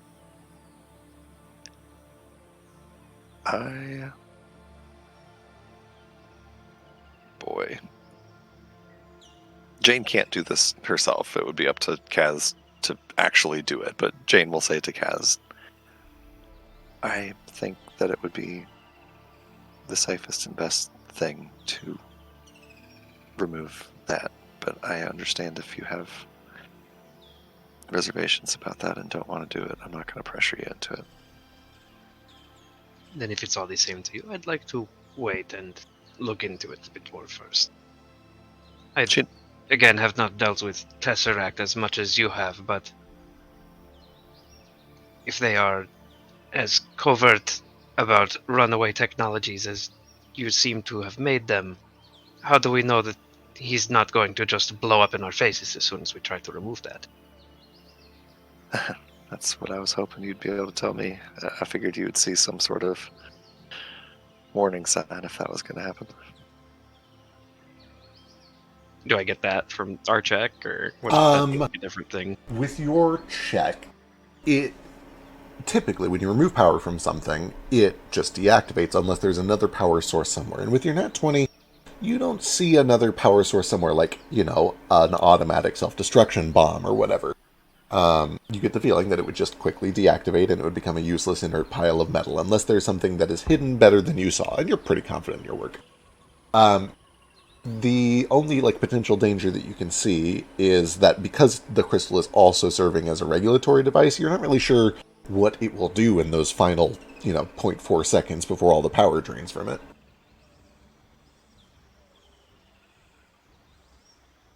But it doesn't look like it's going to, explode, is what I'm getting at. It just might have a change in behavior at the last second as it's dying. Gotcha. But if you want to wait, that's fine with me. I understand. I'm kind of torn on it myself, honestly. So I trust your judgment on this. You're more the expert in this than I am.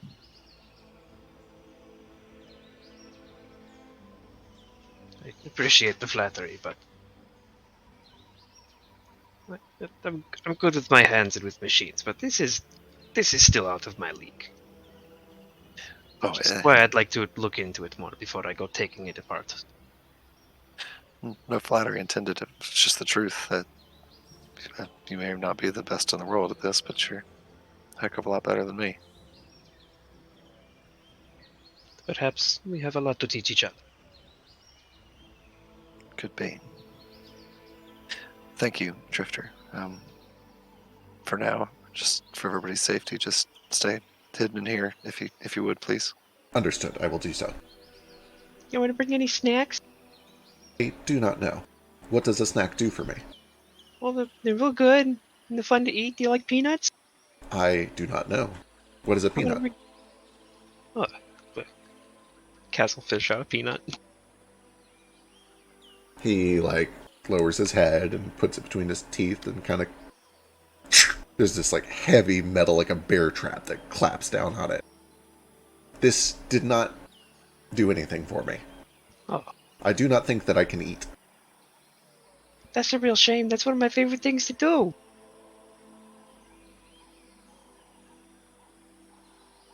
Would you like it? I mean, if you're not going to finish it. No, by all means. You snap it in two? Oh, dust. There's peanut dust just littering the tent floor. That didn't sound good. What do you think they're doing in there? Probably fucking the robot dog. They've been in there for a very, very long time. This is the second. Better not. Is that the sound of nuts getting crushed? This is at least the second time there's been a somebody fucking that robot dog situation. Jesus fucking Christ. Real quick, Better not be before we... trying to kill. Sorry, go ahead. There's too many people. Carry on. There are so many people. Before we walk out of the tent, I'll just say to Kaz, thank you. Last last time we talked, somebody, I think Bill, asked me if I trusted you, and I said I barely knew you and couldn't say that I did. And I think I do trust you, Cass. You seem well intentioned. I like to think I am most of the time. For what it's worth, I trust you too, but I've also come to learn that trust can be very situational. But for now, I think we're in good terms. I kind of give you a playful punch on the shoulder. Yeah. She'll kind of smile and walk out of the tent with you. All right. There is still daylight if you guys would like to do the Cinderstone tonight, or we can save it for next session. Either way is fine. What are you guys feeling? I want to steal. Macarena's a bad influence. I want the weed. He spoke to you for truly 2 minutes, and already you've become a worse True. person. So the weed is probably going to be like a multi-hour thing. There's a lot of you, and there are a lot of visions to be had. So we'll probably save that for next session. Yeah. So I can figure out what to look at. Yeah, I would look. Or like, if here's the thing: after knowing this, like, what would Narafi even want to look at? That's like, oh shit, I don't know if I want to, if it's worth it. I can't fucking wait for mine. Also, I don't know if I'm just gonna be enough for me or not, because this branch is shit, and we're not on the best terms at the moment. It's true. And I assume there might not be enough for everybody, and I already did one, so it's all good. I but think also, I think it was 8 people, and Narafi's like, I'm gonna use this to learn more about other people, so I'm gonna invite Finn and Darwin in as well, and just watch their visions. perfect. So 8 to 10, and we'll figure this out right now. Somebody give me a D3. Oh, yeah, there you go. Okay, so you guys can get 9 people. So between now and whenever we do next session, we'll pick 9 people, and you guys ideally can send me what you're going to try to focus on so I can prep some stuff. It'll be a big smoking around the fire session. Yeah, perfect. I probably tell Branch, like, okay, I'm just gonna share it with everyone because I cannot smoke this all by myself. I didn't give him all of it. Oh, okay. I gave him a portion for himself. Oh, The okay. same that I did with Fetch, Sketch, and Foster. Oh, gotcha. That wasn't clear. So it is worth mentioning. Did you just bought? So it has to be done like as a big batch altogether. Did you buy enough for multiple sessions, or how did you? I forget what you bought. Is what I'm getting at. I remember you telling me that I bought enough for 8 people. I didn't know if it's Gotcha. like I can't parse it out and hand out little baggies to everyone. I see what you're saying. Yeah, I probably go back to Branch at that point. Like, apparently I can't do it on my own. So if we're gonna do it, we have to do it as a big party. Right. Fetch and Sketch would explain that as part of the ritual, it all has to be done as a big batch. Gotcha. Okay, then I'll just tell people about it. Perfect. Yeah. Yeah. I just hand you back yours. Like, okay, tell you what, you decide when we do this. All and right. you can decide who gets excluded. Perfect. I wonder. Can't imagine. Oh, too much fun, guys. Yeah, Branch. I don't know. I feel like including and exposing Jane is almost tempting. That's true. Right, There's it a play to be probably made there. Oh, I have an idea of what one. Branch, Oh, the vibe is garbage. What's going on?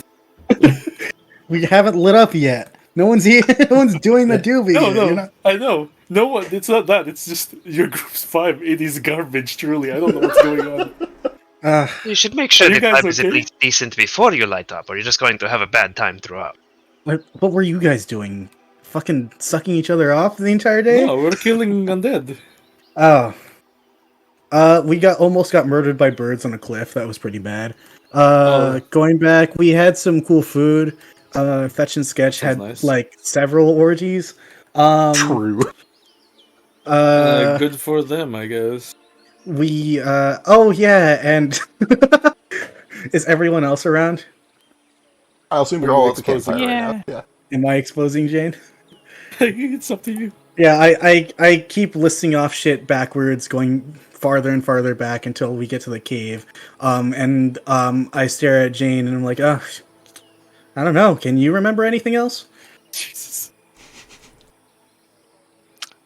Well, I think that about sums it up. Yeah, nothing else happened apparently. We don't talk Hey. about the guy who came to kill you or me killing him. Yeah, and the fact that you said it wasn't your business beforehand. Yeah. All that stuff. We don't talk about any of Yeah. that stuff. May I do a Granted, vibe Fetch and check? Sketch and Baby Boy are all sitting right here. Yeah. Out of May I do curiosity, does just a vibe check? does Drifter smell? Oh. Sure, yeah, he's got like a little bit of an oil smell to him, yeah. Cool. What I've noticed. Give me a perception check. You've got keen smell. So do I. True, yeah, you while can I also do give me a that, perception. yeah, could I do a vibe check? Just, hey, what's going on? Absolutely, you can give me an insight check. I'm here Yeah. pointing. Woohoo! Side note, does Tex know I'm about also Jane? Here pointing. In what sense? Do you know what Jane actually is? I No. don't believe so. I've 22 done, after like- hero point. I'd done like a little check before, and I think I know that there's something up with her, but Okay. nothing that I've pried or gotten anything specific about. Understood. Yeah. Tex, you can definitely Nothing. Go ahead. Tex, you can definitely smell that there's like some weird oil smells coming from the tent when Kaz went in there, but the conversation leading up to that, if you overheard any, is, hey, are you good with machines? Yeah. So clearly they were doing some machine work in there. That's understandable. Right, clearly he was fixing Jane's arm. right. Something like They were that. building a Her Hitachi. weird robot arms because she's so freakishly strong, and she was hauling that massive mirror all the way to Amador Yep. on her own. Yep. I'd like the record to show that Jane was strong before she That was is a robot. that is actually true. That's fair. Jane like grew up on a farm and did manual labor. She's tough. Fetch, likewise, you can smell that there's some oil. There's smells of machine coming from that tent where they just went in there to presumably do machine work for sure. Narafi 22 insight is pretty good. It's a PvP roll. They can decide what to reveal to you. I personally think it's a based 22. on their deception, DC. I think that a 22 is plenty more than enough to tell, like, oh, the vibe is clearly a little off here, for sure. Oh, one more thing that I'm going to pry The at vibe real is quick. stinky. Going back to when I was talking to Drifter, I know he said howdy, but and I know we've made this a joke. Is howdy actually a Wuha word? Yes, howdy is the Wuha word for hello. Okay, so I know that he speaks. Was that conversation in Wuha then? No, he would have switched to common if you guys needed. Okay. Well, I mean, I responded with Wuha, howdy. Oh, then he probably starts talking to you in Wuha and then eventually swaps if you need. I mean, I'll keep it up. Yeah, That's good to know. Yeah. I didn't know Cass spoke Wuhan. That's great. So when he says Woo-ha! we do not kill, we hear we root and shootin'. I think what we hear is "Don't tread on me." Actually, Don't tread on me. Don't Exactly. We don't Don't tread. tread on nobody. No treading, y'all. Or it's like, don't start nothing. Don't don't start nothing. Is exactly right. Yeah. Amazing. I know. I think the vibe check is just real obvious tension between Jane and Branch, like Is it possible animosity. that But animosity, or is it like they slept together and it didn't work Oh, out? no. It's the I- animosity of two people who are so deeply similar to one another that they can't stand looking at their own reflection. Mm. something like that. Yeah, I That's- think the 22 is enough to be like something happened that Jane and Branch don't want to talk about and are upset with each Yeah. other about. We'll see if I can kind of weasel it out slowly out of Branch on our way to Fulma next session. Fulma? Yeah, I know. Well, not Fulma, fucking Famador. Yeah, Famador. fucking these F names. Fetch. No, we're going back to the motherland. Do you want to head over and do your Scrygunk thing tonight? Nope, not enough time.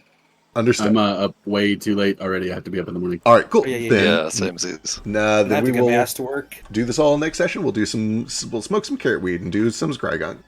Can I do But one thank you for little thing asking. before I know I've taken up so much time in the session. But Go for it. This No, time. that's okay, good. because otherwise I'll forget. Yeah. Whenever we sleep, when I curl up with Ruka, toss and turn a bunch, which is not super unusual, but eventually he gets up and just kind of mutters to himself that just you're way too similar. And then I go find Foster's grave tent. Where does Foster sleep? Presumably like a tent somewhere. I don't have to sleep that much. I think undead only have to sleep for for like 4 hours. Yeah, but and even then, it's kind of just like a trance state sort of thing. Okay. Well, I probably don't know that. I mean, I am out, like I'm sleeping. Right. Whether you are actually secretly awake and just like laying there, Tex is going to come over, sneak in, assume that you're asleep, and then he'll pull out the little shard of wood and like bat it over next to his boot, and then walk out. Perfect. Wonderful. When you wake up in the morning, Foster, you see that there's a second shard of that stuff. Having gotten, I assume that hitting this thing is kind of like a chasing the dragon situation where it gets like slowly weak. Kind of. Yes, but it does seem to get weaker during the day and stronger at night, so it's actually very hard when you wake up in the middle of the night to part with it. It's real strong. Okay. Well, Tex's current plan is that if he gives it to Foster, Foster will eventually find the rest of it, and then I can steal it. And the whole thing is going to be a lot better. Amazing. Perfect. Long-term goals. Love it, love it, love it. Speaking of, I have a super quick question about this. If it needs to go to next week, no big deal. Sure. So the way this works, based on the research that I did in the library, how close is what these seed shards are doing to what the Seed of the Moonlight tier was supposed to do? Boy. With like waxing and waning in power. The waxing and waning definitely tracks with that. It seems extremely reasonable to assume that these are either related to it or pieces of it or something like that. It is worth noted that they were buried underground and hadn't done any of the other things. They hadn't sprouted into anything. But yeah, it seems comparable enough that you're like, oh yeah, these are probably related. Okay, cool. Cool. We'll wrap up here. Next time we'll pick up, we'll do some weed, we'll do some scry gunk. Initially, next week was going to be our off week, but since we're having a second one, we'll figure out the schedule between sessions. I'll post that over on Discord. It is worth mentioning, whenever we do our off week, we're going to have a DM roundtable where we answer questions, and we have DM chat about D&D and Pathfinder and all the things that we love and or hate about each. If you would like to throw some questions in there for us to talk about and possibly answer, anthology.gg/roundtable. Throw some questions in there. I'll throw a video buy up. a returning room. True. We'll get a bunch of shopping done. I'm going to throw up videos with all of the lore that was dumped. I'm planning on doing like a story so far recap for each of the characters and some of the major plots, so that if you're just joining us, you don't have to watch 18 episodes. What a great idea. So there's going to be sort of like a here's the story so far recap thing. That'll probably go up pretty soon too. Anyway, watch the Discord. We'll find out when we're playing next week or the week after and go from there. Remember to like and subscribe. Sure, if you feel Hey, like it, why not? gang, don't forget to smash that like button. Don't forget to hit that bell. Borders. And tell us who your favorite player is in the comments. Pick And favorites. why it's Tex. Pick favorites and voice them loudly. No, I Also, didn't mean pick character. I up mean While life. we're at it, pick your Harass us. least favorite. Yeah, come harass your least favorite player. Tell us the don't things you comment- hate. Please don't My comment on favorite characters, is but if you Fang. could comment on the people that are Yeah. playing this game, Yeah, forget that'd the be great. characters. Yeah, who's your least I- favorite person at this table? I will disregard any opinions about Kaz, but I am open to criticism about myself. Perfect. And like, let's not do D&D related stuff. Like, criticize our career choices or Like our moral standing and like way our voices sound. So Oh, we can yeah. think about that forever. Oh, things yeah, we yeah. can't change about ourselves. Things Yeah, that maybe our like sexuality, throw a little bit of that in there. Yeah. Maybe a little bit of racism. Confront me with my anxieties live on the internet.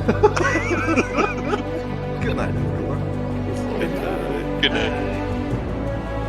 Alright, okay. Hit the old hey, thanks for sidetrack.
Eastward of Eden, where the clouds meet the dirt, we left our poor mother and seeded the earth.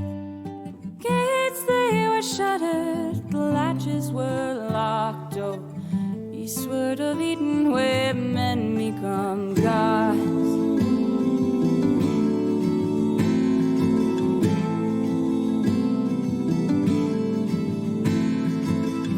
Though our people, we toiled as one, the fruits of our labors dried under the sun. Our children, they sped to outnumber the stars. So, eastward of Eden, where day turns to dawn.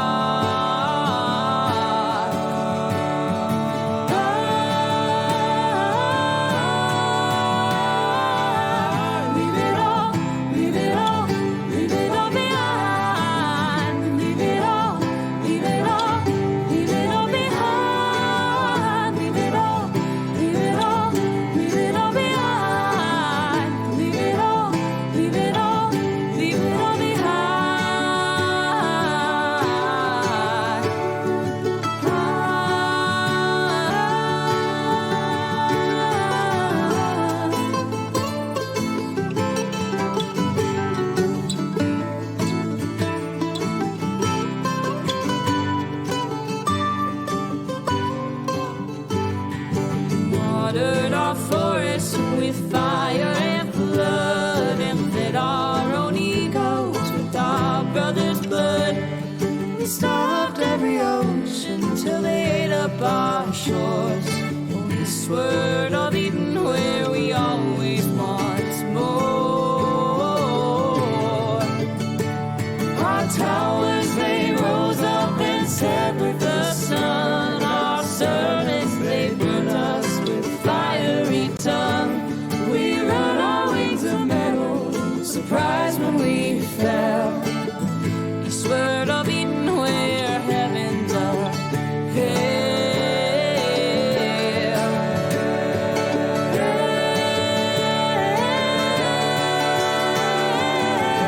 Leave it all, leave it all, leave it all behind. Leave it all, leave it all, leave it all behind. Leave it all, leave it all, leave it all behind. Leave it all, leave it all, leave it all behind.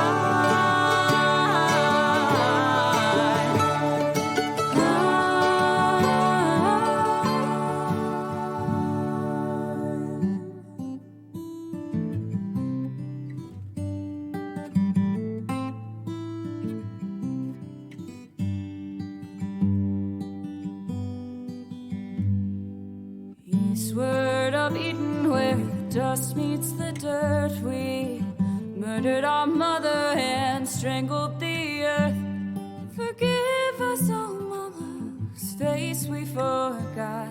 Oh, eastward of Eden,